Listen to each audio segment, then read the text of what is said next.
Lyft. Joe currently uses multiple phones to efficiently drive for Uber and Lyft. But this can be a pain at times and very unsafe. That was until Joe found Maximo, the rideshare app that automates Uber and Lyft ride requests. Maximo will use the filters set by Joe, like time, distance, and passenger rating, to determine which rides are best suited for Joe. When a ride request comes in, Joe doesn't need to worry. Maximo will automatically accept the ride request that matches his filters, and then turn off the app that isn't currently on a ride. Once Joe finishes the ride, Maximo will turn everything back on. This will allow Joe to focus more on his passengers and driving safe.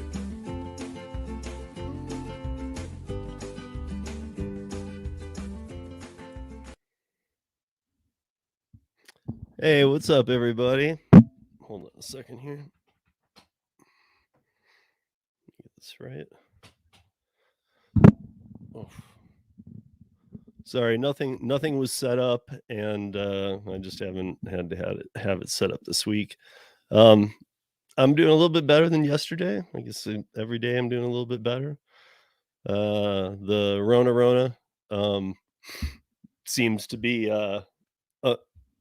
passing quick, so I like many of you know, I've had it 3 times. The first time was June of 2020, which was just about 8 weeks after the pandemic started, and there's a big story behind that. I would have to find the podcast where there was one podcast where I was experiencing it, hadn't been to the ER yet, and then there was another one after where I fully explained what happened when I did go and why my hesitations and stuff at that time.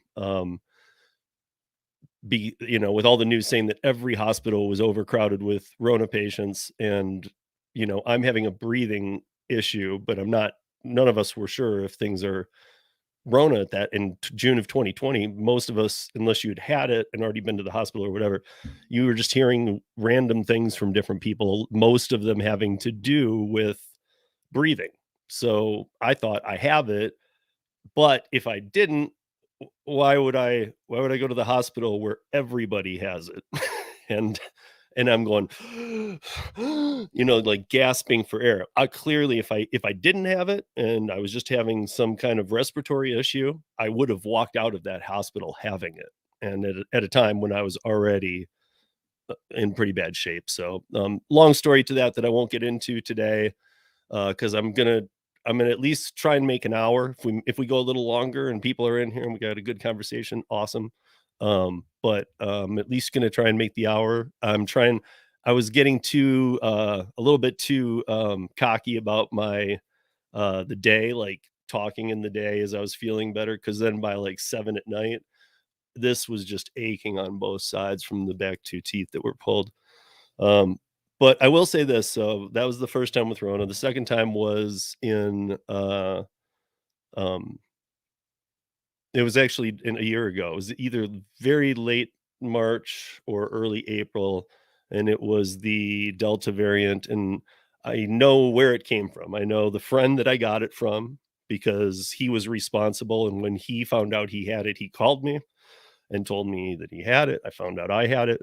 And I was like, crap, because I remember the first time what I went through, but that one I had for, and I don't want to downplay it to the people. Maybe some people got their first time around with it on the Delta variant. And I know that, everybody was so worried about it, but honestly, I had that one for maybe 72 hours. And I would say, just putting it in like not exact things that were happening to me, but just on like the misery level of being super sick, I would put the 3 days that I had the Delta variant as like half of the flu.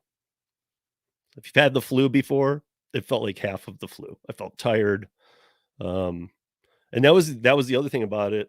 And kind of this time too, was that the first 2-3 days I was so tired.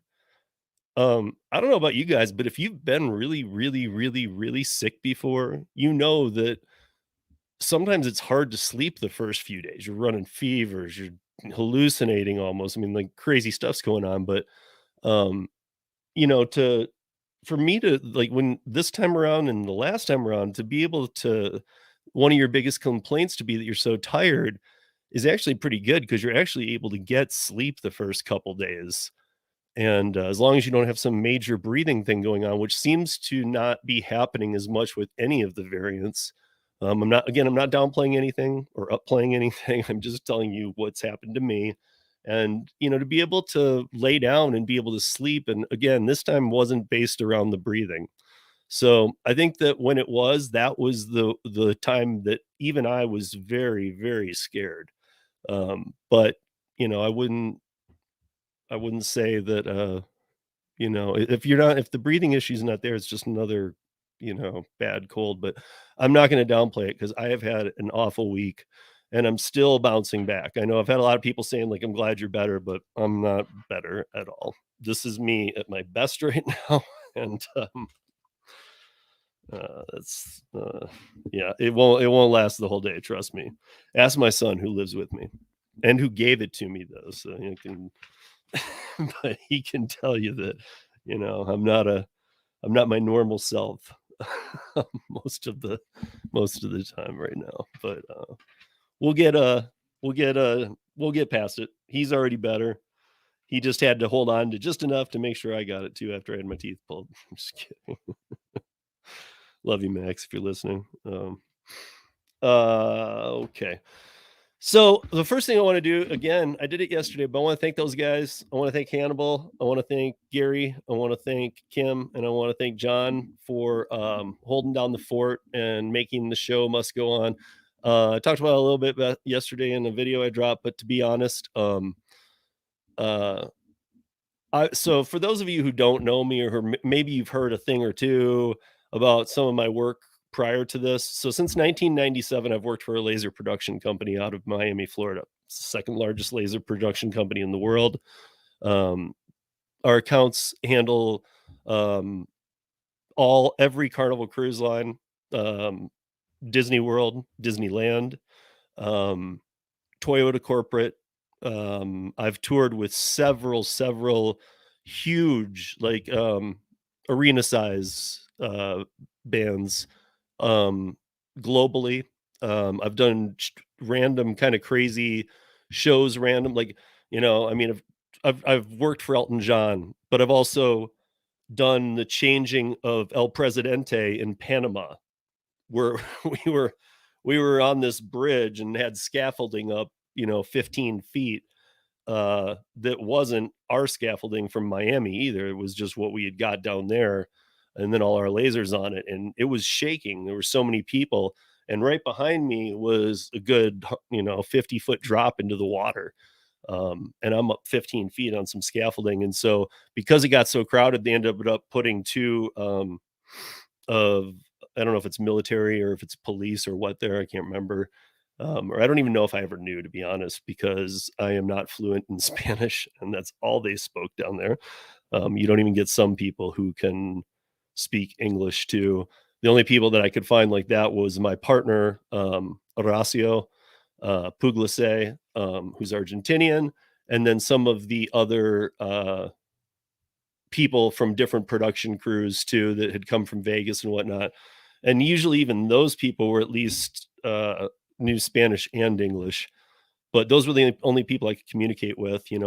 One thing I wish I had done before production was learn Spanish. So just FYI, if you are ever going to pick a second language to learn and you know English, don't even screw around. Don't listen to what forecasting trends say about Japanese or Chinese, or it's Spanish. Learn Spanish if you need a second language. um,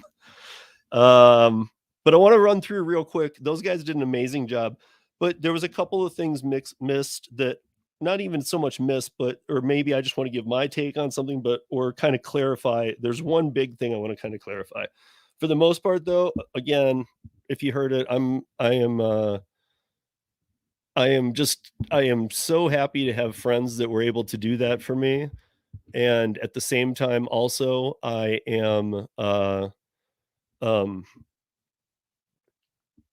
a little bit shocked that Hannibal and Gary were able to read my notes so well. So golf clap. Because I do my notes in 2 stages. So I do, you know, like this. Okay. I'm not even gonna show you what it says or whatever, but that's like my scribblings. Now, what I had given them wasn't this on paper. It was kind of this on computer notes, but this I've just done laying in bed, before I did this, before I got up to do this. But so it doesn't look as messy when it's word in computer words, but as my handwriting, but it kind of was the same thing. There's a kind of like, here go to here, go to here.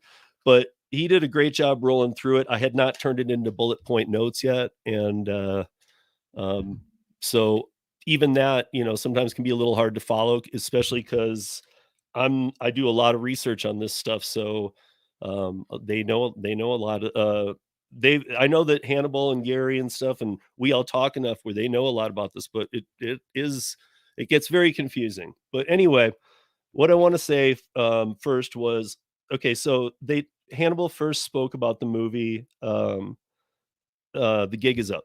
So I actually, having nothing to do other than get better or try, I did rent it. You can get it on in any of the app stores. You can rent it. I'm sure you could probably rent it on demand with any cable.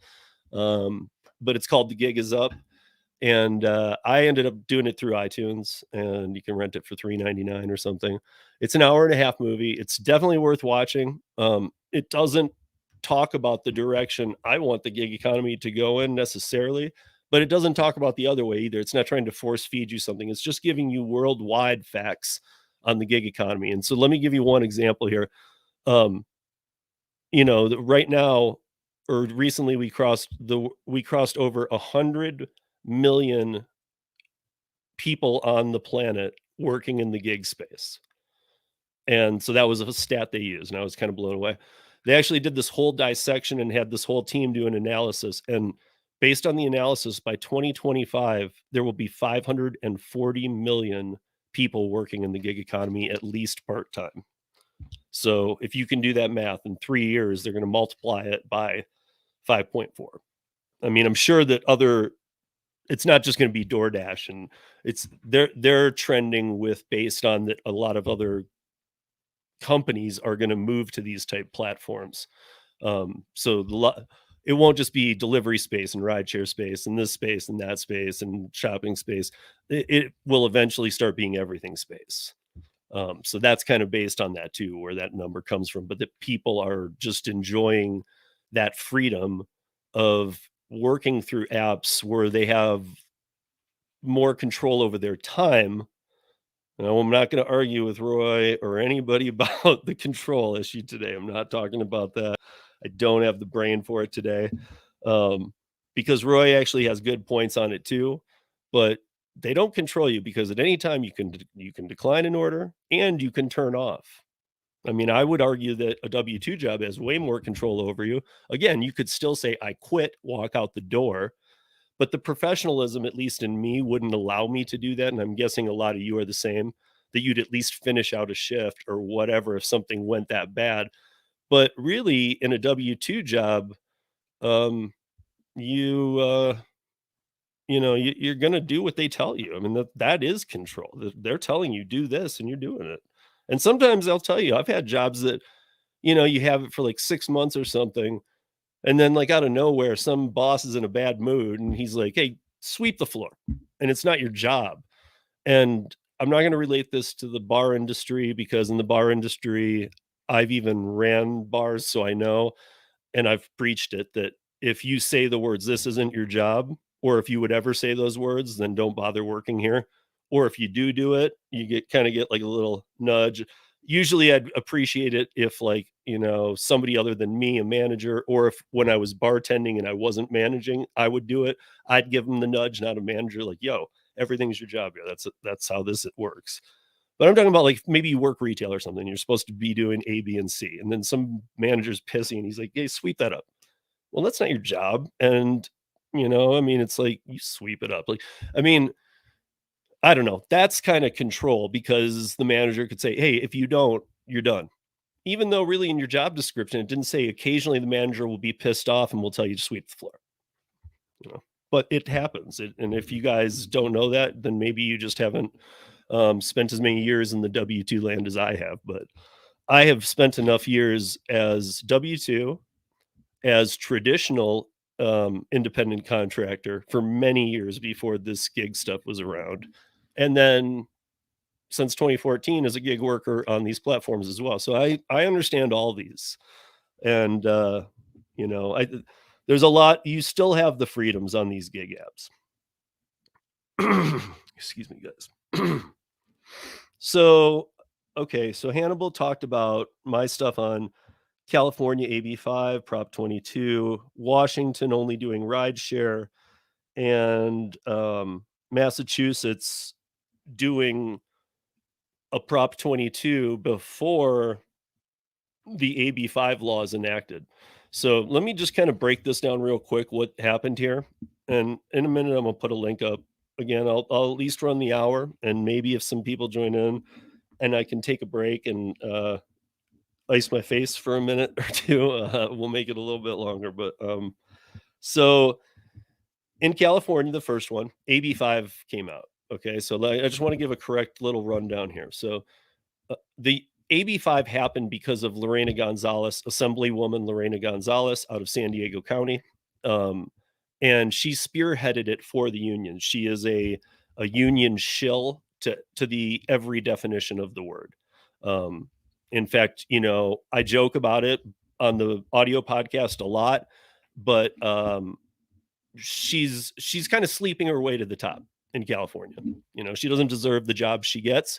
She makes deals with people that she shouldn't be making them with, and she gets promotions. And she just got another one, and she's moving to a bigger role up there too. But she's still commenting on all this crap and has her union people. So if you guys aren't aware about with unions have been dying off for years around the country. I mean, that's not even debatable. You can look at union memberships in any state. You can look at union dues collected in any state, and you can look at union worker happiness with their unions based on the payments they make in every state. And every state is the same. They all might want it because they need it, and that's the few. The rest of people are like, no, the union sucks all the way around. I pay for nothing. I get nothing. If they tell me to strike, I can't earn until the strike's over. You want to talk about socialism. That's, the only way that the union even kind of gets a good name, guys, is because there was a time and a place when the unions were crucial. And still to this day, like we talked, I think it was Gary, me, and Hannibal and whoever, we were talking about, like, unions are necessary for the teachers' unions, for the police, for the fire department, because they really do need them. It's the other unions that I worry about, and because auto unions, like, for example, I'm from Michigan and I have family who've worked in the auto industry. Unions are a joke. Nobody wants anything to do with those unions, but they're forced to. If you want to make the good money you can make at Ford and GM and all those in Detroit, you have to say, yeah, I'm all down with the unions. Let's do that. Nobody wants that. Nobody. And, but there was a time where in Detroit it was needed. Okay. So let me put it that way too, because if in the, post World War II era, I don't know if you guys are familiar with the Work Strong campaign, where when World War II was going on, it was like a women's campaign. It shows a woman flexing a muscle. That's the primary one, and wearing a do-rag and stuff and all that. That was really when women got there into all the workplaces. So, but they were paid less and whatnot, and everything. People were taken advantage of while the husbands for World War II were over there battling. The women were being taken advantage of because they were being paid less. So when the men got back and they tried to pay them less, they were, the unions were like, And so, if a strike was called, you didn't need your union rep to come down there and force you to go, listen, you can't work right now, get out of here. It was more like you were waiting on the call. And as soon as the call came through, hey, we're on strike, they would just pump their fists and leave the building and stand outside And it's not like a virtual strike on Instacart either. Like if they tried to call in other people, even today, a union line could hold on something big like that. I don't know where a union stronghold like that is, but to be honest, if if they called, if they called for people in that time, and I'm trying to put this delicately, um, you weren't just going to get called a company shill and a line crosser and how dare you. And here's my comment: growing up in Michigan and knowing my family the way I do, good luck even getting into the building to work. And I know that that's, I'm not condoning physical violence, but that's what happened. If you tried to walk past the union and you're like, screw off, I'm going to work here right now. You might get a couple shoves letting you know, like, dude, back up, back up, back up. By the time you get to the front, you're going to see like, um, people with clubs and baseball bats. And if you keep walking past that, wasn't just an idle threat. They actually would use them. So they weren't going to have their jobs stolen, but they also weren't going to be forced around. That's how I would see that. So yeah, AB5 went, and then my biggest problem, you guys, with AB5, I mean, actually, no, my biggest problem is that it even exists. But AB5 was targeted to the gig economy, which is just around 1 million people in California, or was at the time when this passed in August of 2019, and then it went into law in January 1st of 2020. So we didn't know about the pandemic, but this still had passed. But it was targeted at gig economy workers, and the net was thrown across all independent contractors. And this is what really got me involved with the AB5 stuff, in case you guys are wondering why I have so many pieces with Gail Gordon, Kim Cavan, Karen Anderson, and Lisa Rothstein. I mean, I've got probably 5 pieces up on YouTube, and I probably got 10 on the audio podcast with these ladies. These ladies they understand everything. Kim Cavan's in New Jersey, and she's one of the biggest fighters for independent contractor rights that I know. She's a bulldog. You don't want to mess with this woman, and we'll have to get her back sometime soon.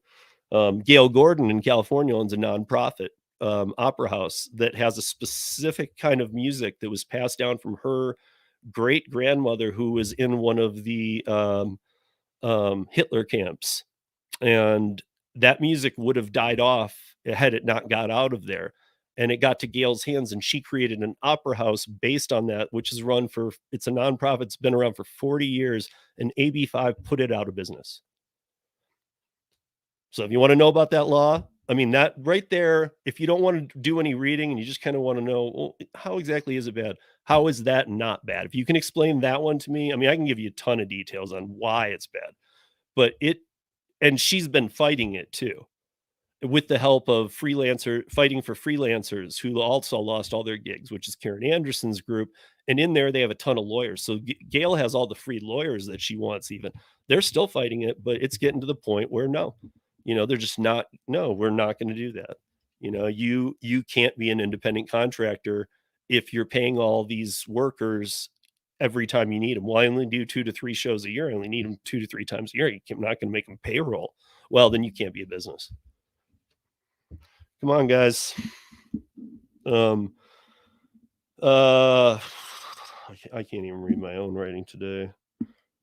Oh, okay. So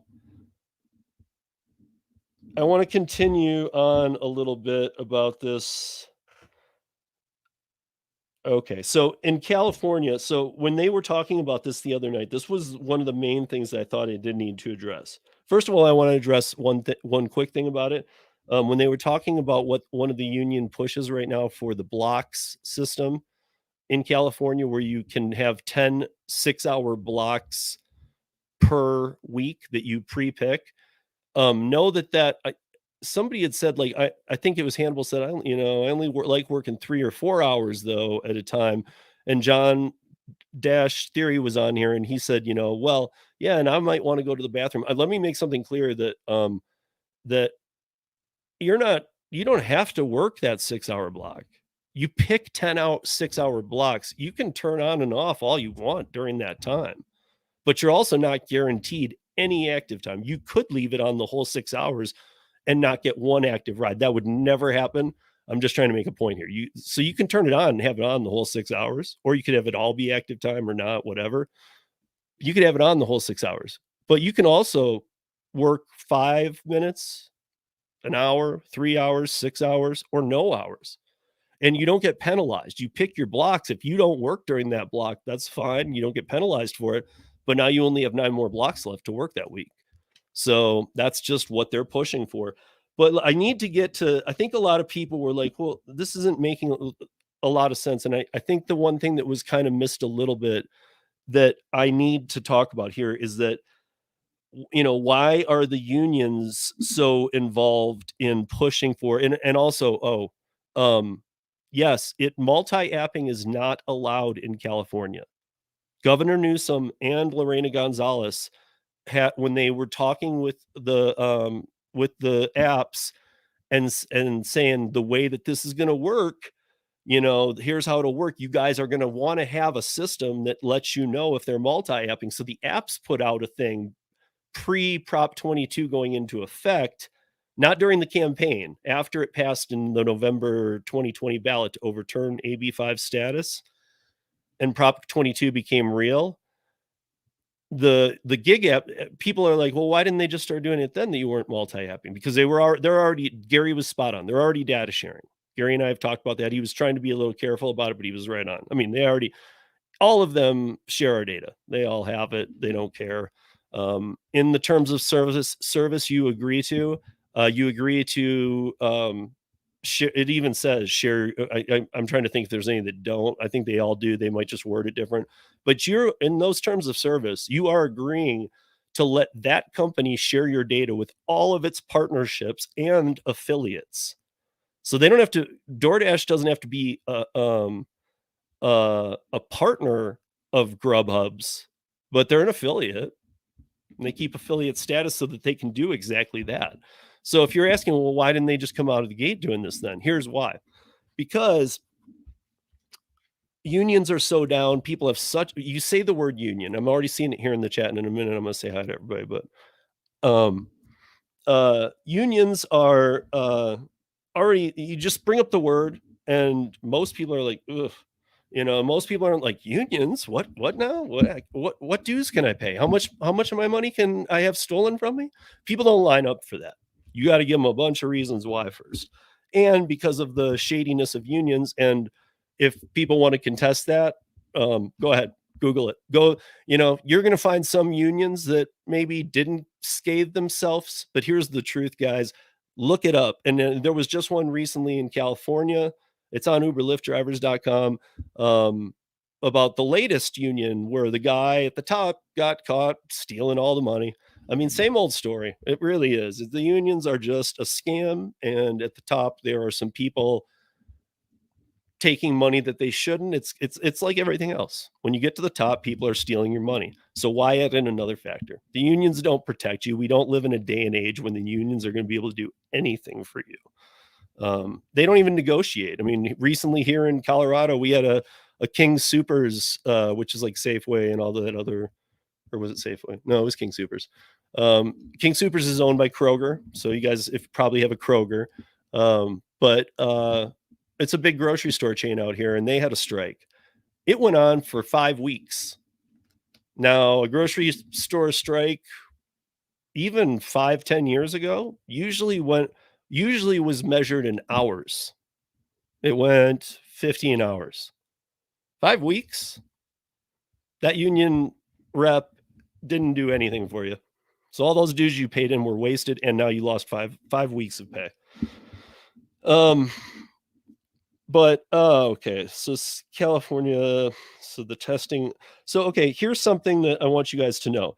So if you're wondering why the unions aren't, because here's what's going on in California. Everybody's like, Prop 22, yeah, I'm loving it. I love this money. Yeah, why wouldn't you? Cool, extra money. It's not going to be around forever at all. But here's my question. So if we're talking about transparency and we're talking about the unions and all this, why aren't the unions why are the unions in California still showing $3 base pay orders let's pick on DoorDash. Para.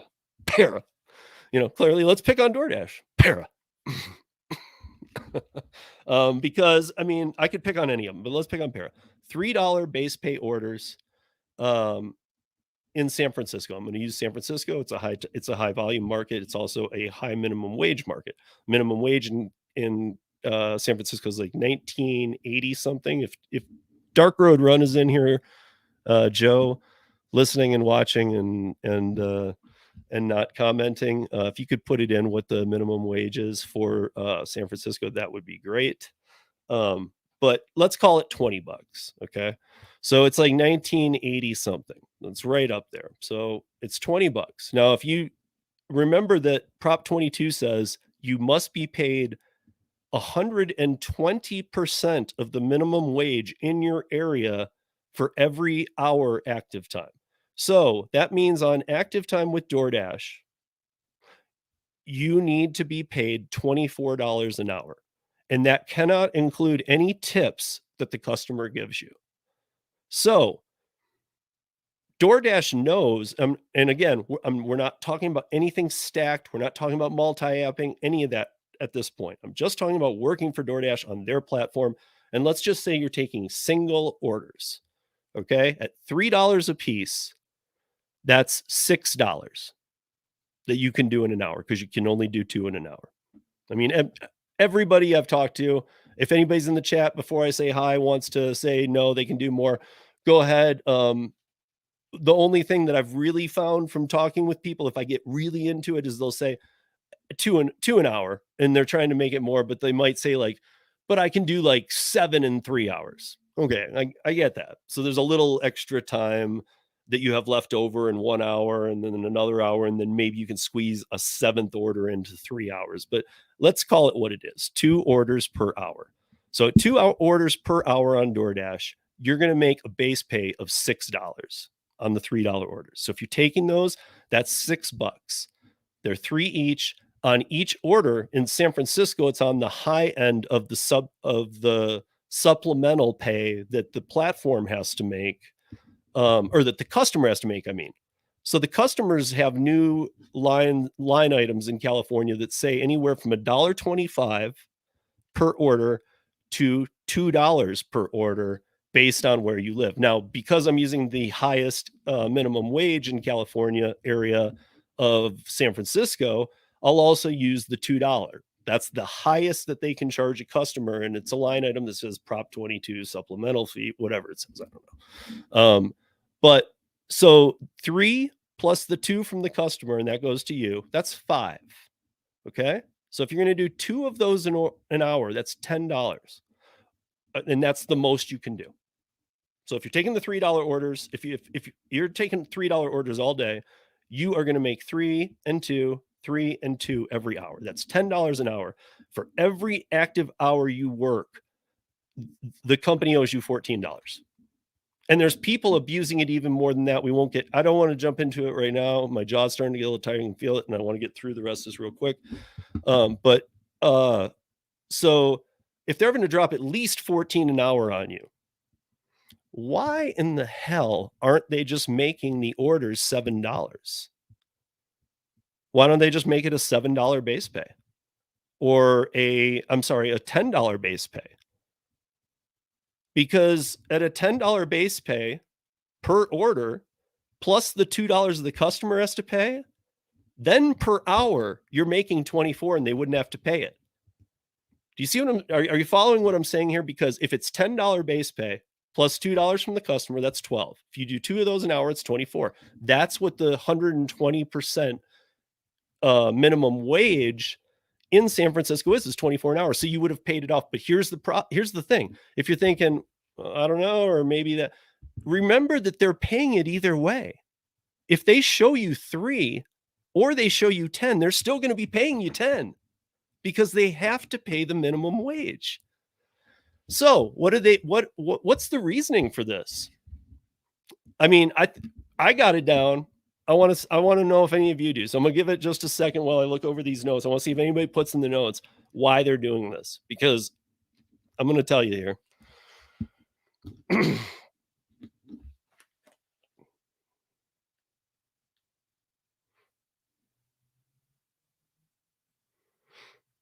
Okay. So, okay, I don't see any entries. So, okay. Okay. So if California starts saying $10 base pay orders, don't you think the rest of the country might say, well, hey, why is California getting $10 base pay orders? Because you got to remember, most states still don't know about Prop 22 and AB5 and all this stuff. A lot of us do because I force feed it down your throats and you're starting to see the relevance. I appreciate that. Because it is going to be very relevant. We got other states coming up. So, so why wouldn't they do it? Because other states would see that and say, why are they getting paid 10? It would raise a flag. Okay. But they're still getting the 10 because they're getting the 3, but then they get a check for the 7 on every order from the same company. Yeah. So it's, now, so what are the unions trying? Why are the unions pushing so hard for this? Because the unions also don't want it exposed yet. They don't want other people saying, well, why is California getting 10? Because the unions haven't fully got a foothold in yet. However, the unions in California have almost 3 times as much funding over the past 12 months than they have in any given 12 months in the past 8 years in California. And this is all based around this and what's coming. So the union money's way up. They're getting ready to strike. As soon as they do, then they will say, hey, move it up. And, then they're going to want people around the country to see it. Right now, the gig companies don't, and neither do the unions until they have their foothold. Then they will, because it's coming for everybody. But also, remember that they're also tricking. See, this is where some people and I will have a difference of opinion, and that's okay. That is okay. But here's my take, guys, is that, and I know that Pedro has a view on this as well, that I'm going to kind of sound like I'm talking like Pedro, and in a way I am, but I'm not saying it the way he is. I'm going to say it a little bit different. By taking the $3 orders, you're showing the company, or you're showing, it's showing that you'd work for that. I mean, I can't explain to you enough how many people in California don't even realize they get Prop 22 money. I actually was not feeling well yesterday, but just laying around, I got on YouTube and Pedro was live and I was in his chat for a minute and somebody in California was like, I don't ever get Prop 22 money. And I said, where are you? And I think they were like San Francisco or something. And I'm like, well, I'm like, are you doing rideshare? Because, it should have been built for rideshare. Rideshare, like, let's take Joe Dark Road Ron. He doesn't ever see that money because if he goes out to work, he makes 24 an hour off the platforms at least. So he shoots for 30. So really he covers the Prop 22, which is how it should be.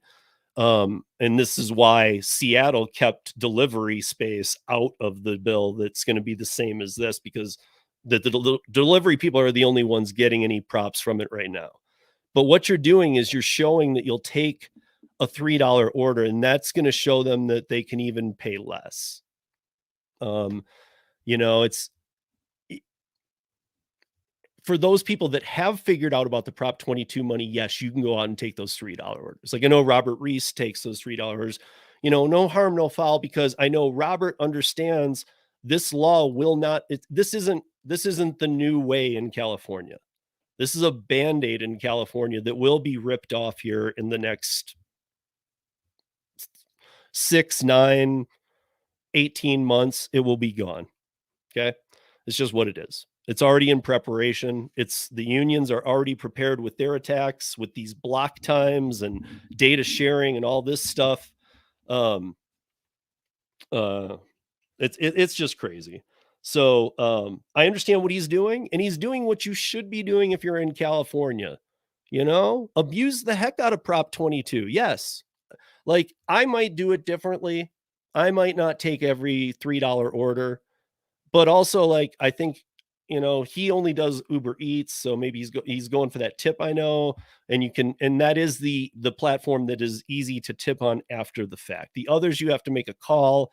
But to the benefit of that, in many states, you also have to make a call to remove a tip on DoorDash or Grubhub or whatever. You can't add or remove after you've done it.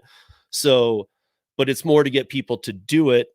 before they forget. But here's the thing, on Uber Eats you can. So I see what he's doing. Yeah, grab a $3 order that's only going a few miles, and if they don't tip, no problem, because he's getting 24 bucks an hour. However, in the long run, it's a bad thing. It's a bad play. So abuse it now while you can, because it's not even like if you abuse it, it's going to get taken away. It's already going to get taken away. So abuse it. Abuse it. You guys have a dumb law and you have a dumb solution to it. Abuse it until they take it away. But the other 49 states of us, let's stop this crap from even happening. Because, I mean, if you remember, Uber and Lyft, Grubhub, DoorDash, and Instacart all spent $210 million fighting for Prop 22. So, I mean, if that's what they're going to do in Massachusetts and all these other states, they're going to stay not in the profit. And by staying not in the profit, they're going to take it out on who? The drivers. I posted a story yesterday too, but I'm going to open this up first, because the story relates to Instacart potentially leaving California because of this mess. And it's kind of odd what California is offering, but I'm gonna put a link in here, and I know there's a couple people that are going to come on. Oh, that hopefully will, because my jaw's getting tired, but there's a couple more things I wanted to talk about. Let me get this in here. And then let me just pin it to the top.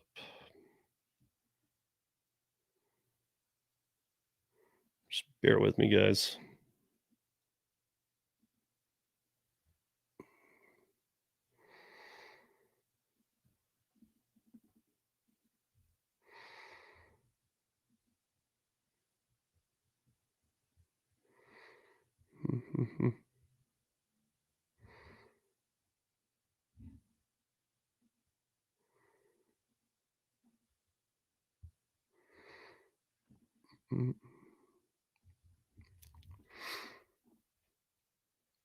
All right.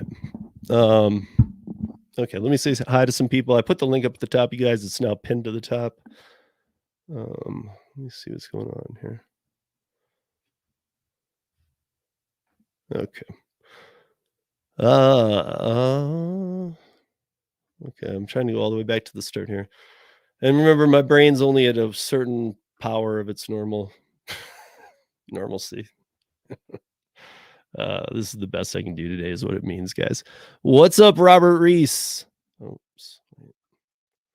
What's up, Freestyle? What's up, Driven Dad? What's up, Sabuena? What's up, Marissa? What's up, Xander? What's up, Rudy Ferez? Hey, Rudy, how's give me a thumbs up if you're still on for July 1st launch. I saw you I know I commented to you. I was impressed with Rudy. You know, his idea is a wild one on the free rideshare and how it would work in Philadelphia. So check out the Fure Cab. I call it. It's called Free Cab, but it's spelled Fure. Interview that I did with Rudy, because he has a very good idea. The website wasn't dialed when I had Rudy on, and he gave me a deadline of March 17th. On March 16th, he emailed me and was a man of his word, and he said it's done. And he was done a day early. So nice job. Give me a thumbs up, Rudy, in the chat if you are still on for launching the actual rideshare system on July 1st of this year. ODD Professionals, what's up, Mac? How you doing, man? Gary Middleton, you look so much better today. You saying I'm ugly, man?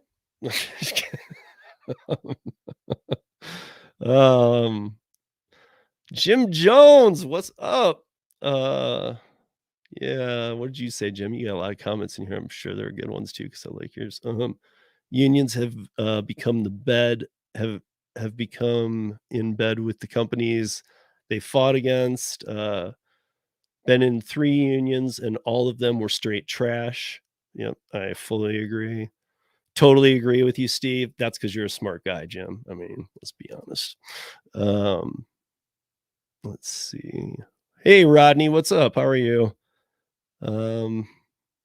And Sean Miller, how are you? Let's see what Sean's doing. I'm taking advantage of Prop 22 money, free 5,000 a year uh, um, for healthcare coverage. I'm only paying 1,200 a year, so extra free money. Are you talking about for the stipend? So the stipend is on top of the Prop 22 money, guys. So not only do they make sure that you are earning 24 an hour in San Francisco, it also has a health stipend where they're paying a good portion of your insurance. Again, this is all just to make everybody believe that, oh, wow, this is such a great thing. And then when it flips to unions overnight, when you wake up that next day, it'll be like, by the way, it's changed a bit. You're not going to make any money and you owe us union dues. So before it gets to there, I'm all with Sean. I'll use it because it will be gone. And it will my guess is it will be, you will see major changes right after November of this year because Seattle already put theirs into place and they were going to follow Prop 22 exact. However, they dissected it.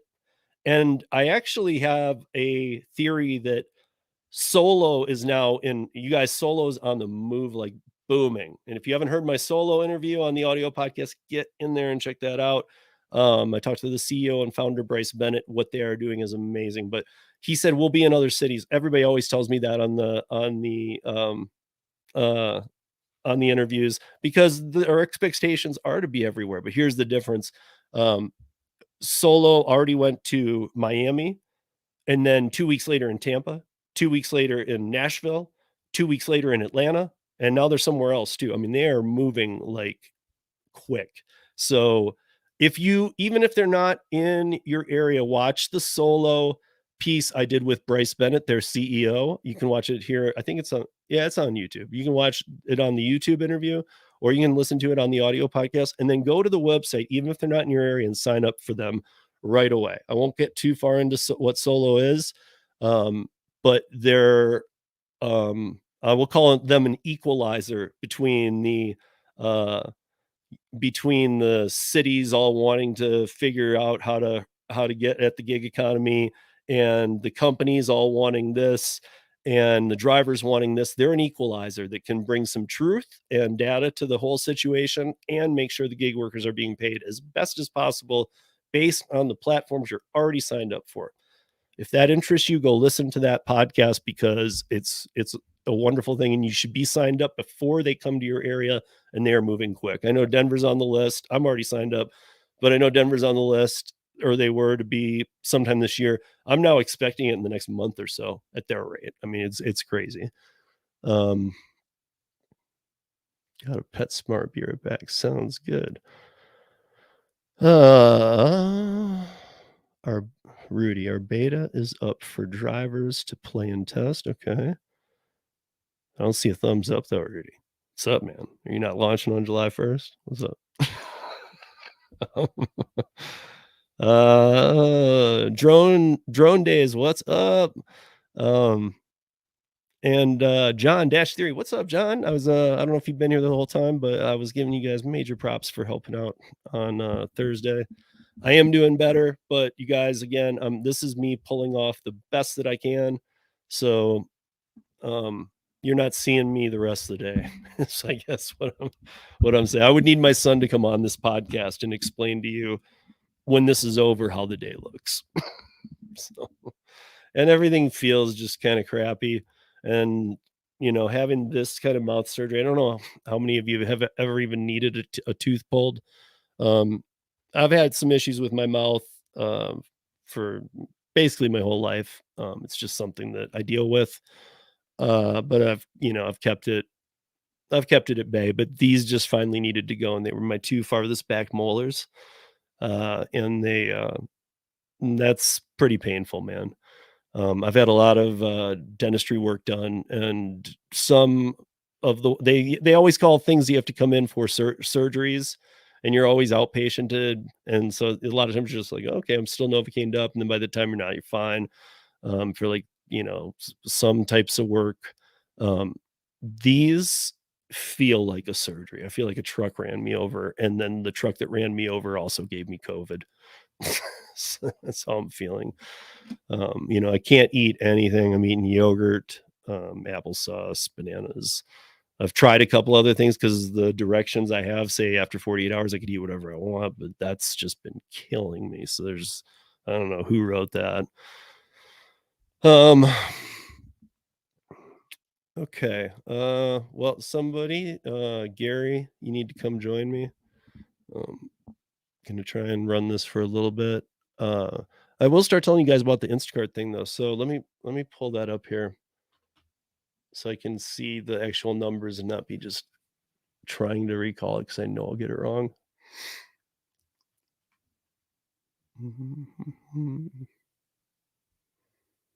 And Bud Soda, if you're listening and not coming in, I was just busting your balls yesterday in Pedro's room. Bot Soda. I'm sure you're not, but if you want to come in too, it's fine. You guys, I know that some people know that like I don't, I try and keep it professional sounding. I move some of this over to the audio podcast. And I don't like it, all the time to be everybody can come on and just have your windows down, be working, and there's tons of noise and I can't hear anything. I still appreciate that. Like if you're working, you can come on here. That's fine. Just if you're going into a business, mute your mic. If you're, just think that, um, you don't need to go stop and park your car and not be working. With the Sunday one. Like Thursdays, sometimes people ask me to get in. I got to tell you guys, the Thursday ones are planned.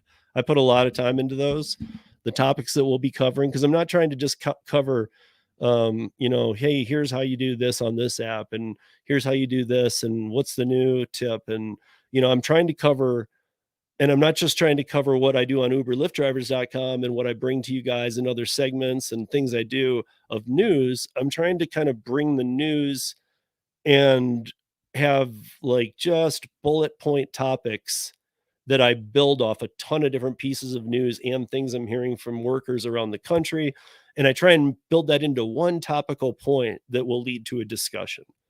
And then I try and steer it right. So I pick the guests, everything, Hannibal and Gary are with me every week, but then I add either one guest or two guests, and we see where that, and then I try and base it around who those guests are as to what, like when John was on, when I was listening the next day, I was like, oh, there was one point I got to ask you guys, because Hannibal had said, John, I know you're into the shopping space now a lot and you're doing really well. I interviewed John just a few weeks back. And if you guys missed that one, John and I were talking, but yes, he is into the shopping space. However, like me, it kind of made me think, dude, you're making it sound like Instacart. But John, like me, he don't like Instacart.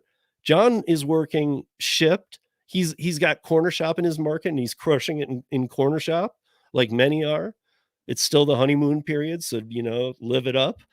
But honestly, like it wasn't the grocery space, because whenever I hear grocery space, I think of Instacart immediately, and I hate them worse than anybody. So but he is working grocery space. He's just working it for the other apps. And I just wanted to note that, because John can correct me, but he wasn't endorsing Instacart. He was more endorsing, he's doing well on Uber Corner Shop and Shipt. And I agree with him on the Shipt for sure. I haven't done Corner Shop, so I don't know. But from what he told me, I would do that too as well instead of Instacart. But John and I have both worked a lot of Shipt lately, the last few months, and we both agree that, even after the honeymoon period, it stays pretty good up there in the pay. Obviously, market to market, it can vary. But there he is. Oh, nailed it. I knew. But John, maybe you can even understand how when that, I don't know if you remember that being said, it was kind of nearish to the end. But Hannibal's like, you like the grocery space, and you rolled right into, oh yeah, I'm doing really well. And the way I heard it was like, I was just hearing Instacart. And I'm like, no, he's not. Somebody needs to get this. He's not into Instacart. So, but okay, let me go to this article here. So Instacart, Lyft, back in California, political spotlight. Again, all these articles you can find on uberlyftdrivers.com. But so nearly 2 years after voters approved the ballot measure to exempt the gig economy giants, I'm not just going to read this article. I'm not somebody that does it. Okay, so here it is.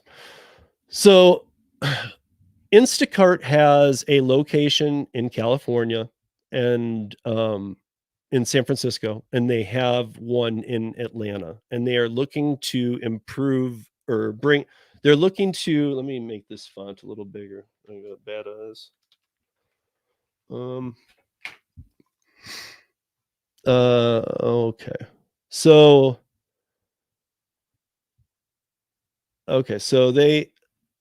where's the amount? I'm missing the amount right now that they made last year. Okay, so here it is, or their valuation. So Instacart last month, March 2022, has a valuation of $24 billion. Wow.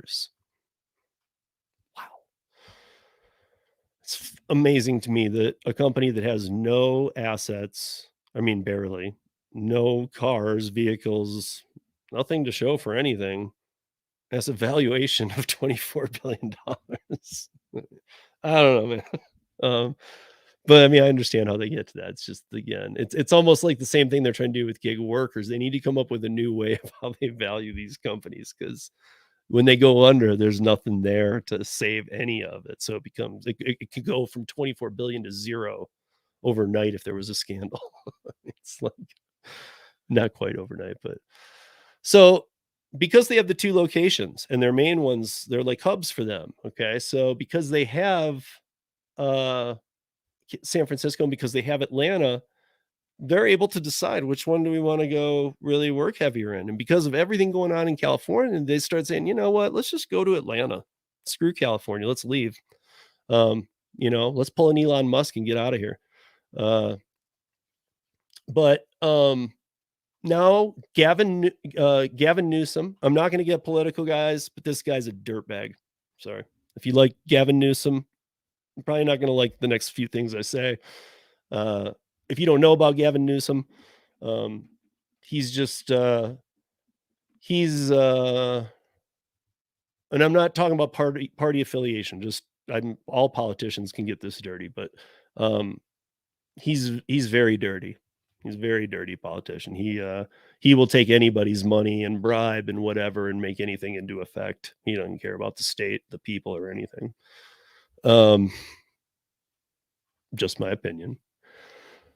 But he is offering Instacart $21 million more than they get already in California tax credit. So if they would please stay, don't go to Atlanta, just stay here. He's going to give them an extra $21 million of tax credit. A company that pays drivers $2 an hour to work. I mean, yeah, I'm not even gonna get started on that. I don't want to get that kind of upset. But so his requirements are that they, and this is this is in the article, guys, but this is where it gets funny to me, man. His requirements are that they hire full-time employees, and I'm not talking about the people who work the platform in the stores, like staff, like W-2, people who would work in the office.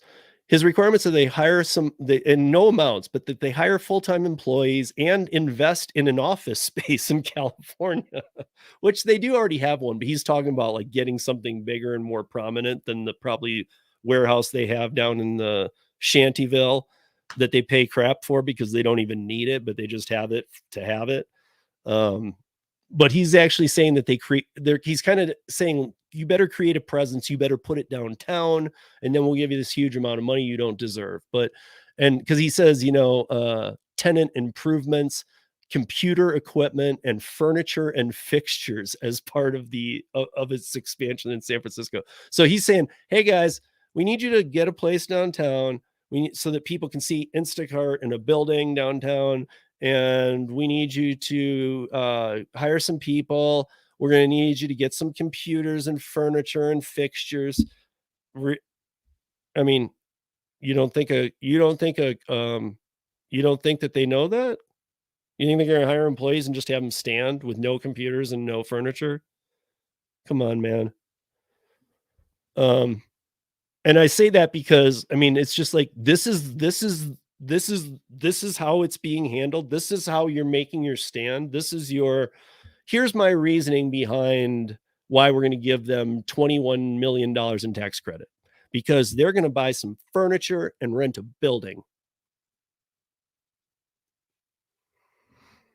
I hope they move to Atlanta, and I hate Instacart. I hope they move to Atlanta and just slap California, because this is happening, guys, because Instacart is also prone to Prop 22, and they are done paying the difference.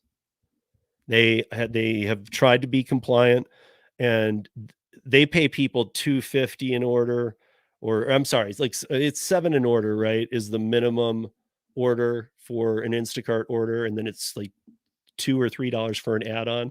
So they have to pay at least a $7 base pay, but an Instacart order takes an hour.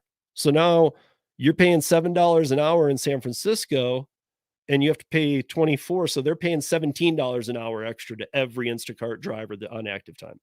And so what they're saying is, we're leaving California because we're not going to pay this difference. So this is what I call, and I posted this yesterday. So this is posted April 30th on uberlyftdrivers.com. You guys can go read about it. But here's the thing. They obviously, here's the only time I'll ever agree with Instacart. Why wouldn't you do that? I would. You guys, like, I would have, I wish they could have come to a better conclusion and bet a better company and paid people better. However, that's not going to happen with California. California is like a problem that is now affecting Instacart shoppers everywhere in the country, because they're having to make up for all the California problems. California is costing these companies so much money that they're having to take it out on the rest of the country that doesn't get Prop 22. So Instacart is actually saying, you know what? Screw it. We'll leave. And if you're thinking, no, they won't. If you remember, Uber and Lyft said the same thing when AB5 hit, and they said, you guys, in a month after it passed in February, because it went live April or January 1st, 2020, like February, the first week in February, they were like, you Uber and Lyft and all you guys start paying this money in there. And Uber was the one that stepped up and said, no, we're not going to, and they just were honest. They weren't like, well, we can discuss it. They were like, we're not going to pay it. Period. Sorry.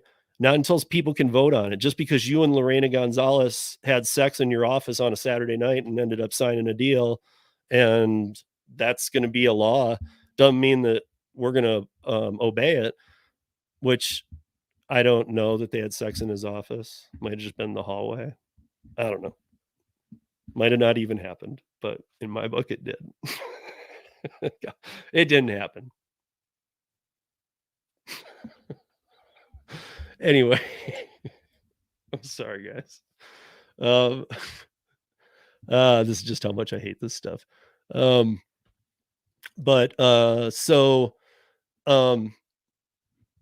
I mean, Governor Newsom he'll put everything in for people or whatever. But I gotta say, I respect Instacart for this. Get out, because why should but here's the thing: Instacart's going to end up getting out and still not doing anything for the other drivers across the country. Hold on. Oh.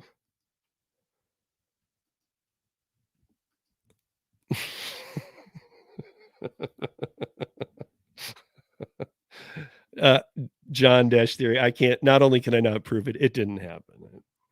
Maybe it did.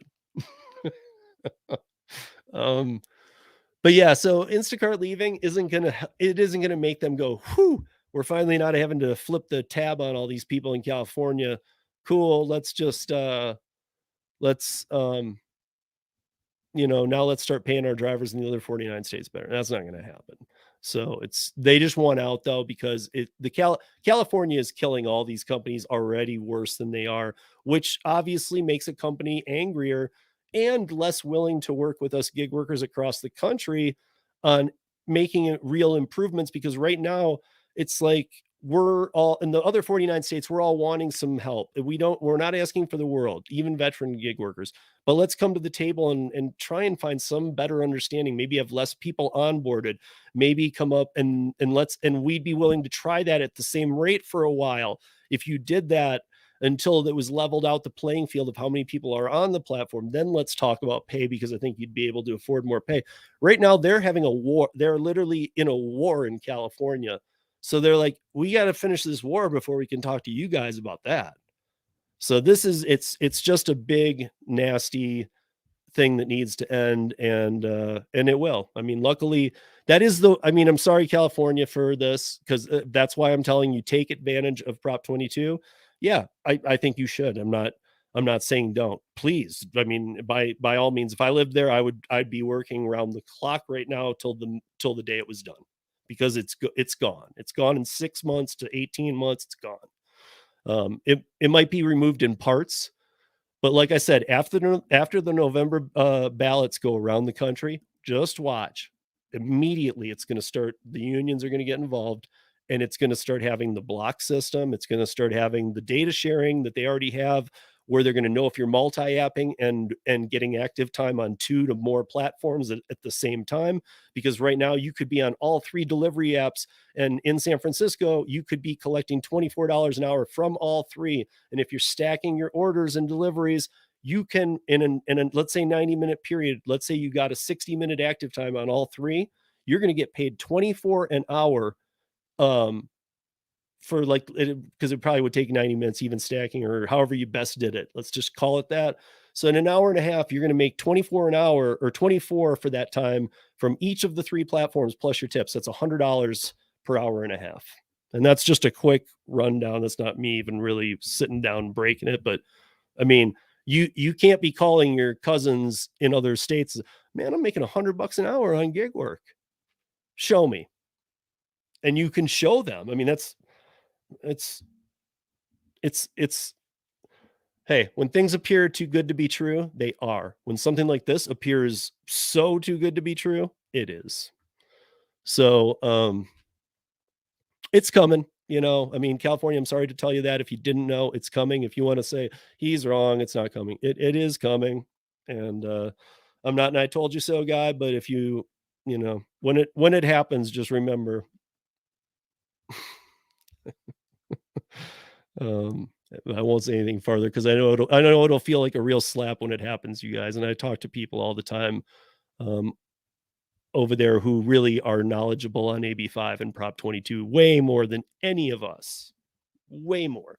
If you've ever listened to the conversations I have with those ladies, way more than we know. Okay. In fact, that's where I've learned almost everything that I know about it. So these ladies know everything, and are real troopers and fighters too. I'm gonna bring on Tony. He's in here. See how he's doing.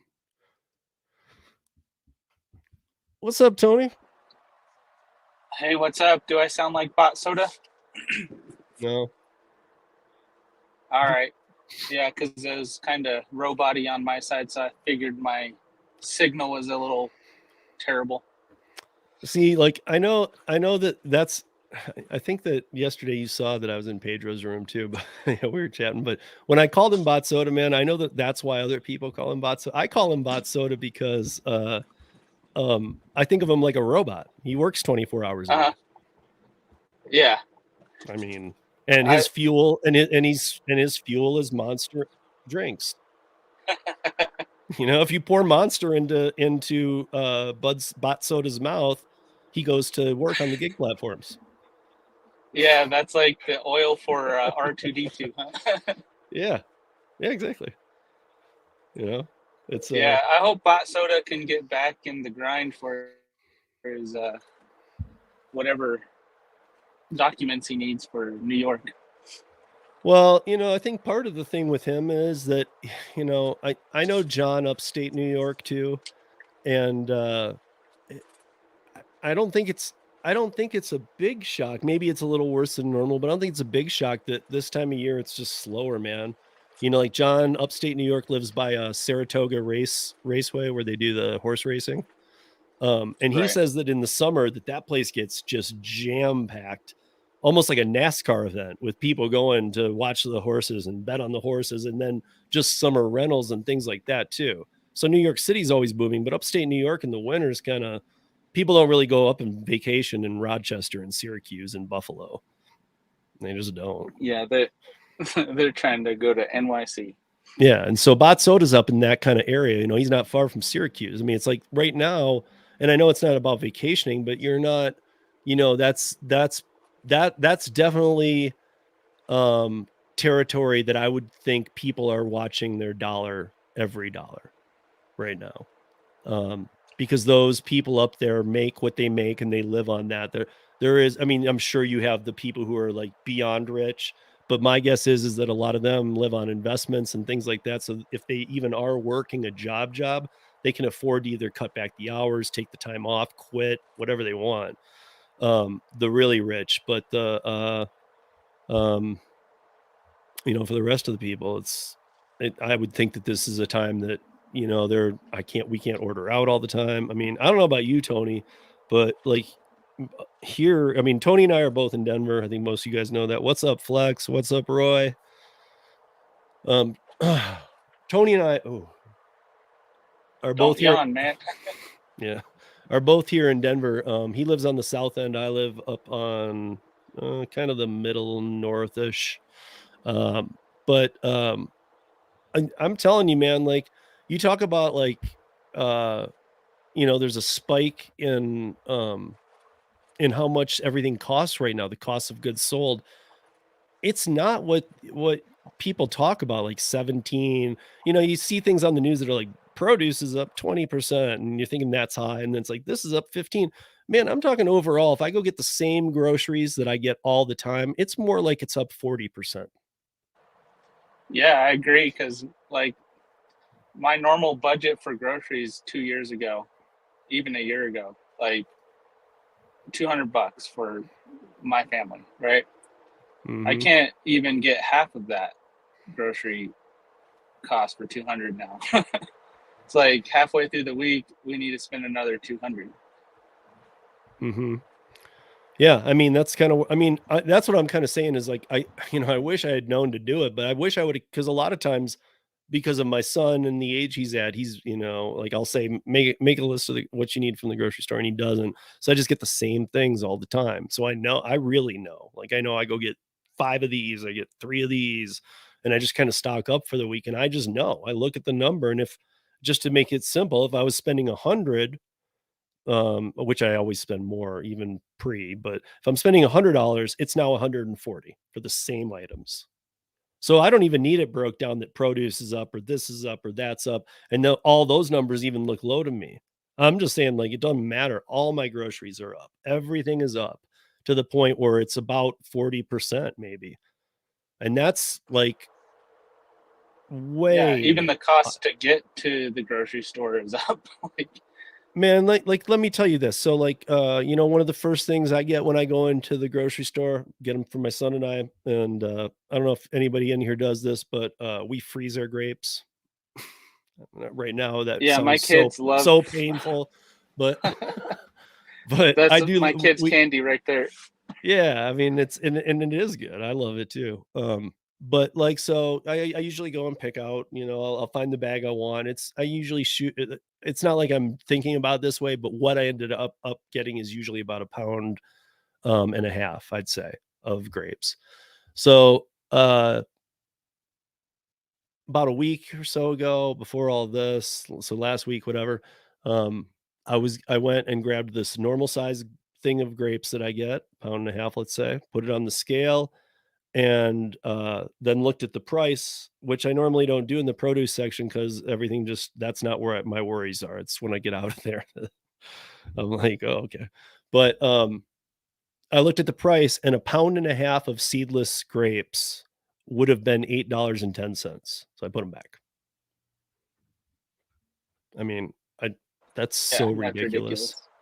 $8.10 for I don't know if you guys are in your head picturing what 1.5 pounds is. It's not a lot. And you got to remember that a lot of that's too is stem weight too. So it's, I mean, yeah, That's not even if you're thinking, wait, what's a pound and a half at the store? I'm not recalling. It's like a half a bag, right? I was gonna say it's like those bags with the handles. It's about a half a bag.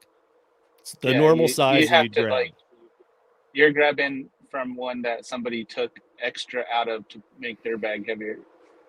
Yeah. And like that's just the produce. There's one produce example, grapes. I mean, that applies to every single thing in the store for me right now. I mean, everything. It's nuts. And there's barely any sales left. There's nothing going on. There's nothing to, I mean, it's like the few that I used to count on or the ones that would come in, I'd be like, sweet, this is on sales. Like those are gone. And the normal ones I counted on, like half of those are gone. So specials are gone, prices are up. Yeah, so much for that stimulus money, huh? Yeah, well, and that again, that goes, and that's another thing too, guys, is that you got to remember that why is all this I got to go back to it one last time, then I'll leave it alone. Why is all this California stuff being pushed down our throats so quickly? Why is it happening so fast? Why is it happening so fast? Because Biden's promise coming into office was that the PRO Act would be enforced and enacted, and it was this close. If you guys were listening to the podcast when we were that close, and I had Kim and all those people on who know this stuff, it was closer than any of you guys knew because nobody was paying attention. But it would have been one of those things where it literally would have happened like AB5 did, and boom, there you go. And now we have it, PRO Act across the country, no more independent contractors. And I'm not talking about gig workers. I'm talking about everybody, freelancers, writers, journalists, interpreters, musicians, everything, all gone. Even right to work states, of which there's 24, gone. The federal law would over trump the states' laws and would make it so that they didn't have the right to work laws anymore, but because they'd say you don't get to have that law anymore. Which again, don't get me started out because this is not a political program and we're not going to do that, but federal lines should never cross with state lines. Never. Yeah. This is why we all choose to live where we live. We live where we live based on what we like. Right. And federal and state shouldn't override your actual freedom to have the American dream. What's up, Roy? What's up, y'all? Spider-Man in the house.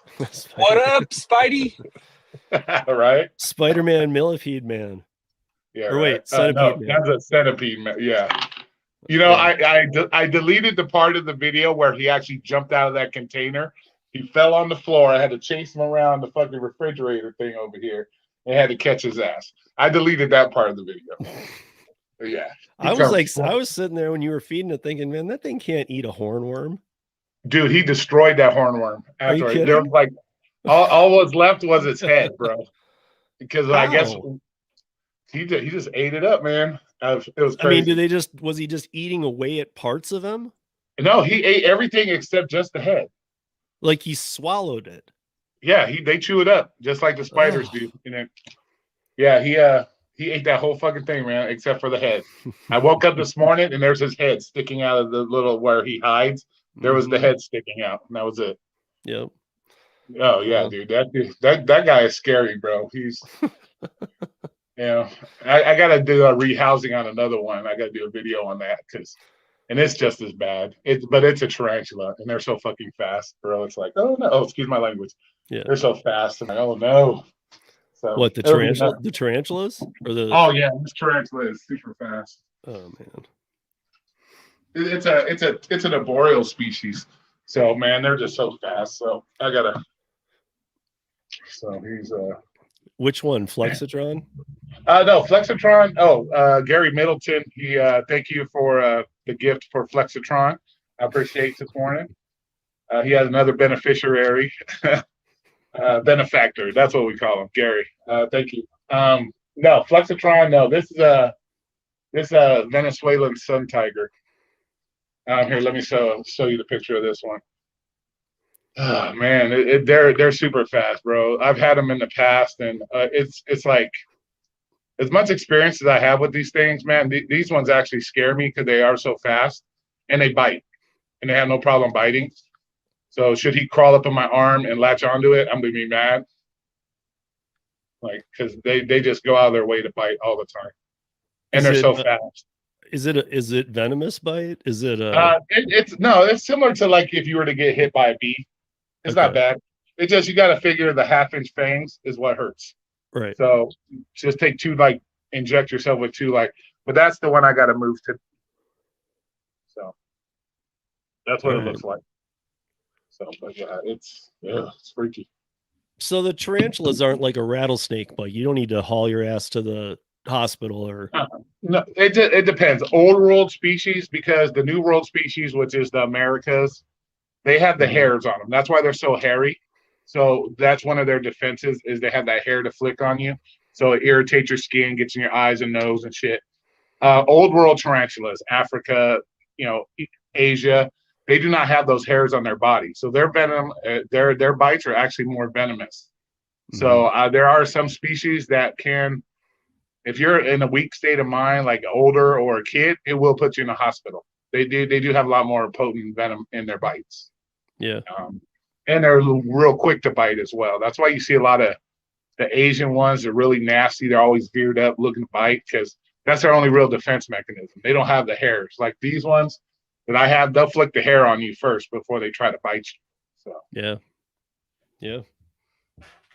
So, but there's some that, they have medically significant venoms in them that it will. Some people, react months after being bit by certain ones. It just hurt. It just jacks them up. Hey Gary, what's up? I see you're in here now. Why don't you come on? Thanks, Freestyle. Thanks. Yeah, they're critters. Yeah, but that centipede, Steve should have still got the grapes so he could put them on his jaw like that. Man, you know what? Yeah. Is your jaw still hurting? It should be hurting still. Yeah. Oh wow. Yeah. No, now it's not the teeth area so much. It's the jawline, the nerve. You must have had like a rough dentist, dude, because they must have I got a dentist that uses laser technology even to seal it up. Oh wow. And everything. Yeah, I got like one of the best, and he's always been great to me, man. This was a big surgery, bro. How long ago did they have him pulled? Monday. Well, plus you are going through like. Plus, I got COVID too, so I don't know. Maybe that's making everything worse. Well, hopefully you don't got definitely debilitates your body from being able to recover from other things. No, I don't think I have. I no. Now I get why you're worried, right? I don't think I have dry socket. I followed it to the T, the rules, and it just feels like the area is just all. I mean, I can feel on my mouth on both sides that it was a big lump. Now it's gone way down. Okay. So I mean, it was just. I don't know what it is, man. I've always had a tough mouth to work with because my teeth are in a cramped space, is how they always referred to it. And getting that dry socket's horrible. That's one of the worst things ever. Yeah, I think I'd be in way more pain than I am if I had dry socket's something you notice right away. Because when I had my wisdom teeth pulled, I got it right away. And that, like, I think you can even, if I remember right, man, I don't want to be disgusting, but I think you can smell dry socket. Oh no, I don't know. It's like the infection in your mouth. You can smell it coming out. It's got this nasty, like almost like sulfur smell or something. It's when they're jamming that gauze in there. That's the worst part. Yeah. Good Lord. Yeah. Yeah, I think it's just a mix of everything, man. It's been the, Yeah, Flexitron and Miss Rodeo ate another worm today. So. The hornworms. Yeah. See, we don't give Meep too many, man, because he needs to eat crickets. If we start giving him those, then he doesn't want the crickets. Yeah. He starts being like a little crackhead about it. He's like, just give me those green things. Well, I just want to give them these guys, just make sure they get nice and thick, and they, because I don't know how they were kept before. That's the thing. You don't know how some of these places keep their animals. Mm-hmm. And so, whether they have proper humidity or proper water. So I figured, because when I picked up Flexitron, his cage was kind of dry. So they're really humid. They love humidity because it has to be at least around 85%. And his cage was bone ass dry when I got it home with it.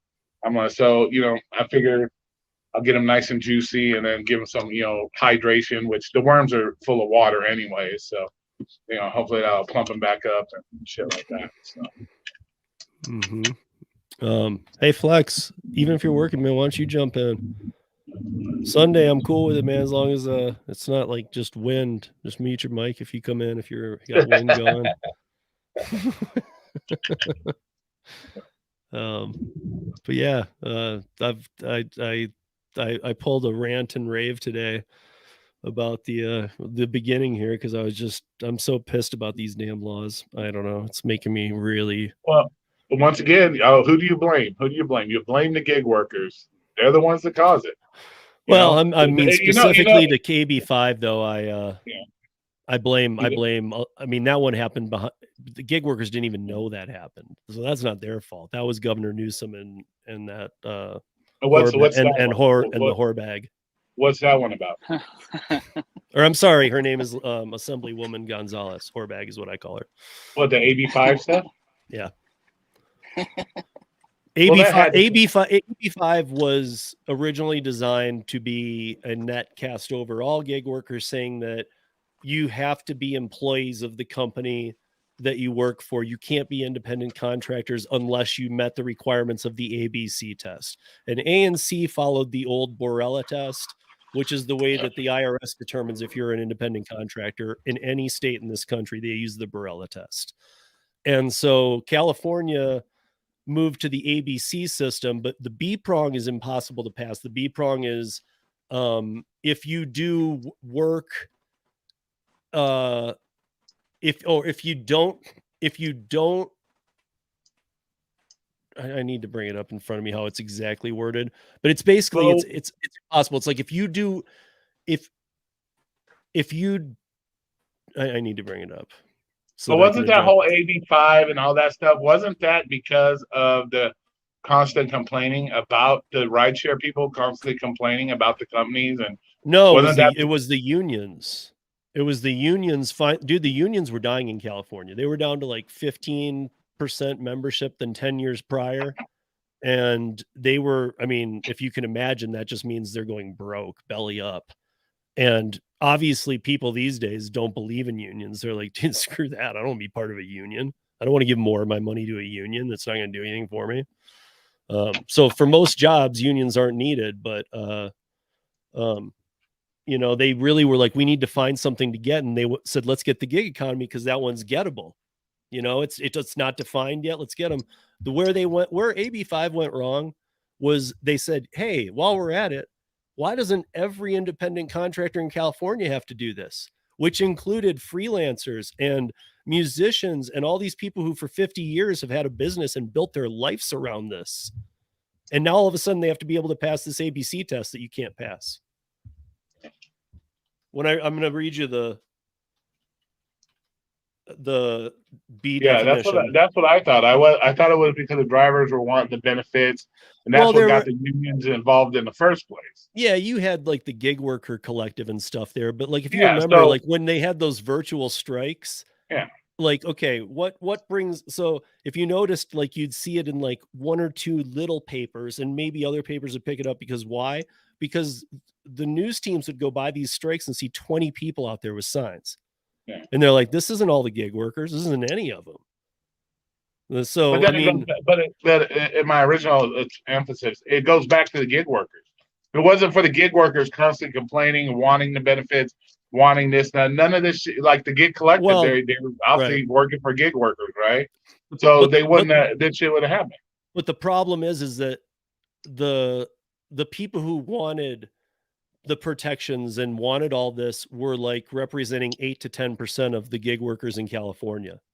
Well, the other 90 were out there working, and they just didn't know that they were supposed to be voicing their opinion that we're cool, we're fine. Yeah, but it's like anything. It's always that small minority that screw it for everybody else. It's like the small minority. No, I wouldn't say small minority, medium minority of shitty ass food delivery drivers that cause us all the hard workers, the ones that do the job right, the problems with those getting less tips, angry merchants. So it's always that 1% that screws it for everybody. Because you got those, it's always the lazy people, to be honest with you. But okay, so here's the ABC test. Here, I'll just run through all three of them because it's the second one that's gonna really hit to you guys. First one is the worker. So you have to be able to pass this test in California if you want to be an independent contractor, you have to be able to pass all three prongs of this. The first one is the worker is free from the control and direction of the hiring entity in connection with the performance of the work, both under the contract for the performance of the work and in fact. Now that's a little legalese, but to be honest, what that says is that they're not going to tell you how clean your car has to be. They're not going to tell you have to have a cup holder here, that you have to wear an Uber shirt, that you have to. So that's what that one says. No problem. We can do that. But not really, because you do have to keep your car clean. Because if you technically, I say this all the time. I mean, like I can get picked up here when pre-pandemic, I might be going out for the night, maybe going to a concert with Marissa or something, and we might get picked up in a sparkling awesome car. I might get picked up in a car with somebody's laundry. Yeah. In the back. Well, but they do send you stuff. I've been sent right, but there's no rules. What it's saying is that they can't say to you, your car has to meet this kind of clean. Send us a picture and no, technically doesn't that when you first sign up, you have to have your car inspected. Wouldn't that be considered the same thing as telling you on how your car has to be in order for you to get on the platform? That's just saying your car's operable to be on the road. I mean, we had gig workers living out of their cars. And I'm not just talking about laundry. I'm talking about like you get into a rideshare and you're stepping on McDonald's bags and somebody's laundry stinks in the back. Yeah, but if they're telling you what year your car has to be, because I could have a 1975. That's the same as the taxi and limousine commission too does that. They say that once it gets to a certain age, you got to retire that vehicle from work because it's just not safe enough to have on the road. But here's the big one, is the second one. The worker performs work that is outside the usual course of the hiring entity's business. So Uber does rideshare, right? Yeah. So the worker needs to perform work that isn't rideshare. Well, what if she's a prostitute and she's hooking up in the back with you're doing rideshare. My point is, because it's a rideshare company, there's basically what this is saying is that the worker has to performs work that is outside the usual course of the hiring business's entity. So Uber, that's rideshare, if they hire you as an independent contractor, you have to be like a plumber and you're fixing something for somebody. Because if you're a rideshare driver, it's saying that you need to be an employee then. Yeah. Because if you're a rideshare driver, that's what their business is. So they have to make you an employee. Well, technically, in my eyes, we're technically employees anyways. We're told everything. So. The problem with this, though, is if you can now imagine, like, okay, Gail Gordon, my friend who I've had on before with the nonprofit opera house in California that got closed because of this. She's been in business for 40 years. The worker performs work outside of the usual course of the hiring business entity's business. She doesn't have W-2 workers year round. She puts on 4 to 5 shows a year. And when she needs people, she hires them in. And when she hires them in, it's because they are to perform the work that she exactly needs for the business, which doesn't meet the B prong. Yeah, that's crazy. I mean, it literally made it so people who have built businesses spent years making nothing. So again, not gig workers, but traditional independent contractors. It made it so that they lost their businesses, even if they put in 10 years of not making any money, to finally 30 years later have this great 6-figure income business. Now all of a sudden they're out of business because they can't prove that they can meet these prongs. Yeah. And then the last, for anybody that's curious, is the worker is customarily engaged in an independently established trade, occupation, or business of the same nature as that involved in the work performed, which also makes the B prong even weirder. So if I'm a rideshare driver, I can meet A and C, but with C, I'm saying the worker is customarily engaged in the trade that I'm doing. So, okay, yeah, I'm a rideshare driver. Are you a rideshare driver? Yep. Okay. So then the B prong, are you working for Uber? Yep. As what? A rideshare driver. Well, you can't do that because that's what they are. They're a rideshare company. Yeah. Well, no, technically, don't they fall under a tech company? Because aren't they? No, they tried that. That's what created the term SaaS, service service well, as a that's platform, like or software as a service. That's what they ended up dubbing them. But DoorDash says they're a tech company. So They're not a food delivery company. Right. But now they just, I mean, in California, at least they laugh at them about that. They're like, we already had that debate. You guys already looked as dumb as you are. Let's just move on. Well, I'm just saying that's the way they get around shit is they just make, I wear this or wear that. Yeah. I was seeing an example here that, what's up, Flex? Yo. So you like here's, right? Yeah, I can hear you great. There's one in here that I want to see this. So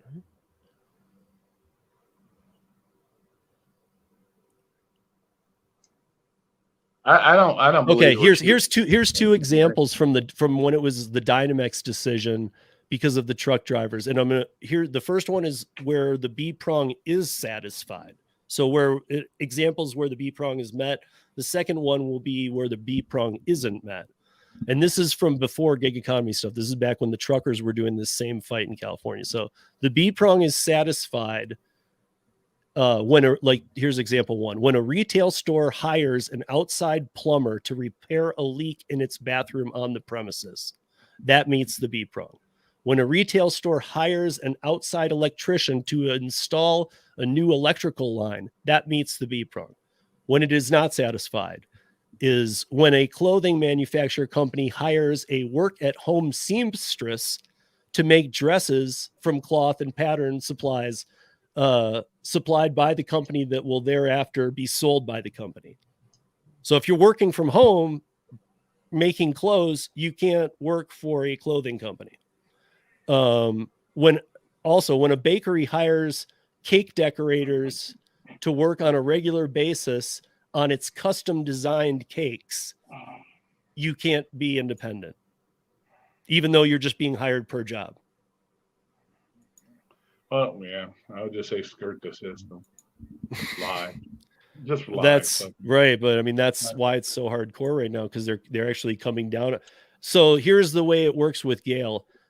Each person that you have one incident with, or every person that you employ as an independent contractor, if you don't meet these threes and you don't have the IC clearance, you're fined $44,000 per person per incident. So if she has a nonprofit opera show and she has 50 people in the cast, that's 50 times 44,000 that she'll be fined. Good Lord. Yeah. I mean, that's just, in nobody's mind should that be okay. That's $1 million. Or that's more. But it's just, it's everything's going to start spreading now. It's going to start spreading because once again, we got all these people that continually complain. They want. So it's just similar. Now New York is getting it. Massachusetts is what's going to be next, I think. They're going to do it. And once, everybody's going to start jumping on the bandwagon. Seattle was going to do, or Washington was going to do it just like California. And luckily at the last minute, they just decided, well, you know what? Let's just do the rideshare guys, and let's just put them under the same classification as taxi and limousine, so that at least they have some of that extra coverage.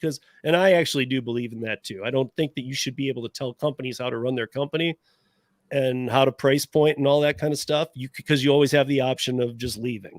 So, that's my whole theory too. It's like all these door dashers, you have the option, quit doing it, But with the rideshare, they do need to have, I've always known this is going to happen anyway too. If they didn't start doing something better, is that they do need to kind of fall in line with the taxi and limo. That's fair.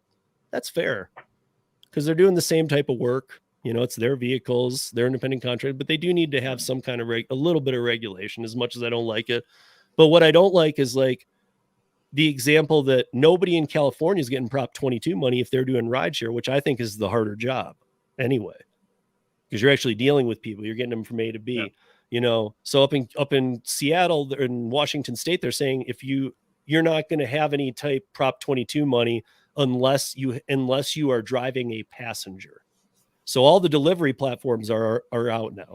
They're not going to get any of that money. And I honestly think that's how it should have been in California too, because not one rideshare driver is getting any Prop 22 money. We had Joe on here who's been doing Dark Road Run, who's been doing it as long as I have. Well, that's because you make more money doing rideshare. Right. Right. But sometimes he makes exactly what they're cutting it off at, meaning that they had the right number, $24 an hour. He's like, yeah, I make that or more. Okay, so you're never getting Prop 22, but the people who are doing delivery are all collecting Prop 22. Yeah. And you don't even have to ask for it. And actually, you don't have to do anything. It just comes into your money. It's just added. Well, I think too that's Is it because properly added? What's that? Is it properly added? Well, what's properly? I mean, I think the whole thing's improper, to be honest. Well, they all get it because because it just goes off base pay, correct? Yeah. They don't include tips. So you figure if the base pays are only $2, technically you can. That's what I was doing earlier. I was picking on DoorDash. So it's $3 is the base pay in California. But also they put a burden on the customer because they're making the customer pay $2 surplus charge to Prop 22 charge. But I guess my point is DoorDash is paying you $3 an order. The customer's paying you $2. And the customer's probably starting to look at that like, hey, that's my tip, buddy. Screw you. You know? Well, I didn't do a video. I was going to do a video because we had the news did a story on delivery drivers here complaining that not enough tip money, this and that, and 95% of the comments were the customers blaming the companies. They expect the companies to pay you more to deliver their food for them. They don't think they should have to tip. I've said it a million times, man. It doesn't matter what you do in life. You could make $500,000 a year. You're always going to want more. You're always going to want more money. You're always going to want no boss. You're always going to want something more than what you have. It just is what it is. But yeah, maybe not right out of the gate, but eventually, it's just people always want more. So you got to take that into account. And if the gig companies are pulling this on you, I mean, Roy said this a ton. I say it too. Is that just work for a different gig company or pivot, dude. Don't sit there and spin your wheels in the mud and think that it's going to get your car out. Yeah, they like I said, 90 to 95 of the comments were all about the company needs to pay more. So the customers look at us as employees anyways, because that's the first thing. Oh, the company should be paying you more.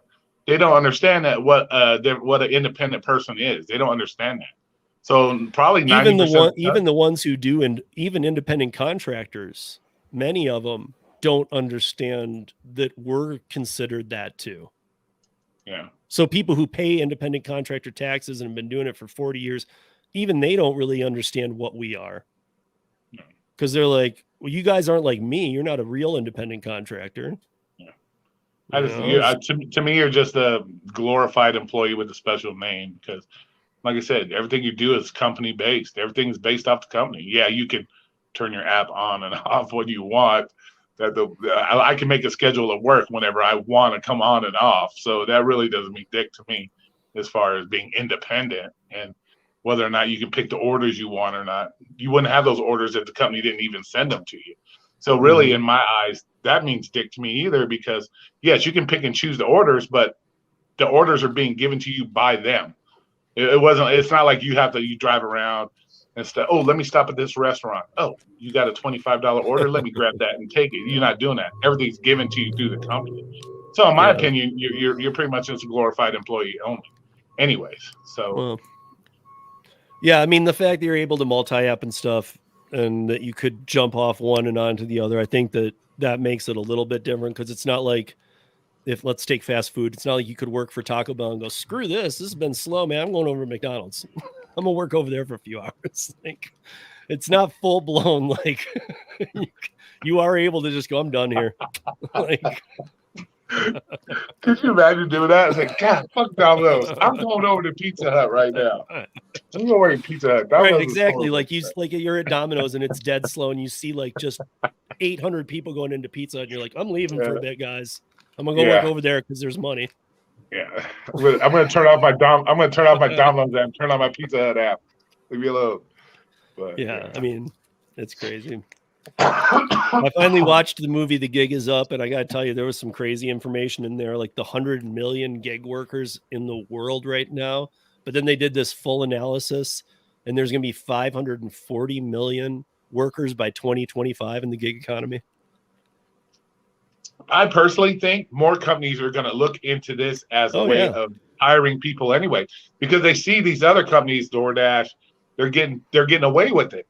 Mm-hmm. So I think it's going to become a regular practice that If you want to apply for a job, you have to sign you're going to have to be an independent contractor, because, more and more people are complaining, well, I need to be able to go when my kids are this. That's one of their stipulations when they get jobs. Oh, I got to be off because of my kid. I got to be off. So it's going to sooner or later benefit regular companies just to hire you as an independent contractor. They save tax money. They save money giving you any kind of benefits, all that stuff, if they just make you sign on as an independent contractor. So I see it like maybe Amazon could do something like that sooner or later down the line. A lot of these companies are going to do it. I have a feeling they will. Yeah. Well, the problem too that I learned, and I already kind of knew, but that was kind of one of the better points I took away from the movie, in fact, was that because I wanted to see this for a bit, so I took advantage of being downtime and watched it. But was that in a lot of countries, they're not talking like us right now. They're like, dude, the gig economy saved us. Even if they're being paid as crappy as we are, even in a comparison, like it's less than we are, but for where they are, it's where we are. They're like, dude, I love this. They're not as complainy as us. Well, yeah, that's because Americans are raised to believe that they're the specialist and they deserve the most of everything. Yeah. So I guess that so for some countries, they're like, maybe I'm not doing that great, man, but I got food on my table.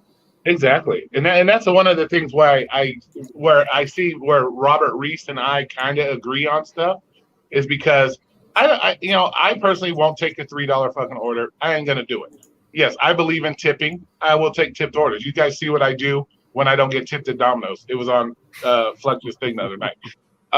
But my whole thing is I can't tell people not to do something. That's where me and Pedro have our if shit too, where he's telling people, don't ever take these orders, don't ever do this, don't ever do that. Yes, we as people know you shouldn't take them, but I don't know Rodeo's financial situation. I don't know Flex's situation. That $3 order might be Flex's lunch that he eats all day long. That might be his only food. It might be his only family's food. So how am I to sit there and say, no, you just don't fucking take them. You don't take them. Wait longer and longer. You can wait longer and longer and the shit never comes. Because I guess the one thing I would say is we're encouraging bad behavior. We're encouraging bad behavior for these corporations. And I think that we all know that if you go down the list of the top 500 stocks on the NASDAQ or the Dow, as you read companies off, you're not going to be like, that's a shining example of a good moral company. But you can't really blame that. You can't really blame the country. You have to blame the customers more. I would say you blame the customers more than you do the company. Oh, in the gig world, absolutely, dude. Because you blame the customers more than you can the company. And you blame yourself, dude. That's what I say. Like if you're not making it, man, pivot. If you can't pivot and make it. I mean, I also think that, like Pedro yesterday was actually talking about something that was cool. He said that, one thing he said is, I don't understand how people are complaining if they haven't worked in the service industry. And I agree with that fully, man, because if you came into Gigland and you have never worked in a restaurant or a bar or something that's service industry, I don't know what you're using as your marker to be like, this is bull crap, dude, because you've never dealt with people. So you don't know what you're doing anyway. Just go to Dustin's channel if you want to see what people that don't know what customer service is, when they get sucked in the back of the head, yelling and screaming at customers. That's what happens when you have no customer service skills. You end up getting sucked in the back of the head by a passenger or pepper sprayed or, punched in your mouth. Because, that's my biggest thing with Uber and Lyft has always been, is you're taking normal everyday housewives that have never had a job, that don't know how to talk to people, and you're just throwing them in a car saying, go make money. So they don't know how to react to shit. They don't know, you're trying to put inverted, what's it? Introverted. Well, I mean, I'll take it a step further too, because it's not just housewives.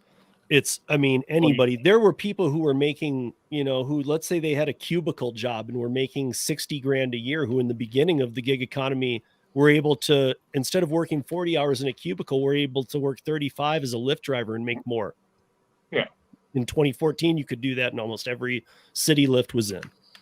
So that was a thing where professionals who went and got degrees and whatever were leaving their jobs to go do this because they're like, well, I'd much rather be in my car and not have to deal with that guy, or whatever it is. And so, I mean, it needs to have some kind of balance. I think that, I think everybody's too extreme is what I think. But I think also the more and more you do it, the more you learn your customer service too. Like you can necessarily not have customer service skills to be a Lyft driver. After a few hundred rides, you're going to start learning customer service sooner or later. You're going to start to learn it. It just depends on, do you want to apply it, what you've learned. And most I see don't want to apply it. They don't want to apply what they learned to the daily job. They just expect, do this, give me this, give me that. They don't apply their own customer service to it. They just think, okay, I picked up your food, I threw it at your front door, let me go, type of situations and stuff. So yeah, it's learning to apply your skills versus, not applying your skills. Yeah, for the delivery space, I don't know if I have all, I don't know what kind of answers I have, but I think for the rideshare space, I think that some things are happening for a positive, at least starting to find some common ground. Like I think Canada's move was pretty ballsy. The fact that now in Toronto, you can't be a rideshare driver until you complete the classes. You should. And it's a third party, so they're avoiding the fact that it's not Uber or Lyft training you. They've got a third party out there that does the training. And then once you have paid, taken, and passed all three, then you can work for rideshare. That's what it should be. You should be taught something. You need to have some skills. Whatever the skills. Right. I mean, it's like the TFL in London, and it's the same thing. They're also making sure that you understand how to drive a car. Yeah. I mean, are you some horrible driver that's like running over curbs and like they'll tell you that, hey, you got to retake the class. Yeah. Bullshit. Half these people, I don't even know how they got a driver's license, let alone be able to pass the test. Yeah. I think that it's just that this gig economy, nobody really ever thought it was going to be this. Nobody thought that we'd all be working from apps. Yeah. But then again, yeah, they make these strides and do these things. But then again, you're bowing to the government. Now you're letting government get into everything, So it's a fine line, man. Do you want to deal with the government, or do you just want to, That's the thing, man. So anytime government gets involved, they fuck it up. Let's face it, they fuck. Yeah, that's right. And I think that Marissa had mentioned something just a little back right here. The government's worst fear is that that other companies start seeing what DoorDash and all these companies are doing and go, I want to do that. Exactly. And I see it happening. I can see it happening with Amazon. You want to work at Amazon, you got to be independent contractor. Because that's one of the biggest bitches and complaints. I want to be able to show up for work when I want to show up for work. I want to come in when I want to come in. So, how easy would that be to say, okay, then you can be an independent contractor, just come in whenever you want, clock in and go home whenever you want, and keep people like that. It could, I don't know how well it would work, but you can make half your employees independent contractors and regular employees. You can have both if you wanted to. You could have those people that, hey, I want to be an employee. Cool. You have those people that want to come in whenever they want to come in, leave whenever they want to come in. Okay, we'll sign you up as an independent contractor. You get no benefits. You can come and go as you please, blah, blah, blah, and then give your benefits to the people that want to be actual employees. I can see that happening. I'm surprised like the pizza delivery people aren't considered independent contractors yet, because that'll probably be next coming up too. I think the problem with that is, I mean, and you can speak for this better than me, is like what happens when nobody shows up? Yeah. Well, that's what I'm saying. If you have a mix of both, if you have people that want to actually be employees, you're given a schedule, you work the schedule, blah, blah, blah, or you want to come and go as you please, you can sign up as an independent contractor, or you can be an employee. They could probably have both. They could probably do either, both. Have both. Yeah, they could do a hybrid model, but you'd still have to have enough, like at Domino's, for example, you'd have to have enough people to make sure that you're not ruining the Domino's name by, hey, we can't get your deliveries out tonight. Fuck, Domino's says that themselves, bro. But there's been, like, I'll tell you this one. What was it? Saturday? What was it? Thursday night. Domino's. One of the Domino's. They only had one driver for the whole night. They were asking us to take a couple of our drivers to cover them. Domino's slide out at court on order. I apologize. Okay, sweet. Drive safe. Sorry about that. Domino's kill themselves, man. They don't take care of their people. So that's why Domino's has their own issues. Mm-hmm. So Domino's a joke. Yeah. Domino's one of the worst companies to work for. I've told you guys my stories. I got in a crash. I got suspended. It wasn't even my fault. They didn't cover my suspension money. They didn't cover that. I got bit by a fucking dog. They fucking threatened that if I sued the homeowner for insurance or, for pain and suffering or what the dog caused, they would refuse to do any workman's comp. So Domino's has their own issues. That's why Domino's don't get it. See, and here Brandon has a great point. Dashing Grandpa says that I worked retail and mental hospitals, so I can handle most situations. Exactly what we were just saying. Like, how if you haven't worked customer service, or you haven't been in the service industry or something as such, how do you expect to like instantly start your own company of your rideshare, technically, and be given these have a company feeding you customers, but all of a sudden you're just going to know everything you need to know about customer service? No. I mean, customer service can't even be taught. It's taught by you working in a bar or a restaurant. And when a customer yells at you and you go to your manager and you're like, dude, that guy just yelled at me. And then the manager yells at you. So don't you ever talk about our customers that way. And like, wash some dishes. Well, then I'd be slapped. If that was me, I'd be slapping the manager or the customer. If somebody's getting slapped, right? And then you're fired, and then that's fine. I'd be like, next, let's go to the next one. But I'm just saying, this is how you learn this stuff. Though you don't learn it by you've never had a real job, or you've only worked some W-2s, and all of a sudden you come into the gig world and you're like, well, I don't like this. This all needs to change. That's not your call to make. Yeah, no, I got to complain. Some of us make it work great. Some of us are able to have, like, in this case, I'll say Robert. Robert works the tips. Luckily, Robert has the Prop 22 fallback money. Yeah. So a lot of people don't. If they take those $3 orders, they are risking the fact of $6 an hour. Yeah, but that's the thing. That's the thing with the Prop 22 money. Okay, if it's all based on base pay, let's say base pay is $3.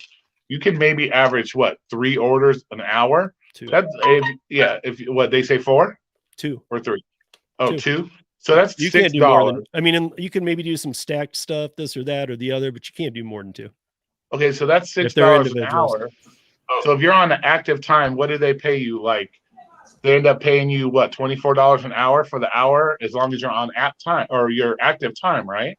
I mean, for the example I was using of San Francisco, yes, because they have to pay you 120% of minimum wage for the year. Okay, so where Robert is at $16 an hour, so it'd be 120% of 16. So there would be no problem taking a $3 order. If I only take 2 $3 orders, I make $6. I know 2 weeks down the road, I'm getting a check that covers my other money. That's why I was saying to everybody, take advantage of Prop 22. Yeah, exactly. Shit, I would have no. So I see where Robert comes from on his stuff. But it's not going to be there forever, is my point. Exactly, it's gone, dude. Steve, but that's the point there. It's not going to be here forever. They changed up the game, right? So since they changed up the game, you got to figure out how to work that game that they just put in. And a lot of the small orders that are $3, normally you wouldn't just take those orders, but since but you got to be selective still. The restaurants that are slow, you're still not going to take those because you already know. You know what I mean? That's what I was saying right before you came on. I was saying, like, you can afford to take those because you might see it and go, I think there's going to be a tip. I can afford to take this gamble on this one because you have that backing money, but you might get a good tip out of it too. Right. Yeah. And just what happened right now, I literally just walked in the house. I said, let me hop in here really quick. Ran upstairs and I just did an order, $4.99. Okay. I get to the place. Well, she sends me a text and she says, where to go. And I sent her a text back and I said, I know these apartments and I've delivered to you several times. She said, okay, thanks, and gave me a thumbs up. So when I got there, it was not a meet at the door anymore. It was a leave at the door. There was $5 in cash under her mat, and she didn't have to stand out there and wait for me. So that $4.99 order turned into a $10 order plus the 45 cents added in for that gas. Boom. Somebody else would have passed that up because they said, I'm not going to take that order. I just don't know. Right. Here was an example I used earlier, though, that's important too, that people know this, is that, like, there's a big reason why California just doesn't put, hey, base pay $10, because guess what? In San Francisco, base pay is $10 for delivery, because they're going to have to pay 24 anyway, and all you can do is 2 in an hour. So they're going to pay 24. So it is $10 plus the 2 that the customer charges. That's 12 per order. So 2 of those in an hour is 24. So why don't they just put $10 as the base pay? Because they are going to pay that 10 anyway. They're still just doing it in trickery. Hey, here's a $3 order. Well, why don't you just put 10? Because that's what you're going to have to pay me on it. Yeah. The rest of the country doesn't have that fallback. We don't have that safety net. Yeah, and I've worked in the gig economy since 2014 full time, so I do know how to pivot. I know how to make money. I am not one of the people complaining because I don't want to lose any part of it how it is. Exactly. And my whole thing is, pretty much what I'm trying to get out to everyone. I'm not this big bad bandit that is all about,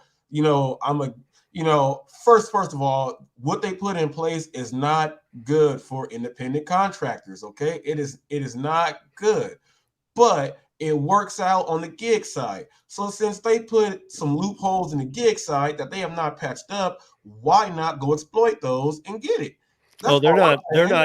This is so planned anyway. It's not like, oops, we overlooked that. This is the planned model to get you to employ. No, exactly. It's the planned model, right? So when whoever is not trying to attack it like me, when it's time, when they say, man, I'm gonna start attacking this, it's gonna be gone. They missed out on the free money that's sitting there. I'm gonna keep going to that broken vending machine, man. I'm gonna keep going to it. Yeah, no, that part I agree. I mean, I agree with you. Had I been in California before Prop 22 was enacted, I would have been huge against the AB5 fight because I'm an independent contractor for real too, not just on the gig platforms, but for a laser company. So I understand that, and I would have been majorly against that because those people it destroyed. But I also wouldn't have been for it because I would have seen what is coming up from this. I mean, what's coming up from this is, once it passed, of course everybody's on board because they're like, wait, a lot of more money. Okay, cool. I don't even care where I'm getting it from. What's a Prop 22? I don't care. All I know is I'm getting a ton of money now. But you got to view it like a stock. You know what I mean? You got to view it like a stock. Like, are you willing to invest in the stock right now? Because stocks go up and down. That stock, gig worker stock, is going to go down hard when it falls because the unions already have 300% of the money that they've had at this point in the calendar year. In the last 8 years, they have 300% more than they've had in the last 8 years. They're getting ready to pounce the gig economy. But I'll be honest with you. If we had that set up here in Vegas, I would probably do DoorDash a lot more. Because to me, like I said, I wouldn't have a problem taking $3 orders because if I know I'm getting paid on the back end 2 weeks down the road, it's no different than me working my W-2 job. I work 14 days to wait 2 weeks to get a paycheck. So to me, it wouldn't be a problem for me to take $2-3 orders in an hour because I know, hey, not. Here's the problem. If every state was doing it, these companies already lose money. If every state was doing it, they'd be losing their butt off. I mean, right now, the other 49 states right now are helping to pay the California tab right now. Like, we're taking bigger hits, things like that because of this, because they're losing so much money over there that they're needing to bring in income from other states. So they've even had to go after drivers harder at a time they should be helping us. Oh yeah, of course. Like you said, it's always that one group. We're all working for California, kind of. We're all working to prop up this prop. But at the end of the day, I see where Robert comes from. There's no reason for somebody in California not to take a $3 order. You're getting paid on the back end down the road. So, dude, for anybody, if Prop 22 was in every state, I'm not even saying no now. If you live in California right now, you should be working the gig platforms right now, because in 18 months they're going to look uglier than any other state out there. Yeah, shit. I mean, or it's going to be employer franchise miles. Yeah. So, I mean, take advantage of it, dude. That's what I'm saying. Whoever does not take advantage, man, look, I see exactly what is going on. From the pre-setup to the whole, I know exactly where it is going, man. So, John, I started off by just talking about a couple things, and somehow we rolled back into it. Now I wasn't talking about it. We ain't rolling. we're not rolling fully back into it. It's just now what the discussion is pretty much, if you're put in a situation, are you going to use it to your advantage? That's pretty much what it is. Yeah. You use it to your advantage or you don't. The ones who don't use it to their advantage, they have not taken the time to actually see how it can work in their advantage. And that's just it. You do the research or you don't. Right. I mean, I'm on some levels, honestly, so I'm able to often do this. I mean, people who know me, who listen to the podcast and stuff know that, I'll talk about how I'm very much against unions, but then I had the biggest union backers in the country from California on the podcast a couple of times. Willie Solis from Gig Worker Collective, Vina Duval.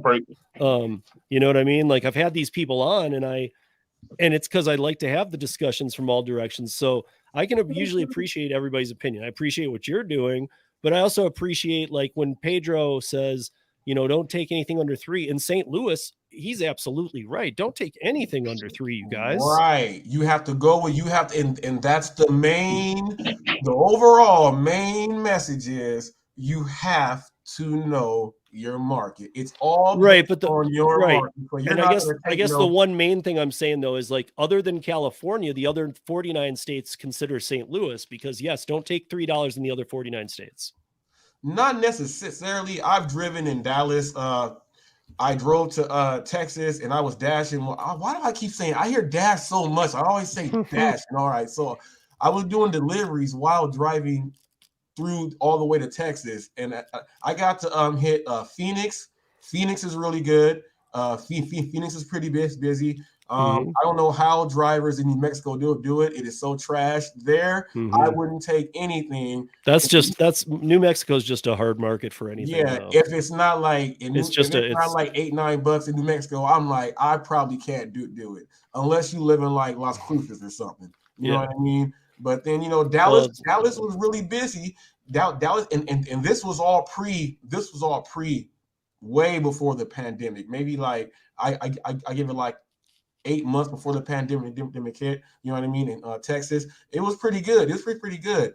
But like you said though, the mentality of everyone is not how the California thing is. So that's how it is in all the other in all the other states. It's kind of like trying to crack a code to let someone see it's coming. Well, the New York people are going to get it. So you're going to see people in New York start to crack the code.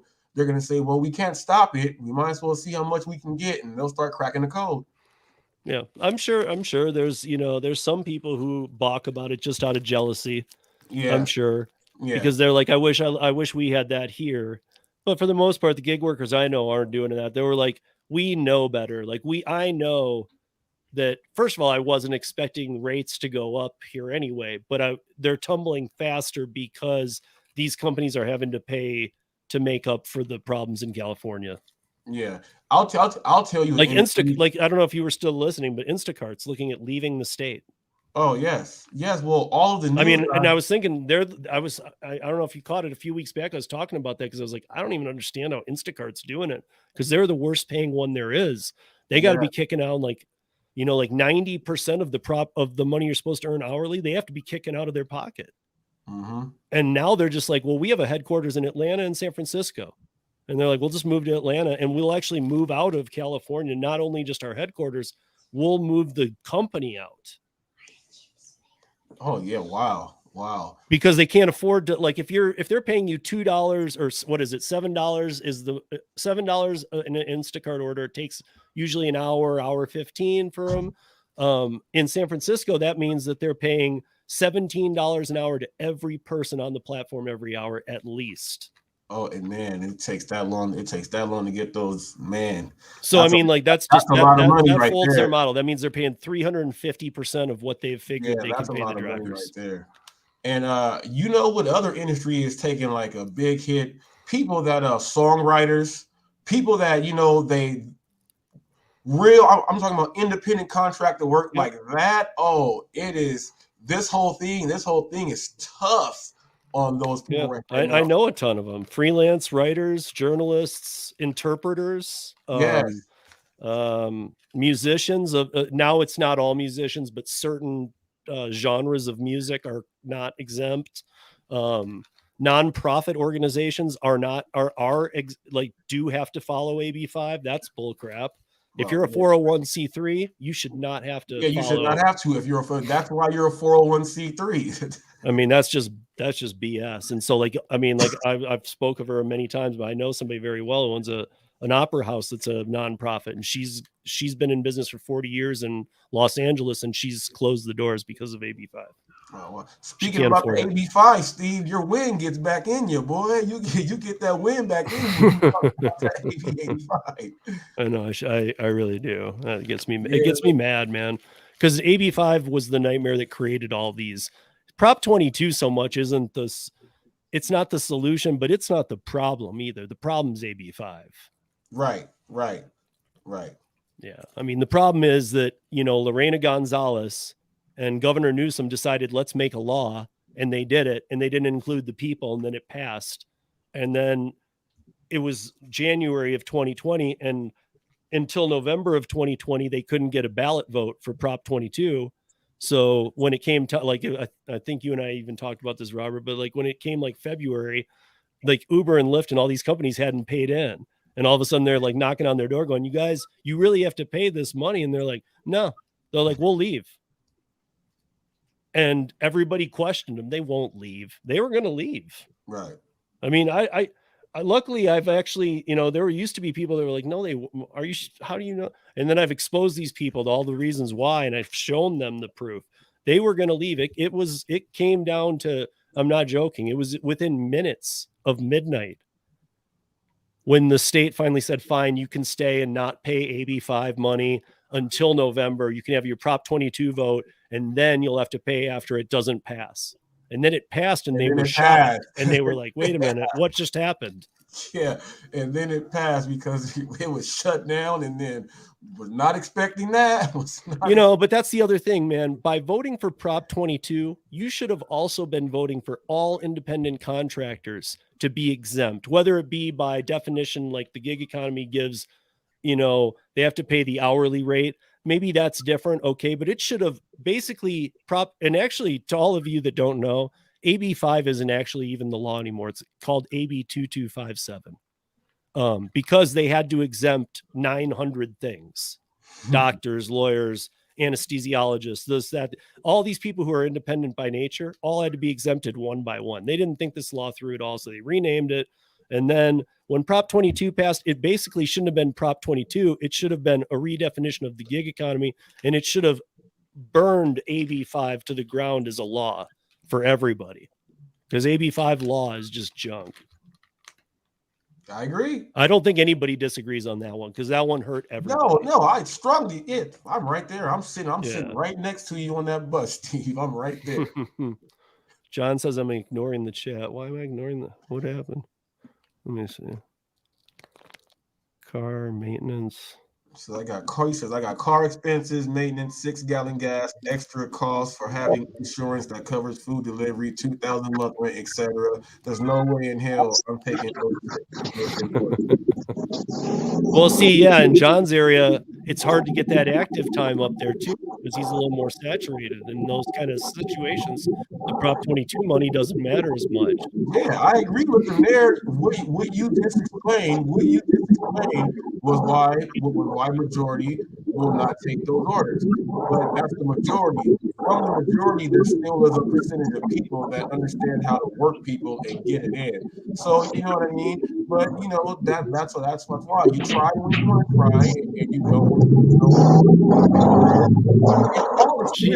It's all experiment.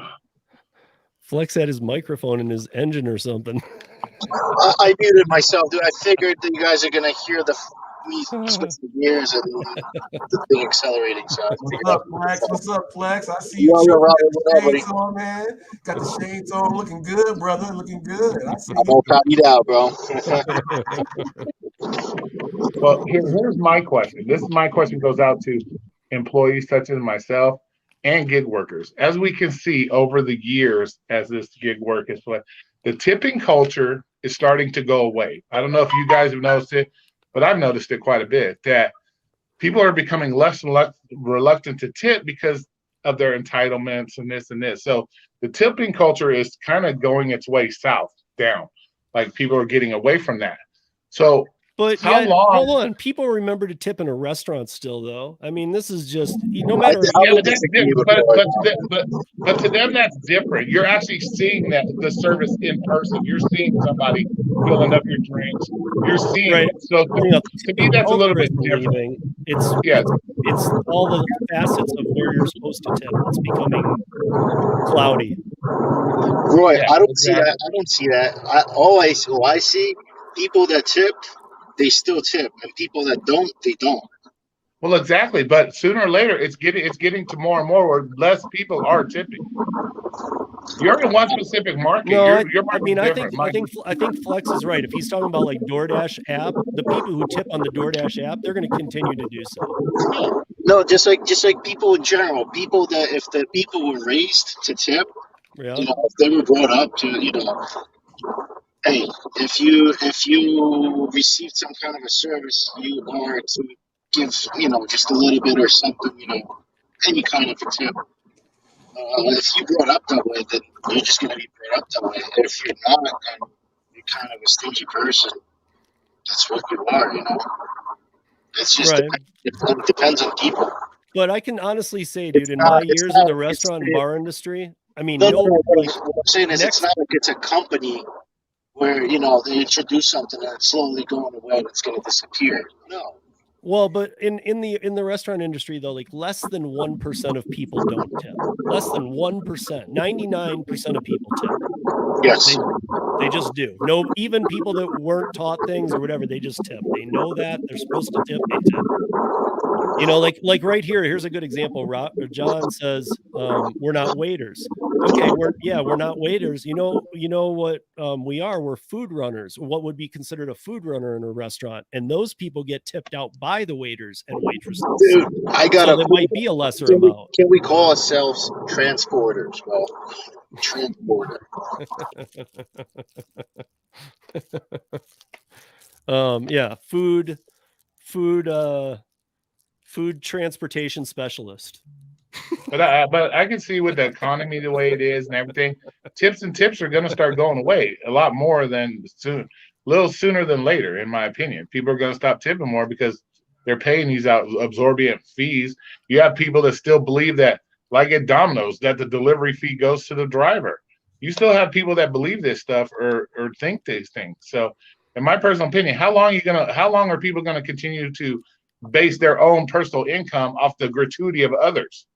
And keep complaining about it. That's my question. But that does kind of happen in history, even before the gig economy. I don't know if you guys remember like when was the Olympics in Lake Placid when the U.S. won the gold in hockey? I have no clue. I don't do sports. It was like 1984 or something.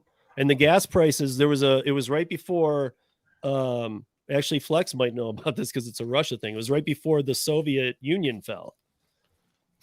You're talking about when we beat them in hockey? Yeah. That was 84, right? Yeah. Okay, so the gas prices were through the roof. People were like in the same kind of predicament here in the country that we are now with like,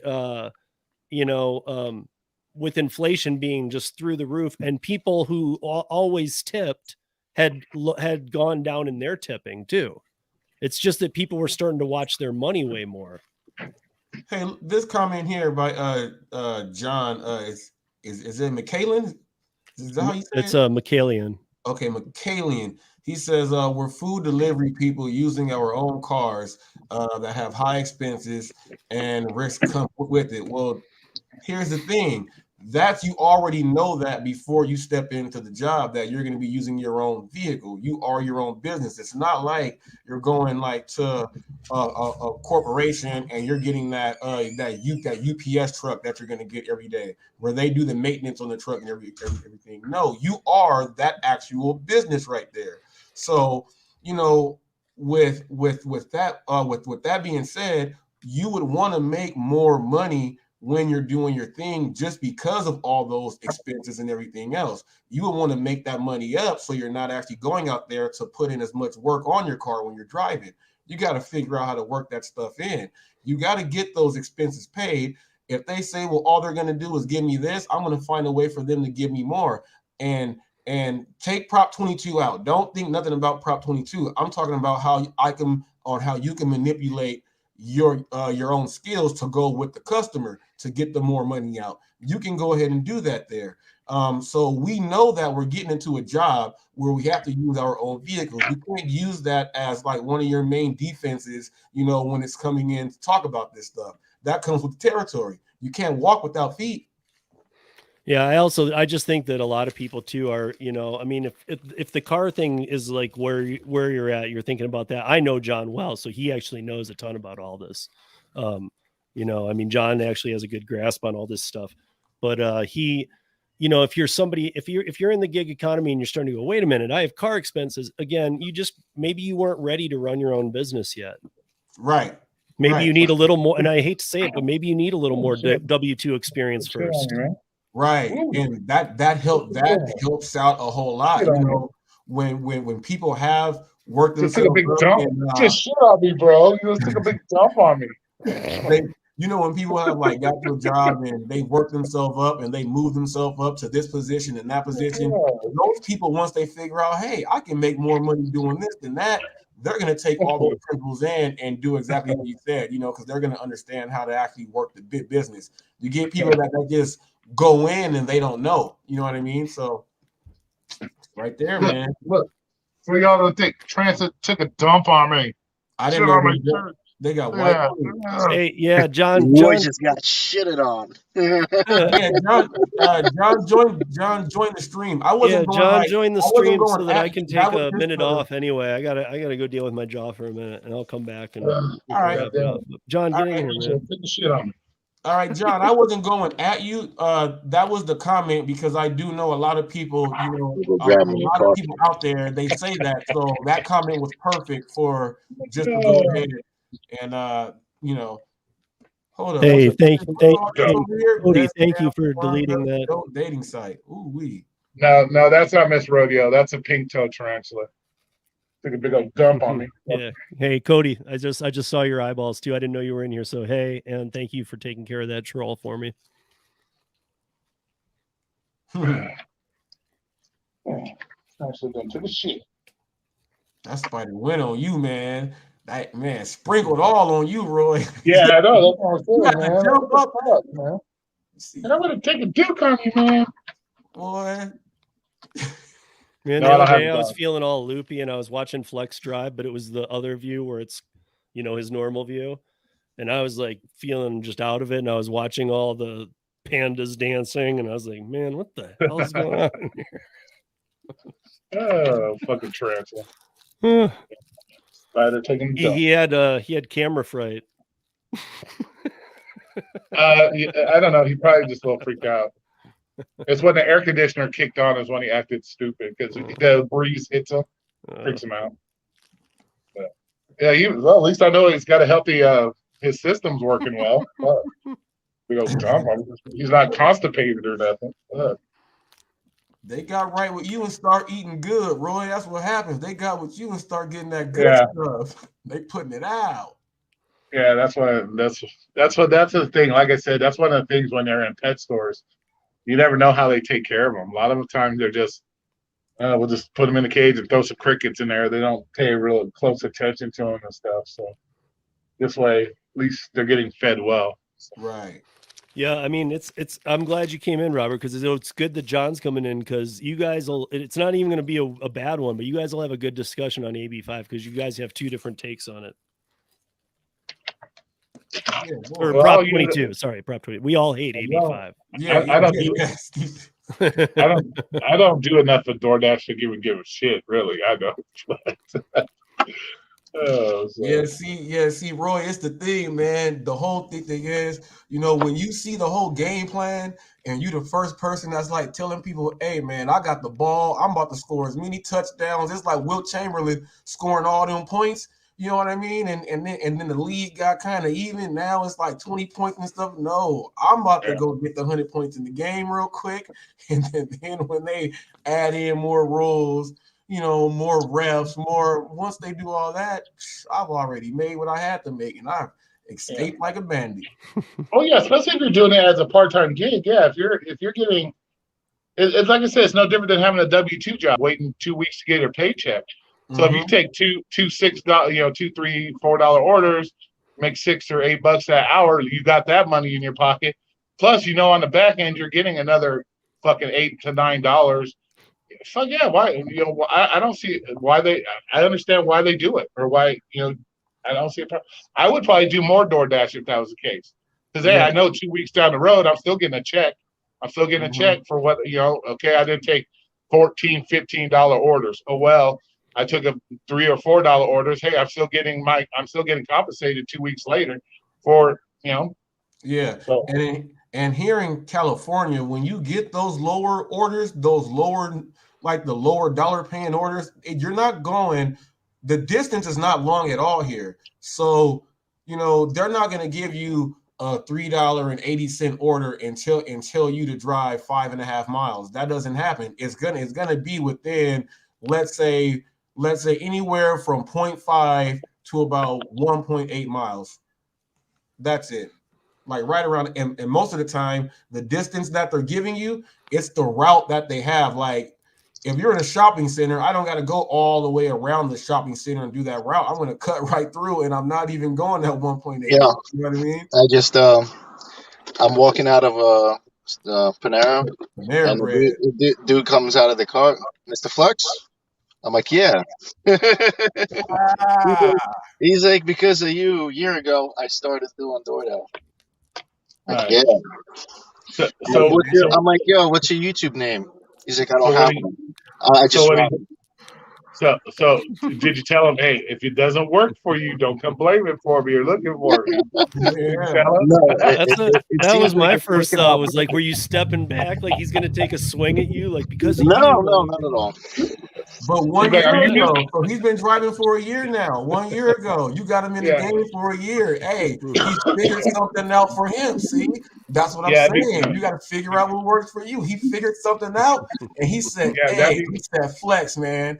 Hey, that could have been man, worse. I see it and I got it, man. Thanks, man." Yeah, but that could have been kind of sketchy, though. Man. No, he's like, I seen the green thing and you know what I mean? And he's like, I knew it was you. He's like, I had to come and shake your hand. He's making some money, man. That's better, because if he would start reaching in his pocket for something else, like, oh shit. Like, check this out. Where Flex is though, where Flex is, and when he broke down his market, I'm telling you, it's downtown LA, downtown Long Beach. It's busy. So that guy never knew about the money that was there. He never knew. He got put on to that market right there, and he ain't turned back. No, we're in Jersey, but I'm in Jersey. Yeah, exactly. No, but the area where you are, how fast it is, and the orders, it's just the same. Did he give you a hug? Did he give you a dap or a hug? Yeah. Okay.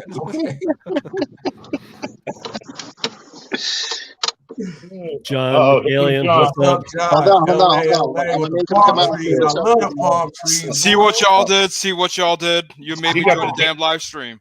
He got the gangster LA hat on too. He got the LA hat on. Hey man, I'm gonna go take care of my job. So I'm not the one with the tarantula. I know. Later, bro. What's going on? He took a big dump on me, fucker. That's why that's the kind of respect you get when you take care of him. I take a big dump on you. Who took a dump on you? The tarantula. It's tarantula. Oh, that's funny. Where you get that hat from? A small website called eBay. I like that one. Yeah, it's dope. We got them palm trees out here, boy. And palm trees don't even be at the beach out here. Bro, that green tea is good, bro. That green tea is good. That green tea is amazing. That shit is really good. What are you talking about, man? He's talking to a customer. My man got the green tea, bro. We're at the Panera, man. I got the coffee. You got the green tea. I was sipping on the green tea yesterday. Panera's bougie as hell. He said bougie. Hey, my bougie juice is at Martinelli's sparkling apple cider juice. That's my bougie juice right there. When you see me with that, yeah, that's my bougie juice right there. Give me that Martinelli sparkling apple cider. Yeah, that's when I drink it with the pinky up right there. Yeah, boy. I have to look that up. I don't even know what that is. Oh yeah, it's like a sparkling apple cider. It's like apple juice with it's the carbonation best in it. ever. It's the best ever. They got a cranberry one too, I think. Yes, they do, Roy. Yes, they have an apple cranberry one also. I've had that one too. The apple cranberry one is not, I like that. They packaged this damn thing like making it look like champagne or something. Jones. Yeah, exactly. But when you drink it though, it's like where the hell they get these apples from? All real apples too. And you can order that. My kids, they come back with the little you can order like the summer sausage and stuff, and they always have the Martinellis in the box with it. And then, boy, it's the best thing ever. You get you one of them. Only thing is when you go to work, security, they're like, man, what you bringing in here? What you bringing in here? You got, man, it's apple juice. Open it up. I ain't trying to open it yet, but you got to open it. You got to prove it. Good luck explaining that to the cops. Oh, hey, man, they believe it or not, the police, they most of them know about Martinelli's. You have a banquet or something on the middle table of the banquet with the fake flowers and the balloon. You know what I mean? You're gonna have you a bottle of Martinelli's out there. You got to make sure you take yours home from your table. Yeah, boy. After the banquets I've been to. Yeah, boy. But what's good? I came in here straight from the field, hopped up in here. I said, man, what is good? I saw Roy and Steve getting down, and then Flex doing what he normally does. When he's on his video, he getting there and just does that right there. And when some action pops, you go catch it. Dude, yeah, it's like you want some facts here, you want some knowledge, you just come in and ask. I don't record and pre-record and upload. Too much work for me. What music you listening to today? What music? Yeah. It's always jazzy stuff. Okay, always boy.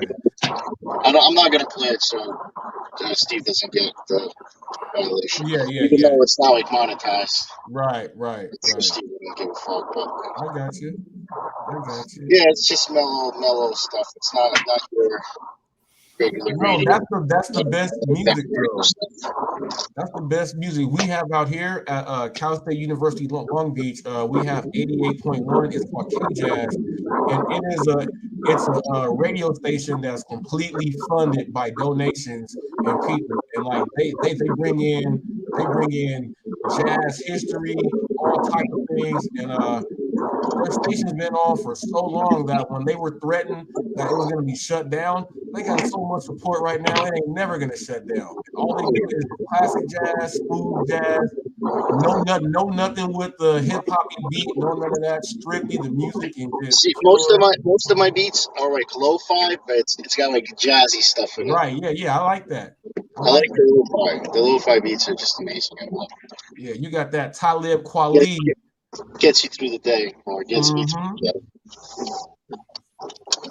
Yeah, boy. So someone said Corner Shop. It says Corner Shop added El Super a couple of weeks ago and expect me to be excited about it. Hey man, it must be in LA. Here. I'm right here. El Supers, man, like the Cardenas out here. Yeah, it can be a little weird, man. It can be a little weird. But hey, if it pays you enough, just take it. Learn some of the other language too helps, man. Learning some of the other language helps, man. You get carne asada, carnitas, el pollo. Learn to speak some English. Arroz con pollo. Yeah. Yeah, exactly. You just gotta know the words you gotta use. You gotta roll the R, burrito.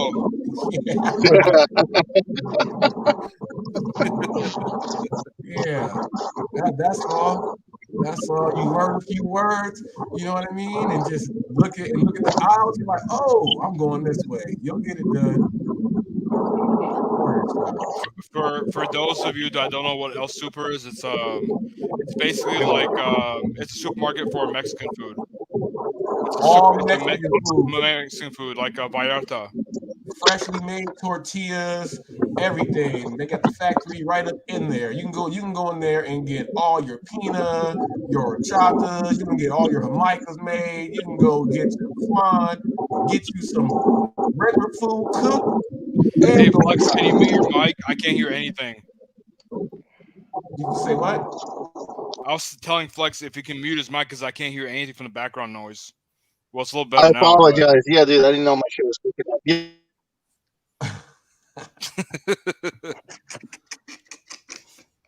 I can hear myself think now. Yeah, flex rolling with the window not down. You know how when you crack it a little bit, it makes the most noise. I think he has the AC on. No. It's my inverter that just turned on. The power inverter that's like supplying Your all the motor? power to the motor. No, it's my to the camera, to the phone. I use a power inverter. God damn. So the cooling fan kicked in. Oh. You should hit the NOS, Flex. I told him he needs to put a light kit under that thing. He needs to put a light kit in there. Get straight Fast and Furious. Call on a that customer and be like, "You want that in 1 minute?" He needs to get some Fast and Furious on that thing, man. Put a light kit underneath it. Ejectocito, cuz.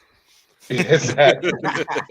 Yes, he does. He needs to put a light kit on it.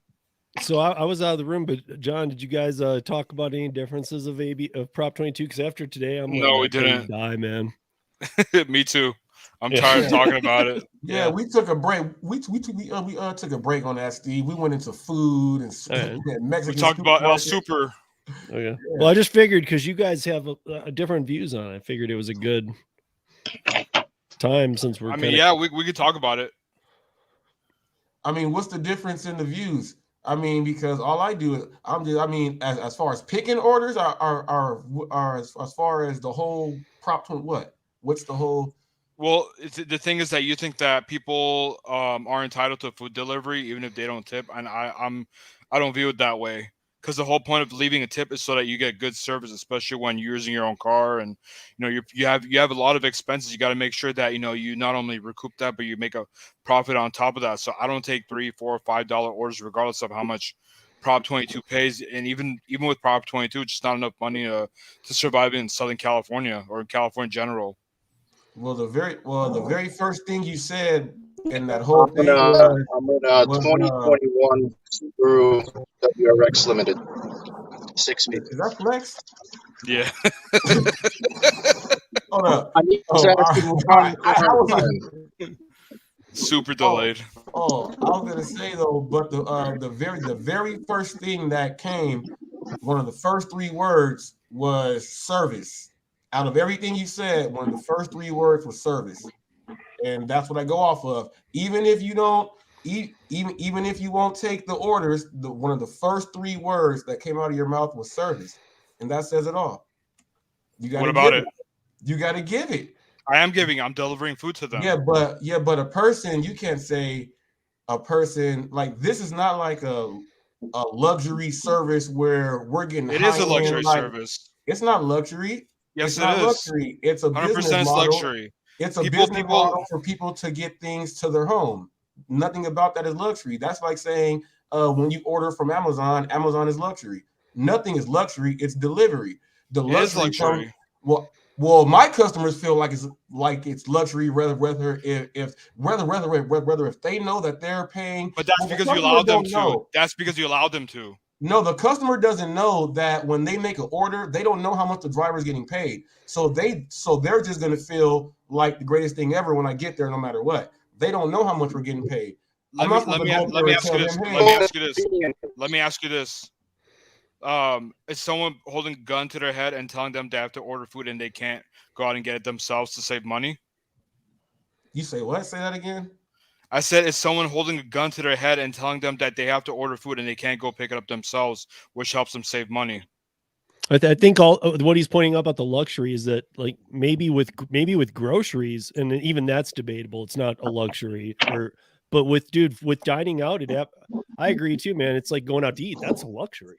That's It that's is. extra expense. That's the expense Premium. you don't It's have premium to service. live. It's premium service. Well, the luxury, like if you're going to dine out, some people don't want to dine out. They want it at home. You know, the food is still going to be good. The people are like, we're not there. We want the experience of being at home, but you are the person that's going to deliver that extra whatever else it is that's going to make them And they feel have to pay good. for it because there's more expenses that come with it. They are You know, paying for it. That's why I they get the can tips. they can't. Well, not a lot of people don't tip, and they feel like they're entitled to that service, whether or not they Right. tip. The people that don't tip, you have to find a way to get them to loosen up those pockets. It's all No, I the way to don't. No, I don't. Not when gas is $6 a gallon, and I'm paying extra $100 a month for my car insurance. No, I don't have to loosen up their pockets. And honestly, a lot of people just want to order food and Exactly. Alex, mute your mic, man. I can't hear myself.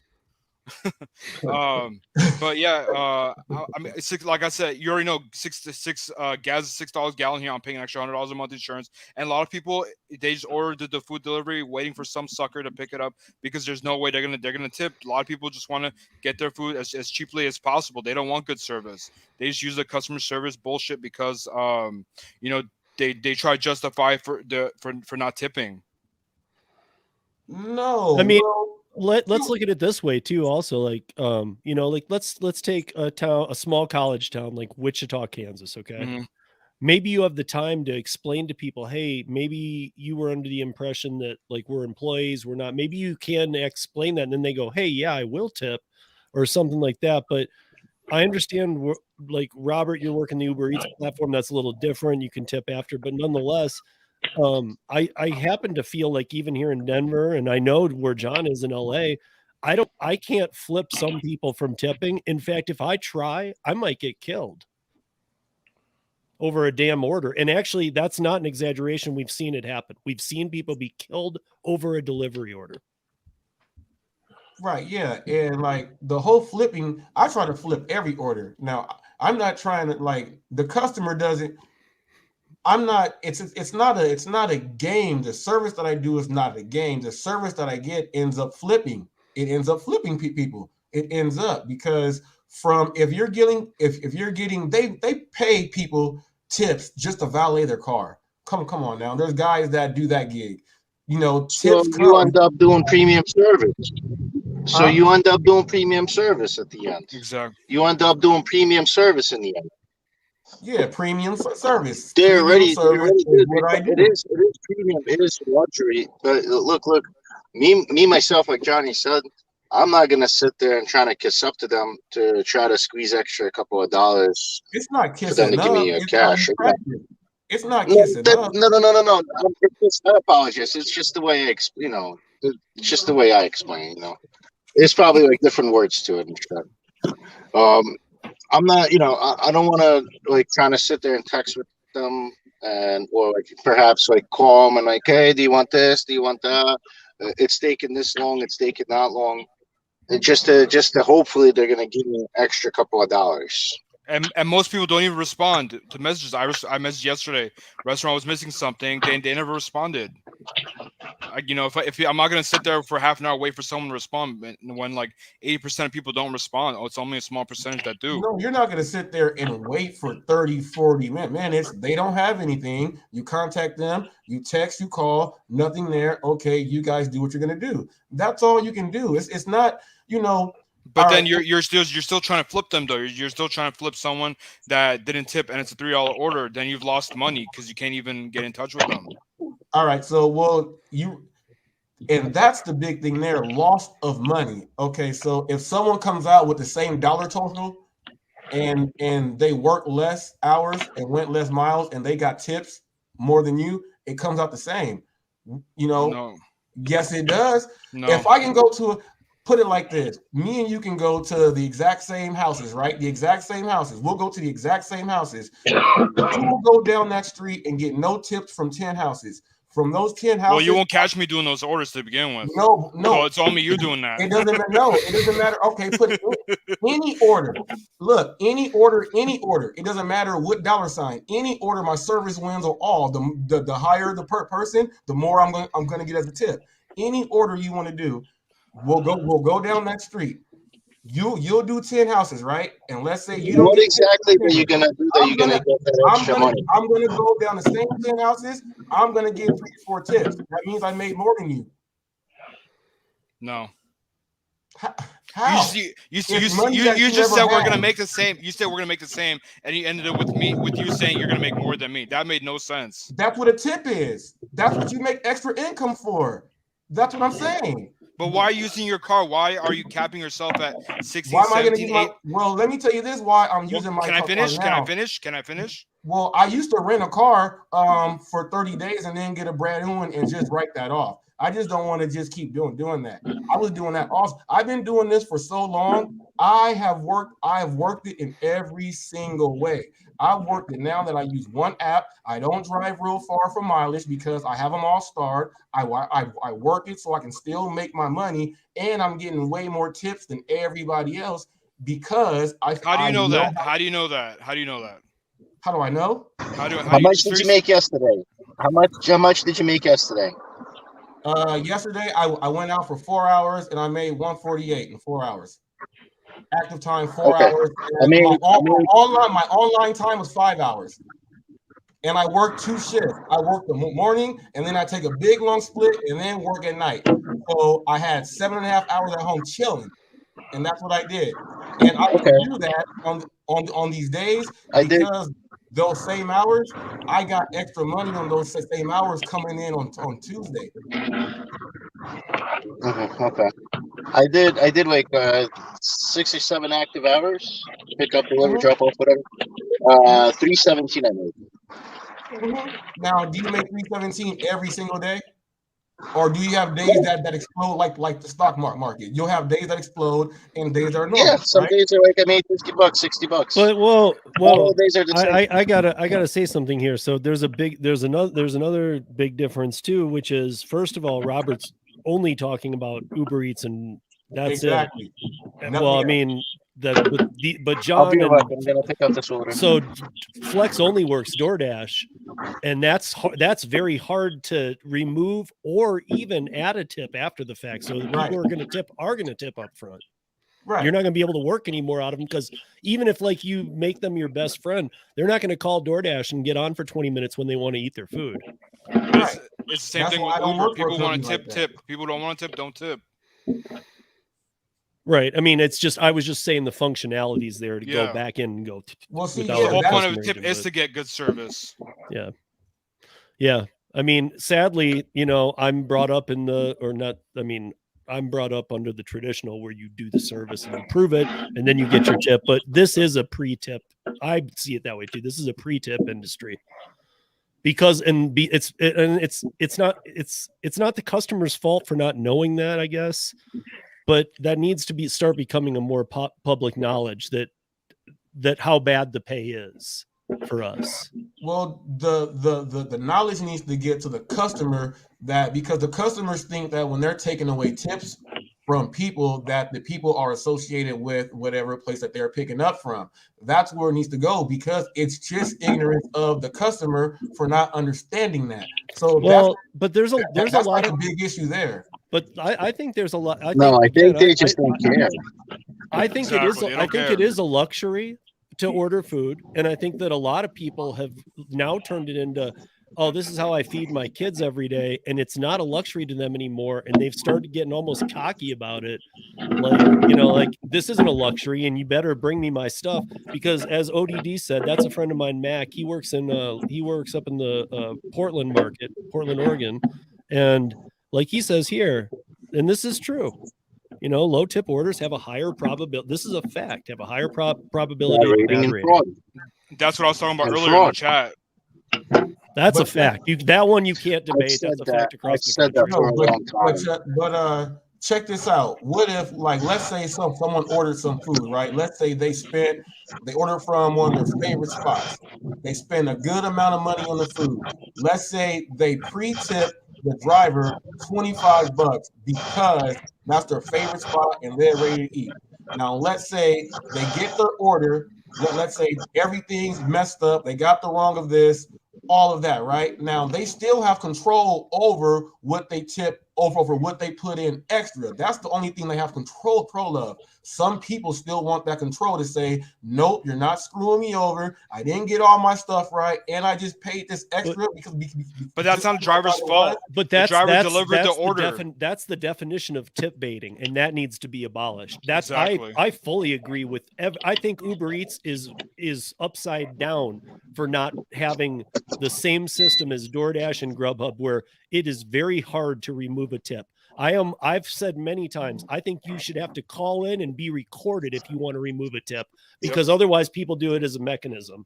Well, I will bait the driver. I will get my food. I will remove it. Well, here's the thing. Uber puts things are going to happen for the customers as a reward. When you order, so often you have the same tiers as we have as drivers, and certain things are expected upon when a certain person delivers. Now, the drivers, we don't know about the customers' tiers on what they are. Now, when we Why does that matter? Why does that matter? Because check this out. Check this out. If you go to if I go to a place and I see that the note on from this restaurant reads, customers have complained for missing items from this restaurant, I'm gonna make sure everything is right in that order before I take it. That's where you. So you're gonna open the bag when it's sealed. You're gonna open the sealed bag and look at it. You can't do it when it's sealed, but before it's sealed, no. Let me tell you. See, this is the thing. People don't use these steps. I actually use these steps. If it's sealed already, there's nothing you can do. If they're making the food, I like to stand so I can watch. And I like to say, is this order here? Once they see that it's that order I'm reading off, they're gonna make it right. There's things you can do before you get the order. That comes with your service. You can't do that to Cheesecake Factory. You can't. I was just going to point out not just a specific restaurant, but in most big markets you can't do that. In fact, they've gotten to a point with the dashers and the people delivering where they're almost annoyed by you. So if you go up there, really are, you're going to get screamed at. It's almost like you stand over there where you know you stand, and you're going to get kicked out. Even you, Robert, doing your way that works for you in your market. And I've heard you say this too. It is market to market. If you came to Denver and tried to implement that, the restaurants would remove you. Yeah, kick you out.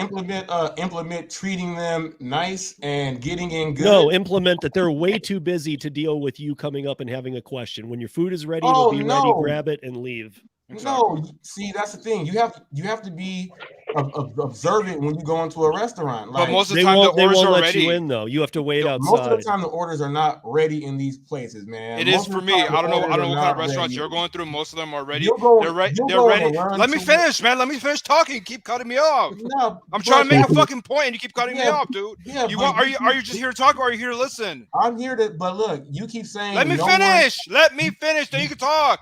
You keep saying no one this, no one that. I am someone that does, so it's not no one. Just remember, let me finish. I'm talking. You keep cutting me off. Man, it's really fucking annoying. All right, go. When someone's talking, you listen so you can actually learn something. But you can't cut off either. I'm not cutting you off. I've been here sitting here listening. The floor is yours. I'm saying most of the time when you go to a restaurant, the order's ready. It's sealed and ready. If I try to open a bag and say, hey, you're missing the items, they would literally kick me out of the restaurant and tell me never come back. So I can't do that. So it's not even an option in my market. Go ahead. The floor is yours. Who's gonna open up a sealed bag? You can't tamper with the order. That doesn't make sense. But that's what you're saying. You got to make sure everything's there. I said I'm watching the process. And then when you hear them say, "Oh, well, we don't have this," put that in there. I listen for all that stuff. Robert, most of these restaurants, you cannot you won't even see them putting shit inside of the bags. It's all behind counters and all that stuff. Market to market, that's how it is for me too. I don't have any say, and in fact, I can't get close enough. And if I try and interact, they're like, "Bro, it's Friday night. Get out of my face." Look, most of us in the bag. Take it. Most of us, we just want to in and out. We don't want to sit there. I don't want to sit there and bullshit with them. I don't want to waste my time asking questions, this and that. That's why I don't bother texting and calling. You know what I mean? Like, I only call when I arrive. Hey, I am either 2 minutes away or I'm in front of your house at the door, walking up your driveway, whatever it is. I don't, otherwise we're wasting our time. I understand what you're trying to do. Like, besides building a channel, like, here's my channel and this and that. Besides that, like, it's waste of our time for most of our drivers to be going through all that, especially for those lowballing offers. And just like somebody said, and I always said that too as well, lowballing offers will most likely give you a bad rating, most likely give you a fraud scam, say that you never deliver their shit. You know, it only happened to me most of the time on a smaller offers. One time happened to me on that sushi order that I told you about. It was like over $100 because this guy was missing like 2 rolls and he couldn't get in touch either with support, and he definitely couldn't get in touch with the restaurant because I couldn't get in touch with the restaurant. So he said I never delivered his whole bag, and he got his money back. Let me say one thing before anybody says anything, because we're at 2:54 at 3. I'm ending this because I've been down and out, you guys. But I got to say this. I'm going to do it from a consumer standpoint. If I'm ordering food, and this is me, if I'm ordering food for my son and I, and it gets to me, there is no difference in how I'm tipping that driver as to what's in the bag, because that is the restaurant. That is what the restaurant did. I'm not. If the driver was called me and said, "Hey, do you need ketchup?" and I'm like, "I made the order. It's in the bag. It's all good. Just bring me the bag." And if that screwed up, then it's my issue with the restaurant. I know not to take it out on the driver. All right. Yeah. Then everybody's different too. Everybody's different. Somebody could somebody might take it out on the driver. Somebody but would again, just, this is where I say, and again, Prop 22 does muddy the waters, and the market to market does make differences. But like you said, Flex, and like Max said above, up in Portland, it's like those lowball non-tip orders are probably going to be the ones who are going to try and get, like, this used to happen to me with Rideshare. The difference being that with Rideshare, we didn't get to see any tip ever up front. So you never knew when you had one of these people, but I would get people who would be annoying or whatever. I'd drop them off. I'd give them an A+ ride, and they would call Uber and say that I did this, that, or the other just to get a $7 ride and put my livelihood in the line. Yep. Right. Now I'm just going to go in here. I hear they say no driver wants to do all of that. I think they feel that I am purposely doing a lot of extra. This is how I work. I work for myself. I've been working for myself for a long time. I've only worked for myself. Okay. And this is how I work. Build up my personal training business the exact same. This is my work ethic. I'm not doing anything extra to try to do extras. This is just me, what I put out there. I cannot fake this. I cannot go out there, and I do so many things that I would forget because I would have to follow a list. You know what I mean? This is just what I do. I'm not doing extras. And I'm not dissing. Here's my main takeaway though, guys, is that I'm not dissing on anybody here for the way they do it. Robert, I watch your stuff and that it works for you. So be it, man. Awesome. Because we are all independent contractors. We all have to figure out what works. But I think overall, lowball offers are going to lead to a lot of downfall, that even though we're all thinking it can't downfall anymore, it's at a low point that it's never been at. Well, guess what? It absolutely can. I mean, they can keep going down and down and down. And like I was saying, like, other supports are supporting California to have that Prop 22 money. Like, I didn't expect a raise from Uber this year. However, I didn't expect as much of a hit either, because they're taking such a hit in California that they have to take it out on the rest of the country. So here's my thing. What happens if the whole country goes to this model? Who are they going to take it out on? The whole country? I mean, they're going to start having the worst drivers, the worst service, and then that'll just force the franchise and employment model. And that's what the unions want. The unions are all about I call it the California test now. It's a test. And the unions are all over it. That's why all the money's getting dished out to California right now, to the unions, because they're watching this like nobody's business, man. They already have their plan of attack. I've heard it. I've got it from Kim Cavan. I've got exactly the steps and the order it'll go in. So, but they're just waiting. They're waiting for that time to strike. Yeah, I'm actually transitioning out of food delivery slowly because I don't want to become an employee. The writing's on the wall. Yeah, I mean, it really is. I mean, especially for in California, we'll be first to go. So luckily, I just hope nothing gets to our state first, because most states have, oddly, and people don't know this, it's very weird. I'm not saying you have AB5 in the language of your state's laws, but you have something almost exactly like it in there, because AB5 was a very dated thing that all of a sudden they were just like, wait a minute, has anybody ever looked at this 1974 law? Because we might be able to abuse the crap out of this. Yep. And every state has it. And now they're starting to look at it and go, wait, we do have, like Colorado. I didn't even know. We actually have an exact duplicate of what caused AB5 in our laws. So if they really decide, well, we like that, they could do that here overnight. And then we'd have to fight it with a Prop 20. And I don't want a Prop 22. If it takes a Prop 22 and it takes the state to have to spend $170 million and the gig companies to spend $200 million to fight that, that's $400 million wasted. I don't want to be any part of that industry, and I would move along. And I've been doing this. I've got almost 30,000 rides under my belt for Rideshare, and I've got all kinds of other works on other platforms too. So I use it to my advantage, just like Robert uses Prop 22 to his advantage while he can. I use multi-apping to my advantage. That's what most of us end up going to in other states. I use Curry. I use Shipt. I don't provide, and John, you know this, I don't even provide my referral link for Uber and Lyft in my show notes, which would probably, no joke, earn me money. I mean, it'll get you deactivated more than anything. Well, yeah, right. Well, what? Wait, what? I'm just saying the referral link. Well, a lot of people have gotten deactivated for putting their DoorDash or other referral link on their YouTube channel. Oh, okay. Well, let's say it didn't, though. Like, my reasoning isn't that. My reasoning is that I can go out and make some money with those. Nowhere near what I could when I started. I'm trying to steer people into the gigs that I believe in, that where you can make money. I think you can do it here in Denver anyway. In my market, Curry, Shipt.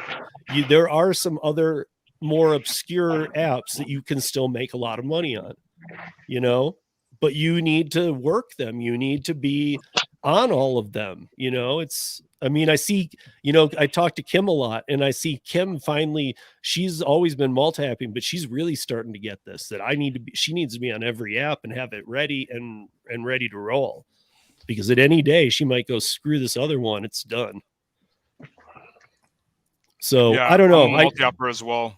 It gets very confusing, and that's part of the game of all this too, is that the government knows it gets very confusing for all of us. That's why I try and bring all this together. That's why I bring in these traditional people who understand the AB5 issue and have them explain. I mean, I challenge everybody to watch those videos that I've had out. I've put them in there, and I know a lot of people have commented, and I know a lot of people who have watched them, but some of you guys have still not. I think I even have a playlist called Independent Contractors on my YouTube channel, and in there is, every one of those should be watched by every one of you if you're working these gig apps,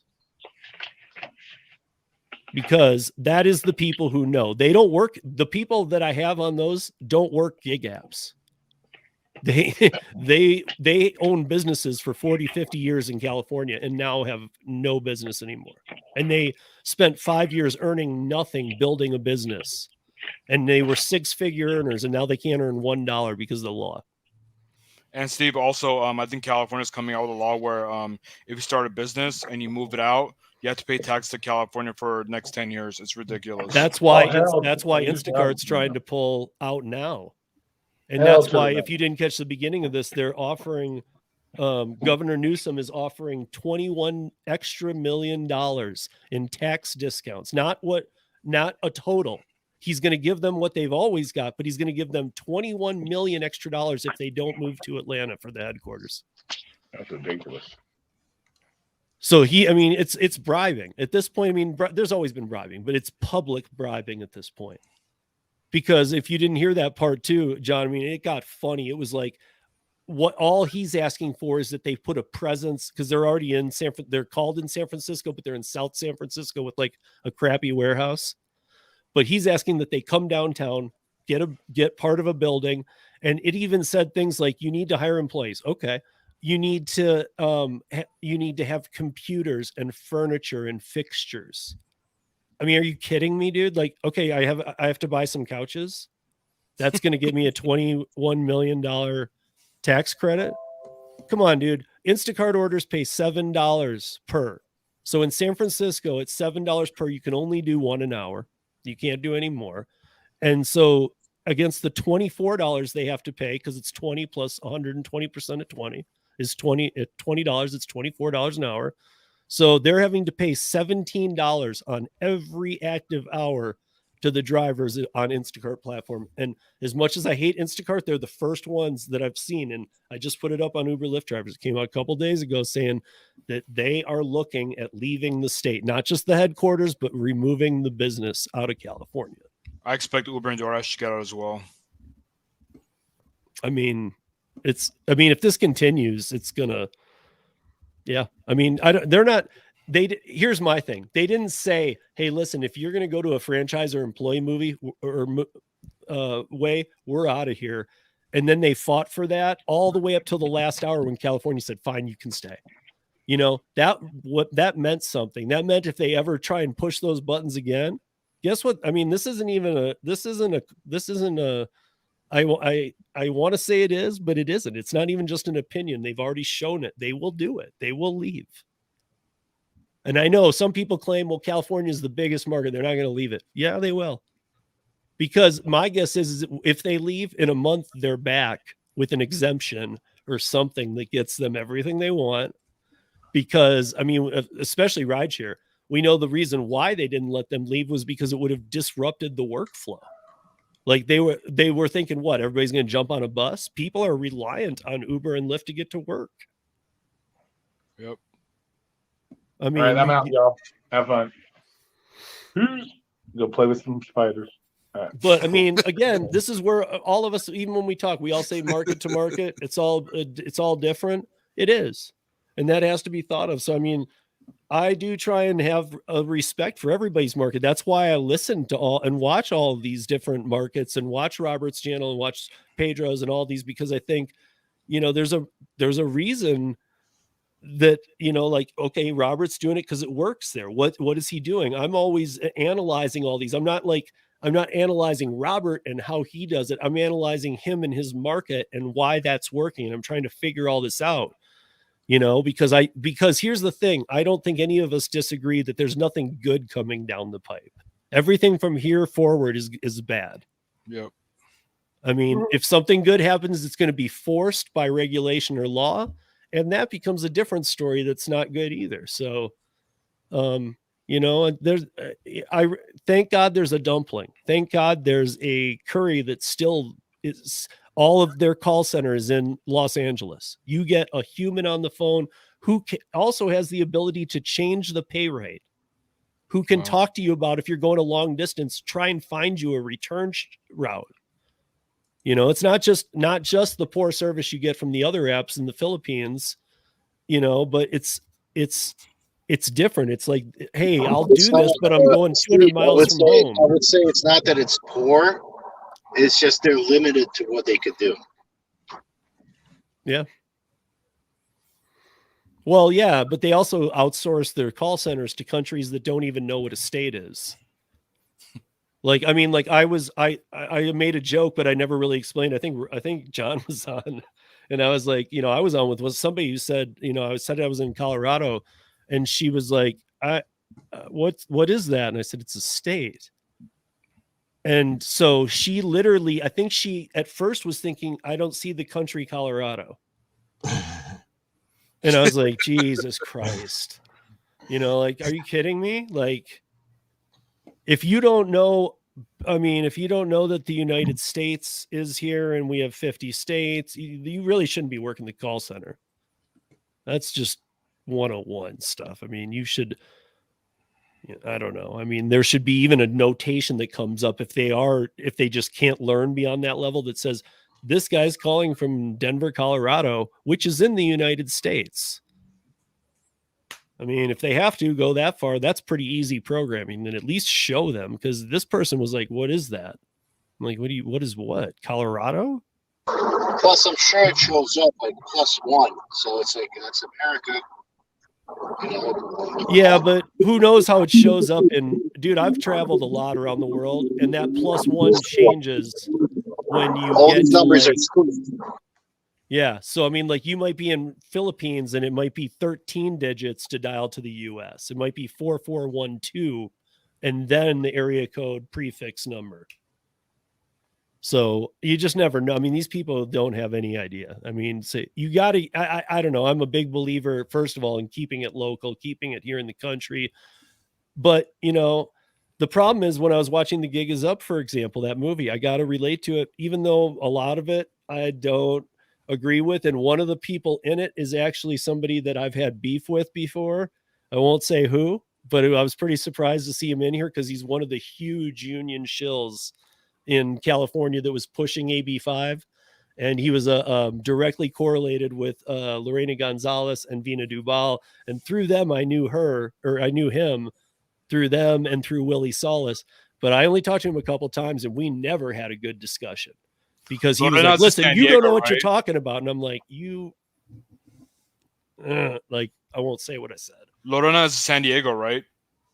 What's that? Lorena, yeah, she's in San Diego, Lorena right? Gonzalez is in San Diego, but she just slept her way up another notch or something. I don't know. She took care of a guy, you know, or a girl, something. Because I don't know if you knew this, John. She wanted to be AG. Pew, pew, pew. Did you know that she was I didn't. So when Kamala left, she was, the unions were supposed to move her.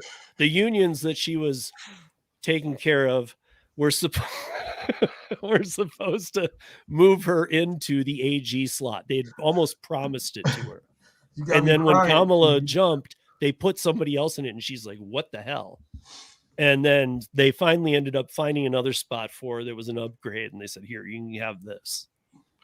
One of the things that I wanted to point out real quick is that my market compared to Robert is in a predominantly by the way, this is for people who aren't familiar with California. Robert is in a more predominantly Hispanic neighborhood in Riverside County, so a lot of those people do tip in cash.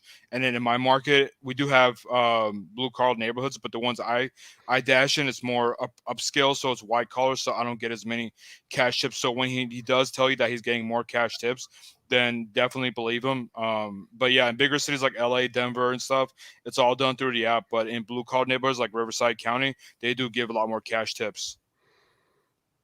Is that correct, Robert? Depends on where you are in Riverside County. Like, if you're Temecula, then yeah, where I am. I'm feeling better, Pedro. So not great, but thank you. I'm literally like 10 miles away. I'm 10 miles away from downtown Riverside, where the university is. UCR, yeah. Yeah, UCR. So that's the last largest metropolitan city, and then it's Moreno Valley. Outside of that, you're going to like Banning and Beaumont, Palm Springs.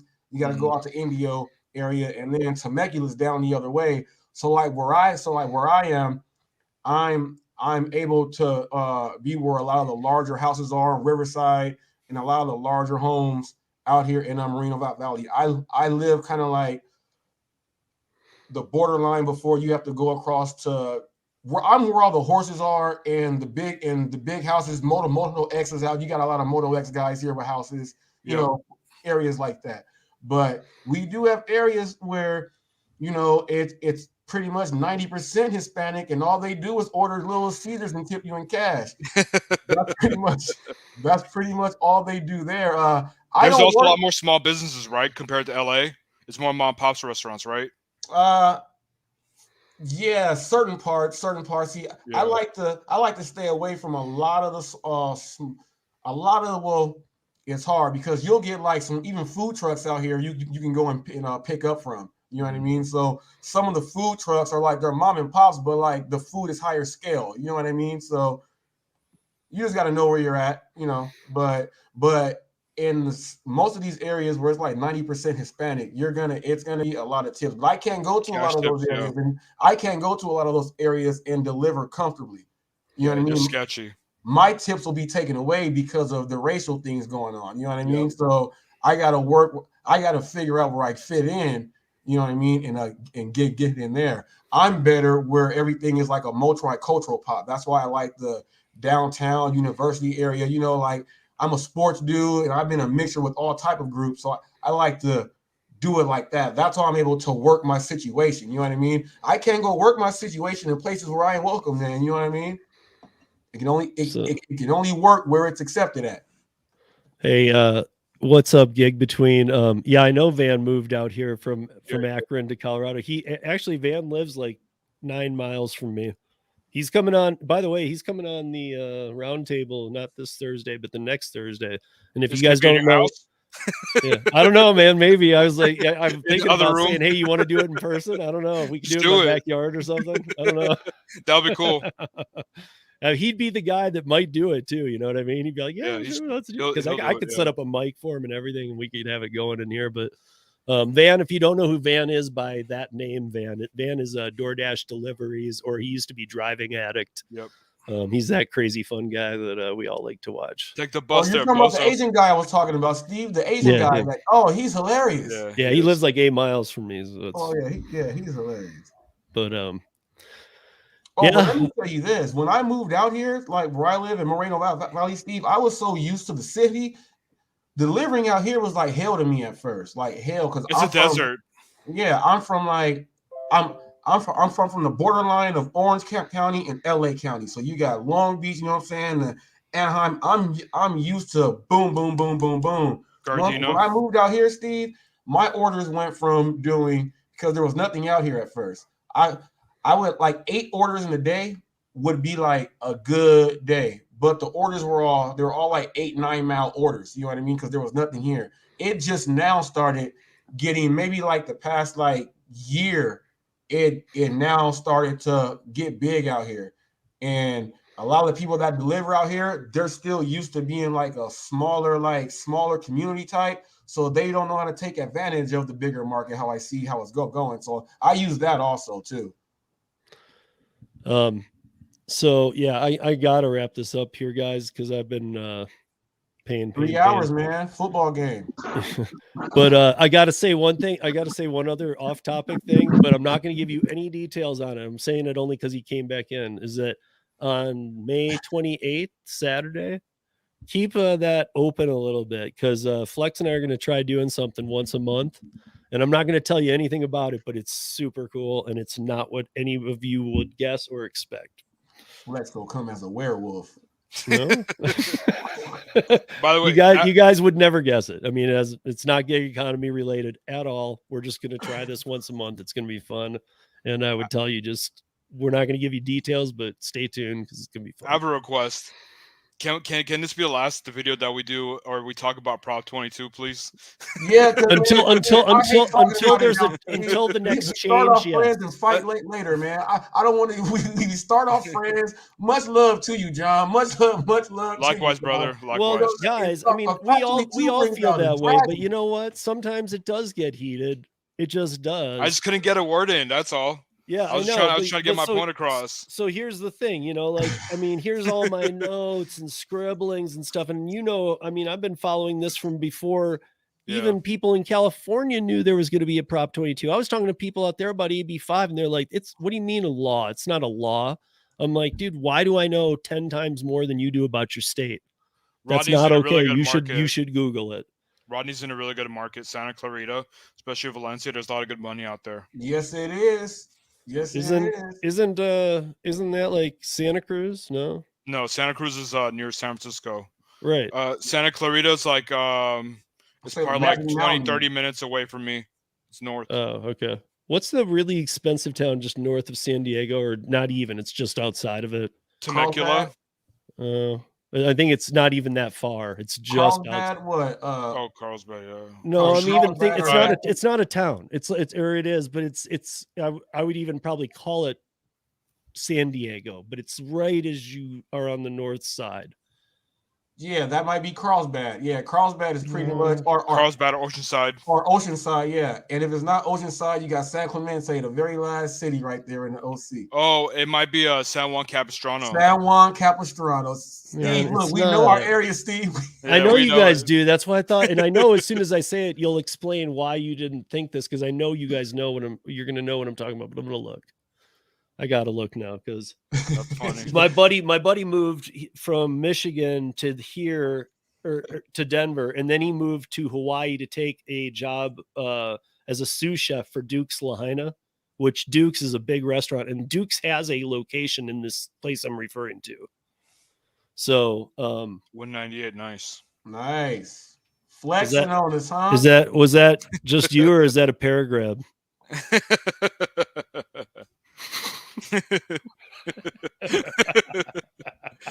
I think that means he smoked one. No, I think that means he got grabbed the it. blowing. This my fucking phone was about to blow up. This Yeah. thing overheated and turned off. Oh damn. So I got AC blowing on it right now. Yeah, it's gonna drive me nuts. Steve, I mean, and you guys might not. Yeah, I am, but you guys might not even think of it as how I'm thinking of it, because it's like a surrounding area. Maybe is the better way to say it, because it's like ocean beaches or like things in San Diego that I'm thinking of, but it's on the northest end. Yeah, well, because what you are describing is pretty much like I lived in Irvine for a long time, and my mother-in-law lives there now. And right from Irvine, you go from there to Newport Beach, and then from there you can go to Laguna, and then you got like, the Coves, like Myrtle. That's all the beaches are. It's like La Jolla. La Jolla. Oh, Okay, yeah, La Jolla, where the golf course is. Thank you.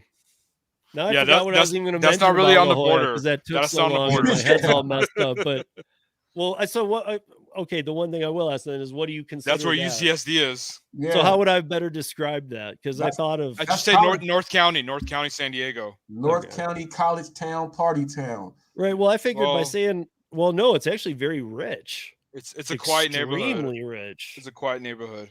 I mean, where he was, because he came back to work at Duke's La Jolla, or to work at that one. Then he went back to Hawaii, to Maui, to Duke's, because he was like, I'm paying more here than I was to live in Maui. I went to San Diego State. Now that's a party school. oh yeah, San Diego State. Yeah, San Diego State, boy. Big party school. Yeah, boy. But that's in the ghetto areas. Not a great area. Yeah, that's why when I'm from Michigan, that's why people are always like, "Oh, you went to U of M?" I went to Michigan State, bro. Plus, I mean, I love battling people that like have that in them, because I know Ann Arbor all too well. I've had the tons Spartans, of friends. right? Michigan Spartans. Yeah, I'm a Spartan, not a. So Wolverine. that's the same school that Mac Johnson went to. Magic Johnson. Dude, Yeah, you know what? He went to Oddly Michigan. enough, dude, you guys Michigan will State. appreciate this. This is a nice way to kind of wrap it up. Is my dad passed away a few years ago, but he used to take me to the games when it was Magic. So I mean, this was what, the 80s. I was like 10, maybe 11, and it was before the Breslin Center. It was when they played at the field house that had pull-out bleachers.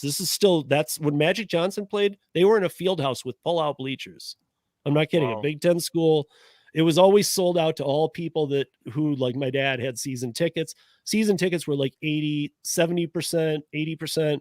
And then student section was huge, because Big Ten schools has big student sections. But it was who were the duo? Magic Johnson and Greg Kelser. I don't know if you guys remember Greg Kelser. And then Scott Skiles. That was the little threesome, man. Those guys had it down. Scott Skiles was that short white guy that had that 3-shot. Yes. And then Magic and yeah, I mean, those guys had it down. But I got to watch. We had season tickets. I got to watch all of his college career games, every one, on the third row of bleachers. I mean, I'd be hit by his towel sweat. I mean, at the time, obviously, we're all just thinking this guy's amazing, but you had no idea how far he was going to go. But I mean, it was amazing in college to watch him. I'll tell you that.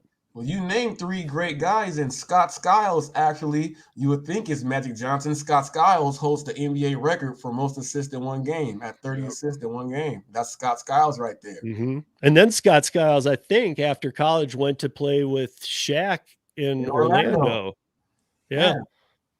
So, I mean, I don't know if anybody, like, you know, if there's a major player on a team, if you got Scott Skiles on your team and had that major player, you were set. Because between those two, they were going to wreck you. I think that's the case because you had Magic. If it was any other player, I don't know. Yeah, but dude, I'm telling you, man, he would like Magic because teams get onto stuff. So as he kept getting better and better and older, they were like doubling up and doing all their things. He knew how to get, and even they knew to watch Skiles too. But he knew how to get the ball to Skiles to make a 3-point because he could not get in there to get it. You know, I mean, it just. A lot of times you get one big star and he's got to do almost everything.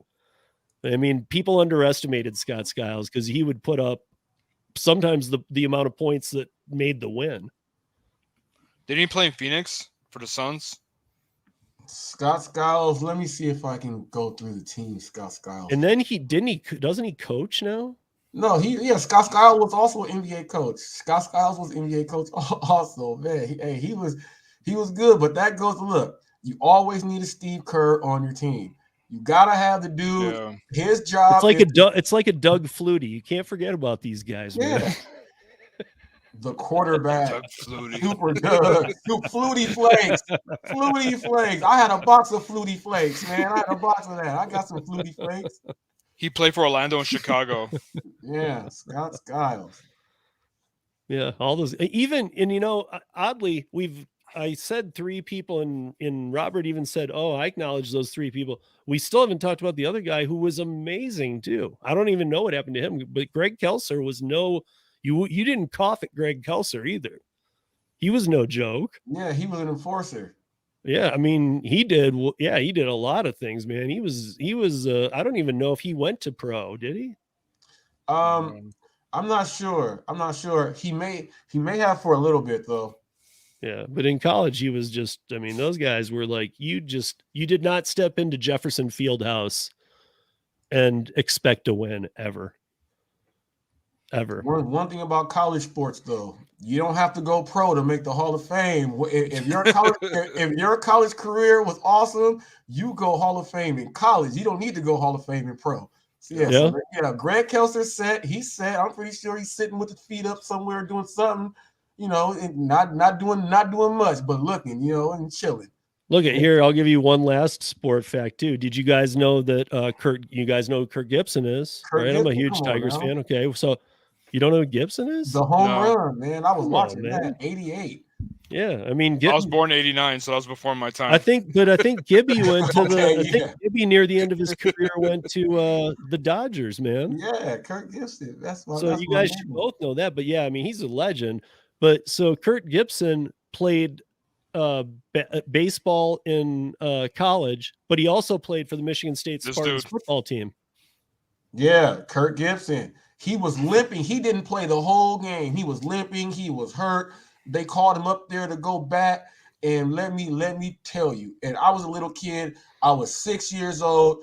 My little league baseball team was the Dodgers. When he got up there and cracked that ball out, man, that was like the greatest thing ever. And the Lakers won the championship that same year. My dad had barbecues galore that year. See, and so you had, and was that a Lakers Magic year? Yes. Okay, so that's 2 people you stole from my Michigan State. I think they chose LA. The other way around. You know, but I remember when, you know, I mean, who was it before Magic with the Lakers? I mean, Jerry West. Yeah, but even before that, like bigger name would be like. Well, you'd have to go to Baylor. You got Elgin Baylor. Yeah. Elgin Baylor, Jerry West. You know, Will Chamberlain. Yeah, then you start really getting back to Gail Goodrich. You had Gail Goodrich. You know, and then you just can't forget about Kareem, because Kareem came 5 years to the Lakers before Magic came. Oh yeah, that's who I was thinking of, and it seemed like Kareem and Magic were like the ones who finally not only solidified how that this will be a good team, but it'll be a good team for life. They put the Lakers on the map. Not only on the map, but I feel like they just like locked them for life. Like, as you know, why did Kobe show up here? Because it's the Lakers, man.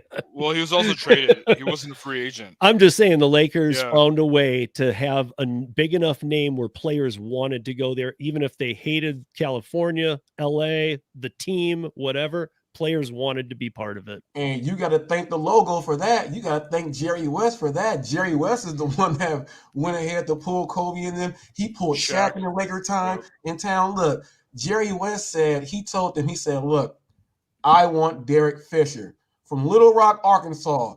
They said, what? He said, I want Derek Fisher. Yep. Derek Fisher has 5 rings with Kobe, as Michael Cooper got 5 rings with Magic. He already knew the piece that he needed to put there together.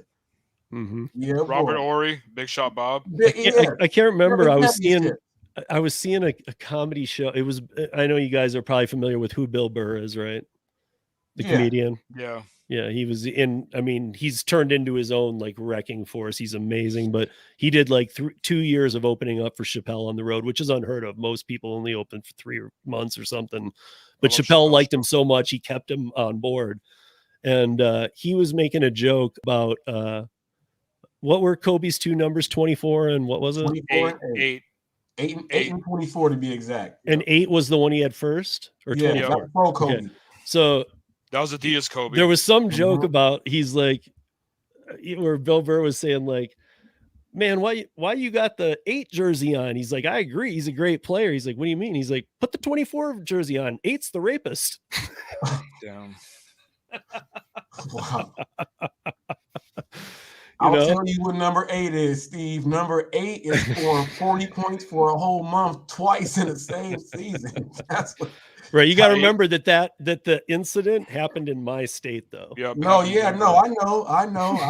know you feel, shots fired at us, but well, also just dude, the oddity of it, because where that all went down, the town is called Rifle. It has a population of about 1,000 people, and they're all like hillbilly white people.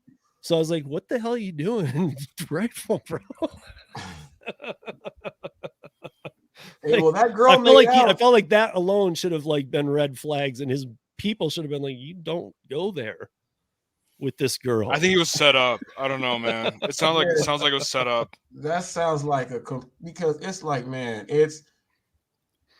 I don't know. It seems like it was set up, man, because I'm not giving any credit. I'm not giving any credit to her story, because I'm not going to get into it. But if you remember, she actually had like 2 other times she had charged people with rape. Right. There you go. Like she was like a rape professional or something. Yeah. Like, I've been raped. No, you haven't. Like, what is it, Thursday? And, that's what kind of made the NBA loosen up some of the stuff on him and some of these advertisements, because he lost a lot. And once they saw that, it's like getting deactivated from an app. You are deactivated first. You are deactivated without, and then once they start, what? Hold up, 2-3 other athletes. Oh wow, and then that's how he was able to patch it up. But that's the weirdest part too, because he was accused. He wasn't guilty. He was accused, and everybody made him guilty. But let's roll back a bit, because I was going to Pistons game during the bad boy era. That's another thing I went to the Joe to see the Red Wings, but during the bad boy era, my dad and I would go see the games, and I'm talking about when they'd beat up the fans. I don't know if you remember, but there was a time when the Oakland Raiders thought that the Pistons were such a nasty team that they supplied the whole team with Oakland Raiders jackets. And they were wearing them when they would go to battle in Chicago. Yeah, they would wear their Raiders coats instead of the Pistons ones. They did that article, and John Sally told Isaiah Thomas, he said, look, we are the bad boys. And then he said they went and they saw a concert or something, and then the Raider thing with NWA and all that played right in, and then that's Bad Boys start throwing more elbows in. That's when it was like, yeah. Oh yeah, I mean, dude. First of all, they were beating up every team on the court, beating them up, not just throwing an elbow, but beating them. And James then, Edwards is my cousin. Then some dude finally and then it started happening at multiple games, and this is when it became a problem. But I remember the game where the dude threw the first Pepsi out at the guys, and he threw it out there, and he was like, I think it was Jordan was in town, and so it was in Michigan, and Chicago was there, and after the game, somebody threw something at was it Mask Face? What's his name? I'm drawing a blank. You talking about recently? No, from the Bad Boys era with the plastic mask, big white dude. Oh, Bill Lambier. Yeah, Lambier. Thank you. And somebody chucked it at Lambier, and all of a sudden, like two Pistons are just like crossing up the bleachers by 2 rows per step because of their big legs, and they just grab a couple guys and just start wailing on them. Wow. Yep. And it was like, dude, and even like if there's there's a ESPN thing that's a really good documentary on this. It's not too long. I think it's one of the 40 what is it, 40 of after 40 or something? Yeah.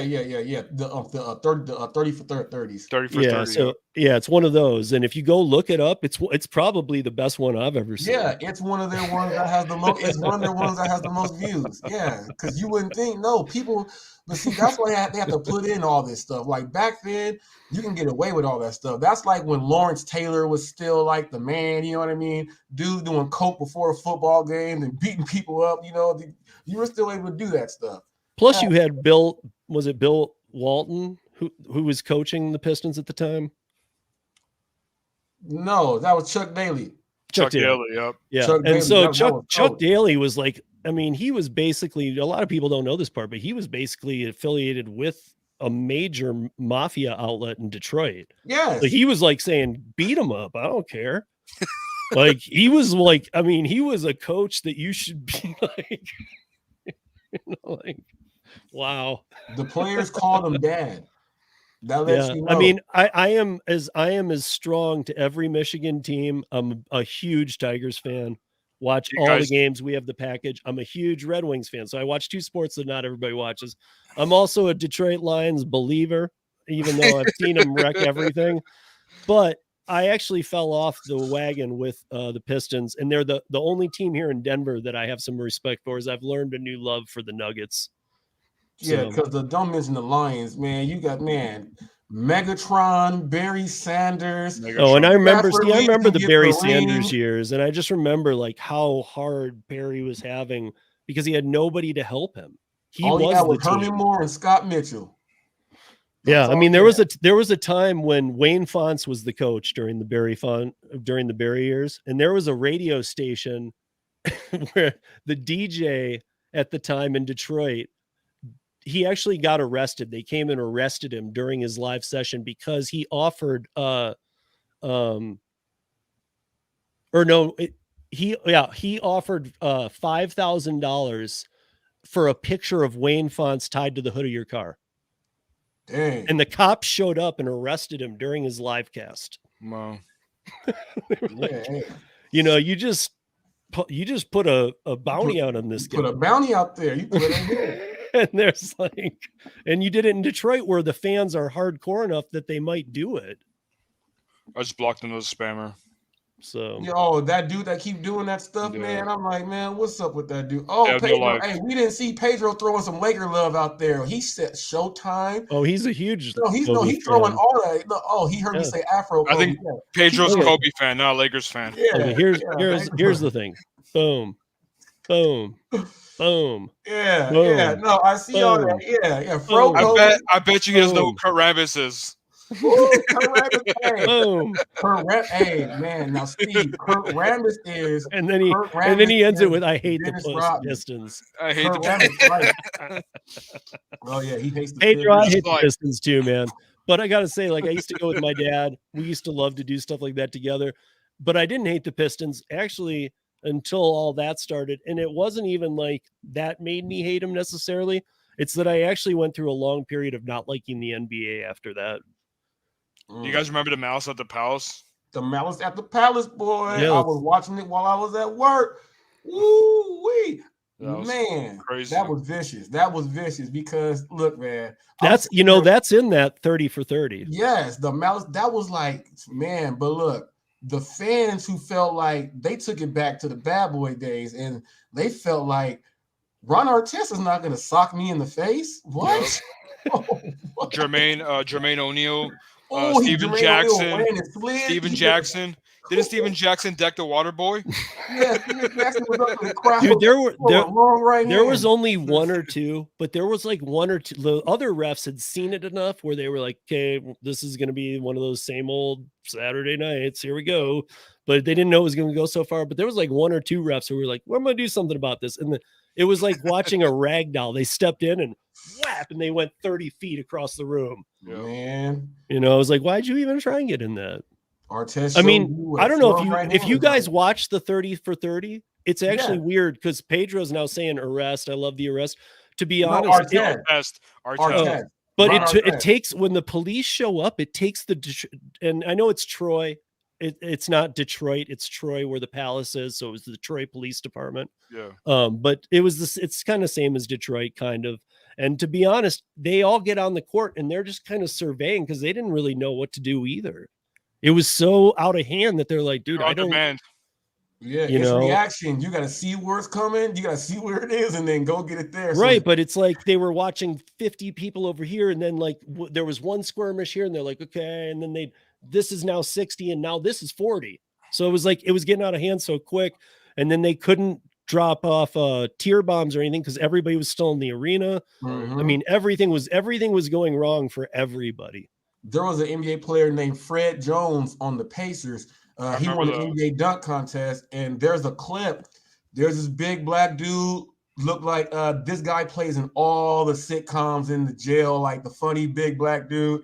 Dude was that huge. Fred Jones I guess he's trying to avoid hits. The big dude gets up and go, boom! Gave him a good one right here. And Fred Jones got his piece, boy. He got his piece. And that's when they ducked them out and they start throwing the popcorn over and then dumping the water. The beer, they're throwing beer. Out. Man, I gotta say though, like it's another one of those situations where with the Pistons thing, like I almost felt bad. I feel bad for like the Isaiahs because Isaiah's like a super nice, chill guy, right? But Isaiah even got to a point where because of their bad boys portrayal, he was like, screw this, I'm on board now. Not necessarily fully, but he was just kind of like, I don't care anymore. He had no choice. Well, no, I think it was like he was just getting so pissed that all his fans even were getting like, you guys are just bullies and just out there. And he's like, man, and he was putting on his Isaiah face as long as he could. And then he was like, all right, screw this, man. And, I think the rest of the team was like, finally, here's your Oakland Raiders jacket. Well, Isaiah had to do it because a lot of players thought Isaiah was soft and sweet because him and Magic would, kiss on the cheek before the game. Yep. So, and Isaiah Thomas looks like Carl Lewis a little bit. So people thought that he was kind of soft. So, he had to get that little rough image in, and he took the rough image. He went all the way, and he was actually the instigator and like, a lot of the stuff. You watch some of these clips, he's elbowing these big 6'8" dudes in their balls and stuff like that and taunting them. And then he knows he's got Rick Mahorn and Bill Laimbeer and John Sally behind him. He knows he can do whatever he wants to do. But he took it and ran with it. If I had big dudes like that behind me and the league were allowing you to fight, we're going to beat you because you can't beat us up. Hey, Pedro, this is a conversation for another time, but I played hockey growing up, and I'm a diehard Red Wings fan. Have the package. We watch every game out here. I hate the Avalanche. I only go to Avalanche games when they play the Red Wings. And I can tell you firsthand, but we will talk about it anytime you want. Any other time, I'll get into this conversation. But there is a thing about there's even things there's a thing you can watch called The Art of the Fight, which is about hockey, because there is an art to it. By art, I mean, like, it doesn't just come by like, one check. Like these fights build up, these players build up, and players like, I don't know if you guys remember Bob Probert. Maybe you don't watch the game enough, but he was like the biggest Red Wings brawler. He was brought on to kill anybody on site that went near Steve Yzerman. Wow. If you went near Yzerman, you died. So, and he was, I mean, he was on every other weekend, he'd be arrested in downtown Detroit for doing 120 miles on his motorcycle on cocaine. Cool. This Probert guy. I mean, he was, if you guys go onto YouTube and look up Bob Probert fights, you will see the most ugly hockey fights you have ever seen in your life. I'm going to do it right now. Yeah. In fact, if you look up in one of the really good ones, and they actually fought a few, but it should come up as the first one, is look up Bob Probert, Marty McSorley fight. I mean, he won't let McSorley go. He pulls his stuff over. He is like, McSorley can't stand on his feet. So Probert's holding him up like a rag doll and feeding him. And the refs are on the side going, just drop him, please.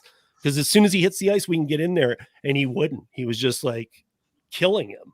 That's why I like hockey, because when you watch the film, like when you watch the matches, when they get the fight, all the one dude says is, "You want it now?" And then boom, they just drop him. Yeah. One dude grabbed that jersey, he grabs, and whoever's got. Well, that's the thing, is that the refs are allowed. So here's how hockey goes, guys. In case you don't know, a lot of times, so there's slashing and there's all the things that you might not know about if you don't watch a lot of hockey. But what you might see that doesn't look like a big deal is when you see them taking it at a face-off or something. When you see them taking the stick and even just doing this lightly, you don't know how bad that hurts. Like it's going right under your rib. They know how to catch it. And that's why you'll see the ref blow the whistle sometimes and switch who's going to do the face off. Cause they're like, you guys are pissing me off. Get out of here. And so they'll make a call that the coaches didn't make. But then, if they keep doing this, all of a sudden, if they do square up, you always see them do a quick little circle around each other eye to eye. And if the refs can get over there while they're still in that state, they can pull it apart. But as soon as both, and most enforcers / fighters have gloves where they can go and they're off. They're not tied heavy at all. Yeah, and as soon as the gloves hit the ice, the refs can't step in until somebody hits the ice or until they're tied up for 30 seconds. Gotta love that. So basically the fight goes on. Blood can go everywhere. Teeth are always lost. That's why my teeth are all screwed up too. But it's it's such a high adrenaline sport that you get mad almost. It's like, it gets personal almost. It's hard to, Pedro said, Ricky Knight said it's hard to break up a fight when you're on ice. I would be afraid to getting slashed by those blades, like if you're a ref, woo-wee. I'm not trying to get slashed by those blades and then you bleed out on the ice. Right. But those guys are so balanced, man, that's not a worry because they don't want to go. Once they fall, they're done. You know what I mean? Like, so once they fall, the refs do get in there. It's not like they get our ass kicked. Those guys been skating for years. Yep. It's like us wearing shoes or slippers. Yeah, the skate isn't really the worry. Not in a fight anyway. The skate becomes a worry. Like if somebody hits the ice and goes into the wall, and maybe your face is near the wall because you went down, and it's usually an accident if there's a skate incident. Yeah, but it can be brutal. Yeah. You got to fight. You can't bring the bat. You can't bring the bat to the mound to fight. They know not to use a skate because you get charged as you trying to murder someone. Yeah. Here, I'm going to do one last thing before we end this. I'm going to make sure that I pull up one Bob Probert fight. I'll just cut it out as it's doing it. Show the fight. Steve got to show the fight. I just don't. If people, is he going to be fighting like this, Steve? Is his hands going to be like the Irishman when he fights? He's going to be fighting like this. Put him up. Or is he going to come with with him like this? That's how you fight in the hood. Put him up. Here, let me see. I'm looking for one of the shorter ones that's awesome though. I'm just super pissed that the NBA has gotten so soft. They call fouls on the dumbest things. They call on everything, and it makes you look the wrong way. It's a technical foul. That's why I like watching Giannis. Yeah, that's why I like watching Giannis because there is nothing you can't. just get out his way, because the way the NBA is now, if you touch him, it's a foul. I just like he's like Shaq out there right now. He really is. It's just and he can Euro step from damn near half court and get all the way to the cup. Well, free throw line, He's not not half court. afraid. Hold on. And he's got his NBA body now. He's got that David Robinson body now. So you really can't do nothing with him. I find his brother to be annoying though. The one on the bench, acting like a cheerleader. I'm like, dude, stop it. Yeah. Stop it. You're a bum. Well, you can see where all the genetics went. All the genetics. He doesn't do anything though. He's just there because of his brother. Yeah, he got it. Well, you know what? He is. They're actually really good. It's just that Giannis is freaking 7 feet. Yeah, he's a monster. You know what I mean? You know, it's like those package deals. You don't know what type of deals the NBA works out with these countries to get the players over here. Oh, both my brothers got to come. You know what I mean? Yeah. Both my brothers got to come. So everyone got to get paid. Yeah. Oh man, not this person again. What are my doggies doing? This dude has no life, I swear.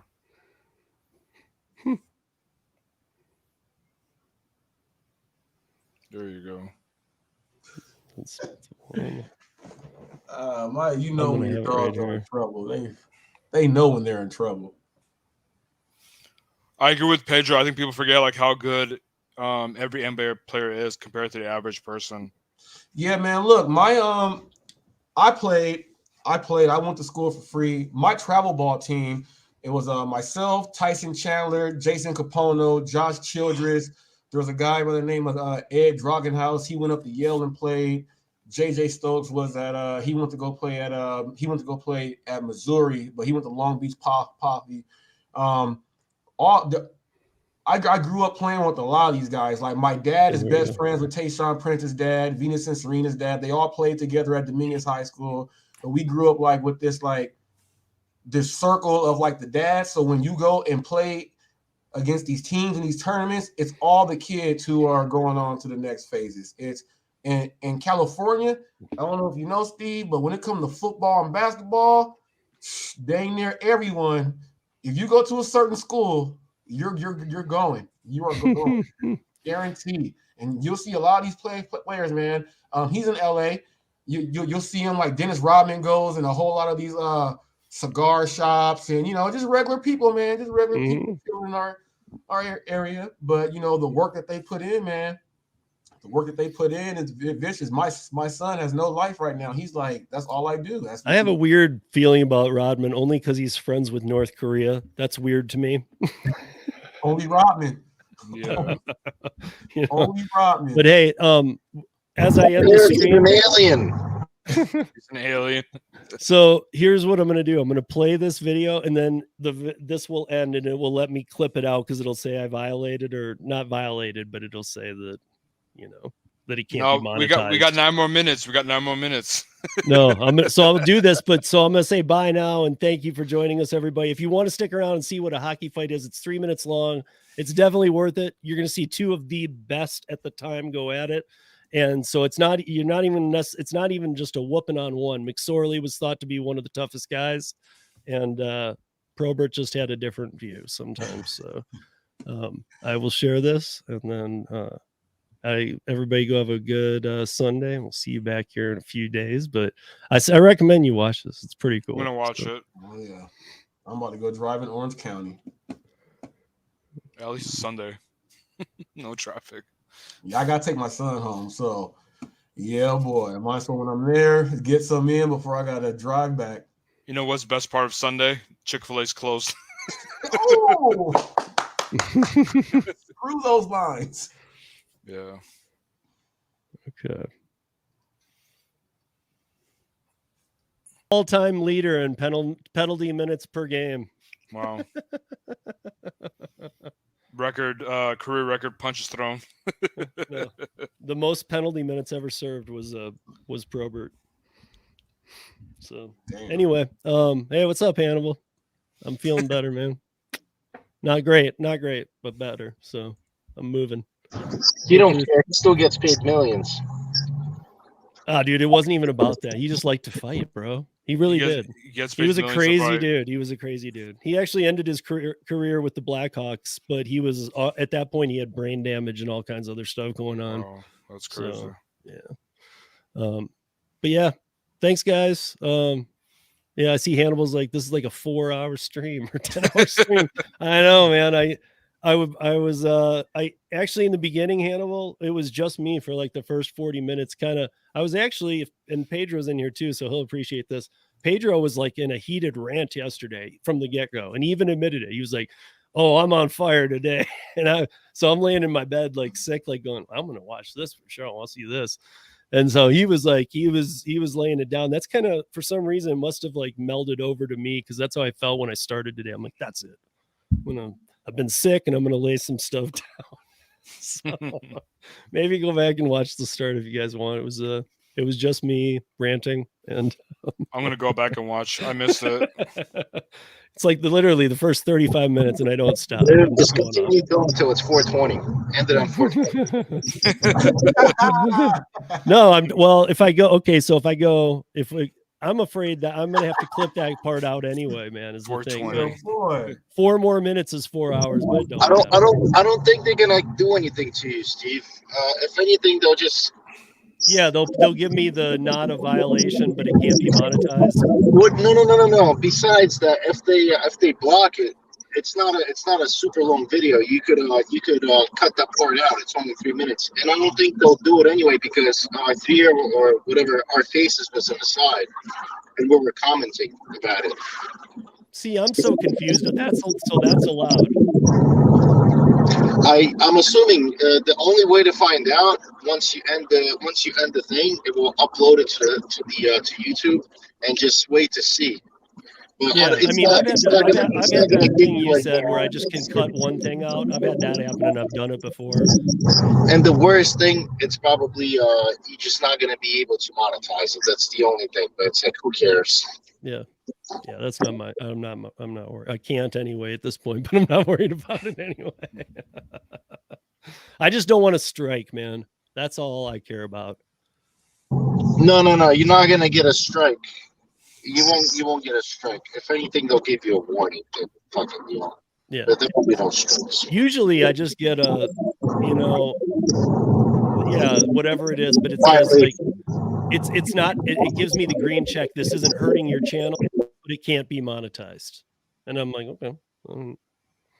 So I've just tried to be careful with that stuff, because I know there are some things, like some of the most like popular things in the world. Like if you put the Wizard of Oz even for a little bit on your stream, they're going to rip you and give you a strike.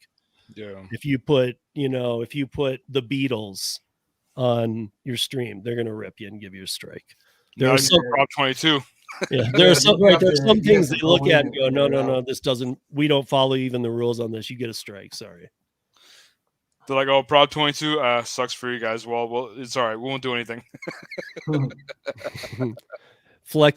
Truth says Flex knows about YouTube jail. I know. Truth, have you not seen my hour video of the highlight reel that we did from the week? It was so. I'll be right back.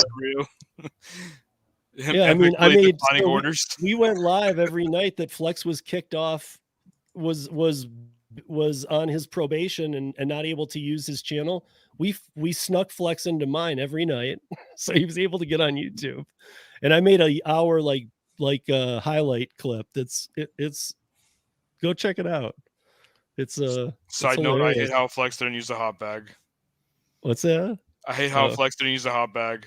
Yeah, he right there too. Yeah, man. No, you was looking too. You was looking too, John. I was like, oh, where the bag at? But Flex doesn't really often use a hot bag. I'm not dogging on him. I'm just saying. Nah, Flex. Hey, I use catering bags. Yeah, Flex is Flex. Yeah. I will say though, I always see him deliver pretty damn quickly, for whatever it's worth. And I don't know, maybe he puts him in the back in one, but I don't ever really, unless it's something huge, I don't see him take the bag. So I don't know. It's not my job to judge, man. It's just my job to commentate. You commentate, I'll judge, and then Robert Reese will take. He'll commentate as well. Yeah. Here he comes. Look. Here he comes. Let's give. Hey, Flex, why did you use the hot Flex, you forgot your bag at the door. Where's the bag? Go man? back and get your Where's hot the bag. bag at? It's in the back. No, the reason I couldn't see if I would have put that in the back, You couldn't those reach bags far enough. those bags would have tipped and folded on its side because they were like kind of tall. They wouldn't stay. So I put them in my bin. So they were sturdy in here. They don't need no fucking hot bag. Get out of here. They're gonna complain. Different markets, different people.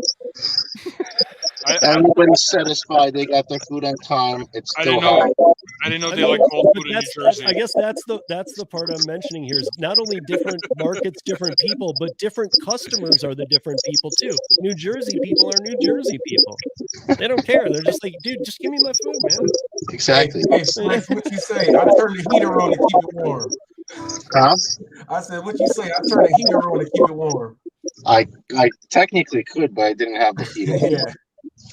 I do have seat warmers.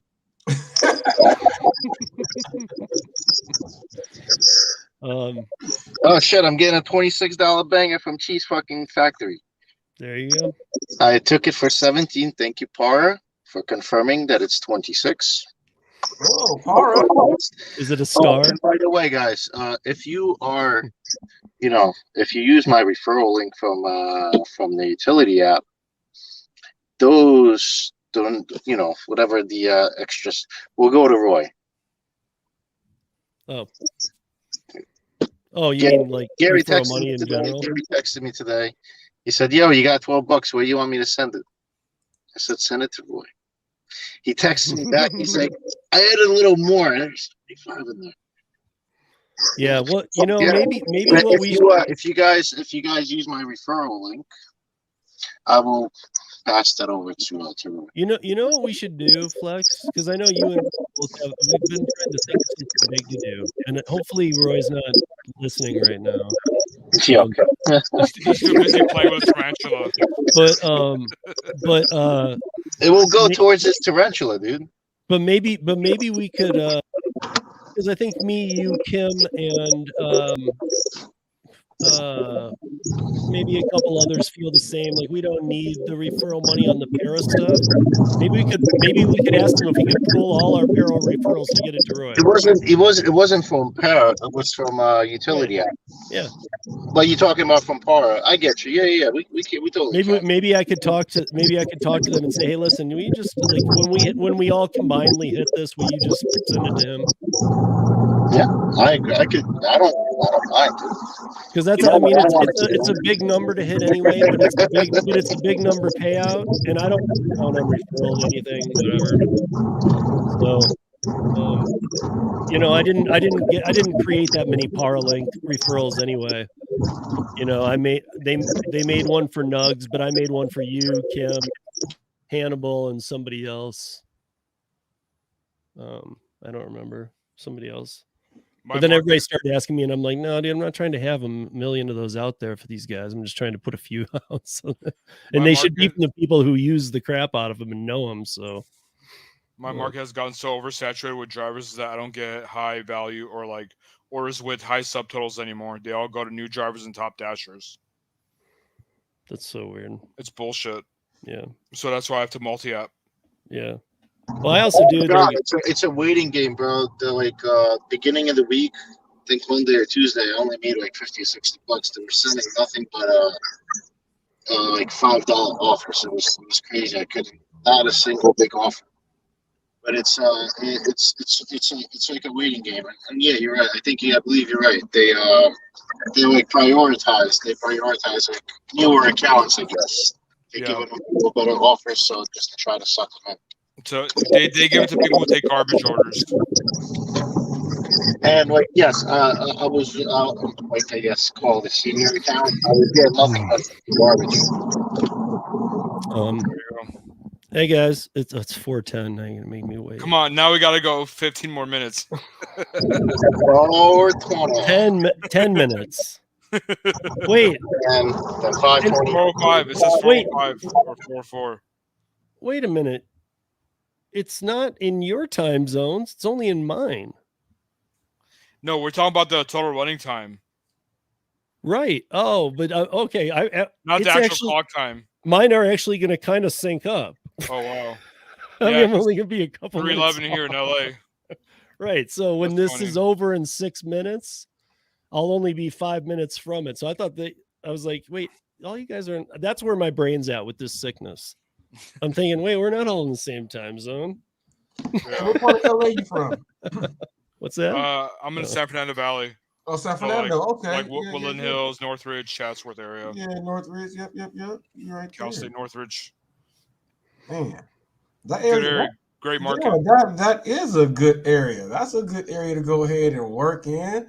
Yeah, boy. And my cousin's up in Glendora. And Okay. yeah, That's near boy. Pasadena. Yeah, you I go. grew up in Pasadena. Yeah, you make some good money around there too. Yes, indeedy. Yes, indeedy. Yep. Oh, wait. John had said that, and I just wanted to clarify this means nothing, but I was just trying to get my own bearings down because I didn't think that it was the same area. So, Robert, where you're at is considered part of the Inland Empire or no? No, Yes. he's in Riverside Okay. County. Well, yeah. See, so it's Riverside County, and it's weird. We got Riverside County, and then we got San Bernardino, but Right. they just say Inland Empire, so people can just know it's the desert area. Like that's Yeah. it's desert area. That's Inland Empire. Inland Okay. Empire is desert area. We have a high desert and a low desert. Yeah, because I told John, I was like, I thought it was like some island or something that was trying to be part of the United States. When I saw, I would know there was a group on Facebook, and I saw Inland Empire drivers. I'm like, the hell are these guys from? It's just the area. And I was in there between LA commenting, San and they're like, Diego. dude, we're in California, man. I'm like, oh, I thought you were like some floating island that was like Puerto Rico, and was like, please take us as part of your country. Like, No, it's just the area between LA and San Diego. Yeah, water to the land. You know what I mean? So Yep. that's all it is. And out here where I live, you have to like. There's people that live. There's a city called Hemet and places like that before you get to Temecula. Yeah, Paris and the borderline of Paris and Moreno Valley. You get orders in. Once you go past that right there, it's like Sun City and everything is spread out far to where the drivers have to drive their 20 minutes, 25 minutes there to drive where I am to get some work in because they're just going to be sitting there for a long time. You should go to Temecula, Eastvale area. There's lots of money there. Yep. Lots of money there. Yeah, yes it is. You ain't never lied about that one. See, Steve, and that's the best thing about like California. You can drive an hour and be like, there's so many different markets in like an hour this way, hour that way, hour this way. There's so much. My ex-wife is from LA, so we used to be there all the time. Torrance. No, it's like I'm gonna go pick up my order. Let me look up because use a hot bag this time. So I said use a hot bag this time. No.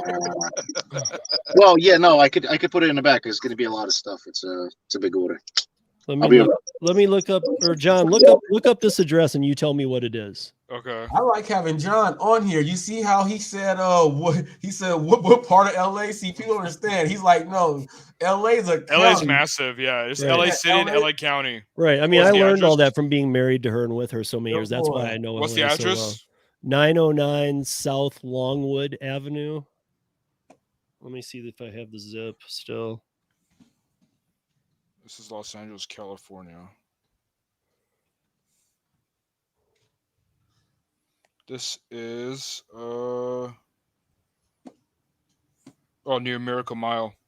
Yep, I'm looking at it now. Yeah, I know where it is. It's like it's kind of like it's near downtown LA, sort of. Yeah, kind of. Her dad was if you go down to what is it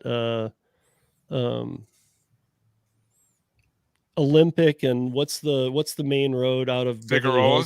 No, in Beverly Hills. Sunset. Maybe that's not ringing a bell. I thought it was another. Are you talking about the shopping area? Yeah, Rodeo. By the maybe Rodeo. It was like Rodeo and Olympic. Drive. Do Rodeo and Olympic meet? I gotta look it up. I don't remember. If they do, right where they meet is a 2-story law firm called Leonard, Dicker and Schreiber. And Leonard, the first name is her father.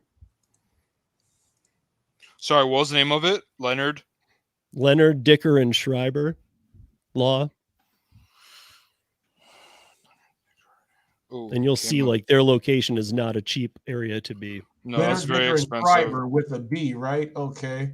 So it is in Beverly. It says Leonard Olympic Dicker and Schreiber. and yeah, it's Beverly a very Hills? Yeah, 9430 West Olympic Boulevard, Yeah. 400. yeah, that's near Rodeo Drive. That's a very expensive area. Yeah, Steve, that is That's the like West area. Hollywood, Beverly Hills area. Yeah. Mhm. Yeah, they had all the like big clients. Like a lot of like the actors and stuff went through them. There's for a lot of everything, crime and- there now. A lot of crime, a lot of theft. Oh, why? Because you guys let people out of jail for No, like it's because 5 minutes after you arrest them. our great DA George Gascon, who ruined San Francisco, he's now the DA of LA, and Oh yeah. now petty theft is $900. So people are just stealing stuff everywhere. It's sad. Yeah, I was watching a special on that guy and how they how the gangs are using young kids because they can't do more than 25 for a life crime now. Yeah. Mhm. So that they can now they can say to them, I know you have to do this, but you'll be taken care of, and you want to spend your whole life. And it's like they're like, dude, sweet. Like they're getting away. They're considering it getting away with it, even if they get caught, because it's only 25. I mean, to me, 25 years is a life sentence. But really That's is. because they hold those bags. They hold the bags for them when they get out. That's what it's stupid. It's stupid, but that's what goes on. And then like even down in these areas, we have a lot of these rich areas, like the good shopping areas. There's a lot of smash and grabs that happen all the time. People just out of nowhere, just like 20 people smashing and grabbing on Rodeo Drive though. Like it's crazy. yeah, I mean, it's like, from what I remember, it's like almost what Chicago is lately. I mean, Chicago's the worst in the country lately, but has been for a while. But there was a smash and grab in my Dashi Market a few weeks ago in the mall. Yeah, those are way more popular now. See that I gotta say that's weird. That's something that in Denver's. I mean, Denver's 800,000 people, and then we have the surrounding area too. We don't have that. Nobody's done that yet. Knock wood. But not yet. Yeah.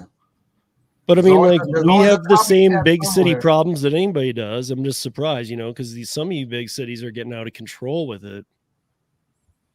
Yeah, and it's a lot of like these watch places, the jewelry places that I don't know. It's like they just go in there instantly. The stuff is right there by the windows. Their whole set up, and it's jewelry places. They're getting the iPhones and all that. It's kind of like they kind of did a good job on keeping those secure. But these jewelry places, they just smash them and go.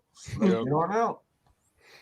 So the Driven Dad says, so he means AB5 lady. And so you're talking about Lorena Gonzalez. Dude, look, you guys, Lorena Gonzalez has a OnlyFans page and it's free. That's how dumb she is. She just gives it away for free. So if you guys want to go look it up, it's She brought the boomerang back. I'm just kidding. She doesn't, as far as I know. Maybe she does. The Driven Dad said, don't forget that next week is Mama's Day. Yeah. Oh, yeah. Mother's Day up. Yep. Yeah, I hope for you guys that the smash and grab type stuff ends. Dude, Flex, I'm doing this just for you. I'm like literally dying waiting out 6 minutes. You guys gonna work on Mother's Day? I'm not. Good. The restaurants, the wait times are gonna be long. Everyone's gonna be going out. I'm gonna spend Restaurants it with gonna be long my ways. Like Valentine's Day and all the other holidays. Yeah, I'm gonna spend it with my mom. My dad passed it's a away. good thing And, they put Mother's Day on sports days. I'll be watching some NBA playoffs. I'm watching it today. I get so my mom's birthday is the 6th of May. So I always kind of get lucky wow. because they're always real close. Like that first Sunday and that. I'm You like, just get her one gift. yeah, I do, man. Because of What? course. Well, I'm able to get her a night gift, though, is what it is. Well, there's a lot of birthdays, huh? What do you mean? Oh yeah. Oh yeah. You said your mama's birthday's in May too. Flex is so my birthday is the 21st, and Flex's birthday's at midnight when mine ends. Flex's starts. Oh, That's crazy. that's why you broke him out of jail to sneak him into the tube. No, we didn't even know about this till about a week ago. Oh, Yeah, literally, he's like my birth. You said your birthday was because mine this year is my 50th, so we were talking about it because it's my 50th. Big 5-0. yeah. But screw that, dude. I like I tell everybody, I'm in better shape than people 20 years younger than me, man. I'm in whatever. Like, best birthday gift you ever got, Steve?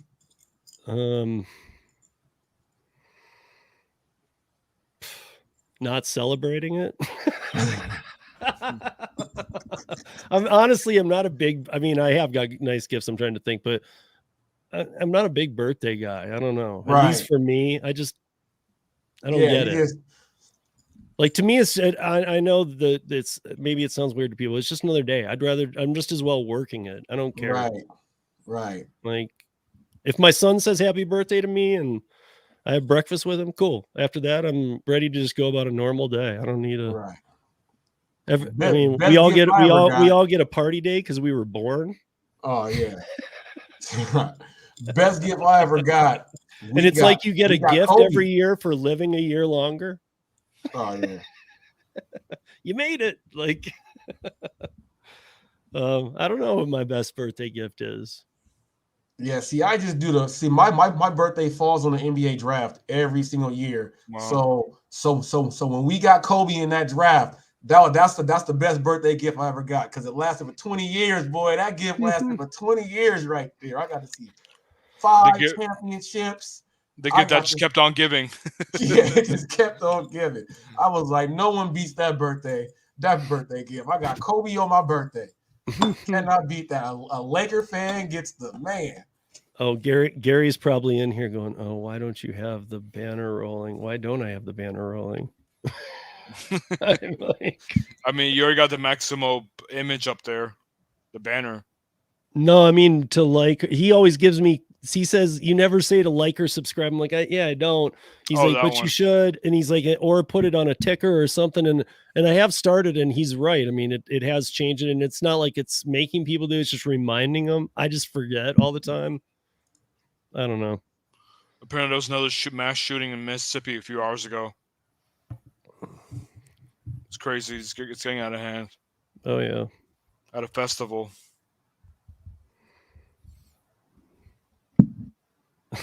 Driven Dad says, it's your mom's day to celebrate because you were born. No, then why isn't it her day? Can I give it back? They go all out for Mother's Day. Under that circumstance, I wouldn't celebrate my mom's birthday. Hey man, they go all out for Mother's Day. When Father's Day comes, we get socks. Exactly. we get some socks and hey Dad, can you come fix this? We get one of those. Yeah. And a high five. Yeah, boy. Yeah. So you guys, chat, everybody, thanks for joining us. When this does, I'm going to do it like 10 seconds early. I'm going to hit stop to see if it hits exact. Because I know StreamYard always like gets an extra few seconds in. So I just have to kind of try. But we'll see if I can get it. But yeah, thank you for joining us. I'm feeling better, but I am feeling like a little weaker now after this. Maybe I was talking about Lorena Gonzalez. No, that makes me happy. But talking about Prop 20, because I don't know, dude. Lorena Gonzalez is a public elected official. She has 2 Twitter accounts, a personal one and an elected official account. A burner. You are not allowed to block people on an official political account. And she blocks anybody that disagrees with her on her public service account. It's childish. Yeah, it's just wrong. I mean, she's like, if you don't agree with me, I'll block you. Dude, you're an elected official. You can't do that. So anyway, guys, oh yeah, enjoying Flex and I on May 28th for some no more Prop 22 talk. I'm excited. Oh, it's not Prop 22 talk at all. I mean, I just meant like on Sundays, on Fundays. No, dude. Yeah, especially the Sunday one. I don't want it to be that because I mean we've had some fun one where it's sex dolls and this and that, and that's like, I mean we trying to get, we got to have some gig stuff. But okay, guys, I'm gonna wrap it up right here. 40. I'm gonna go in like 9, maybe 10. I don't know when to hit it. I gotta hit it and try and get it. Or we can pass 420. 10 seconds. 10 seconds. Jeez. 50. Okay, I'm gonna do it right